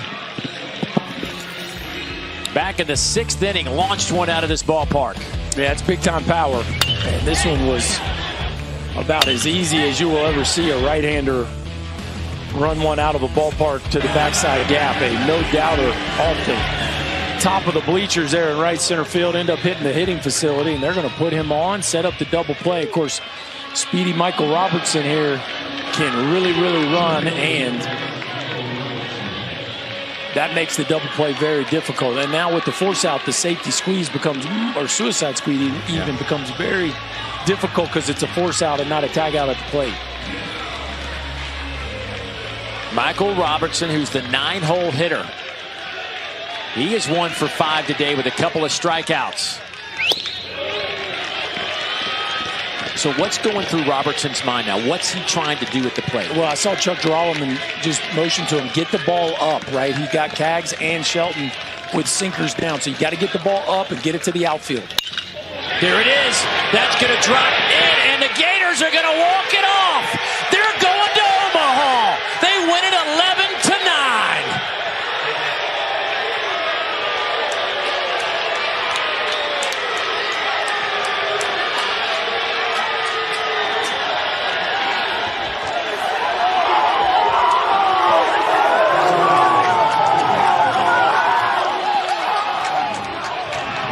Florida picks up the 11-10 victory in one of the most dramatic baseball games you will ever see.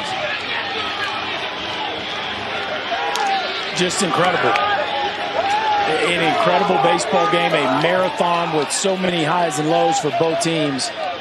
And for the University of Florida, a team that was the only 3 seed out of a conference that got 11 teams in the NCAA tournament, 13-17, 1 game above 500 entering the postseason.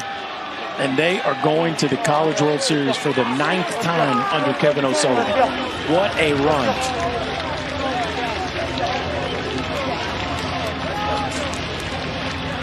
A team that barely got into this NCAA tournament.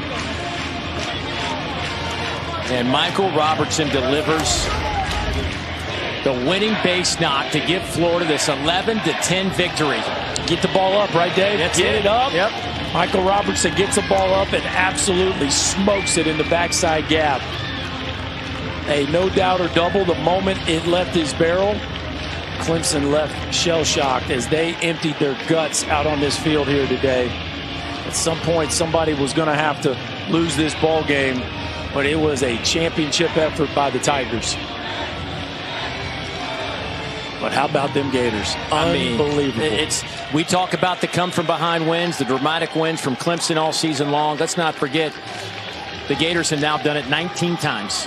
12 of their 13 SEC victories were from come-from-behind style. And they pull it off here. And you can't forget the effort by Brandon Neely. No.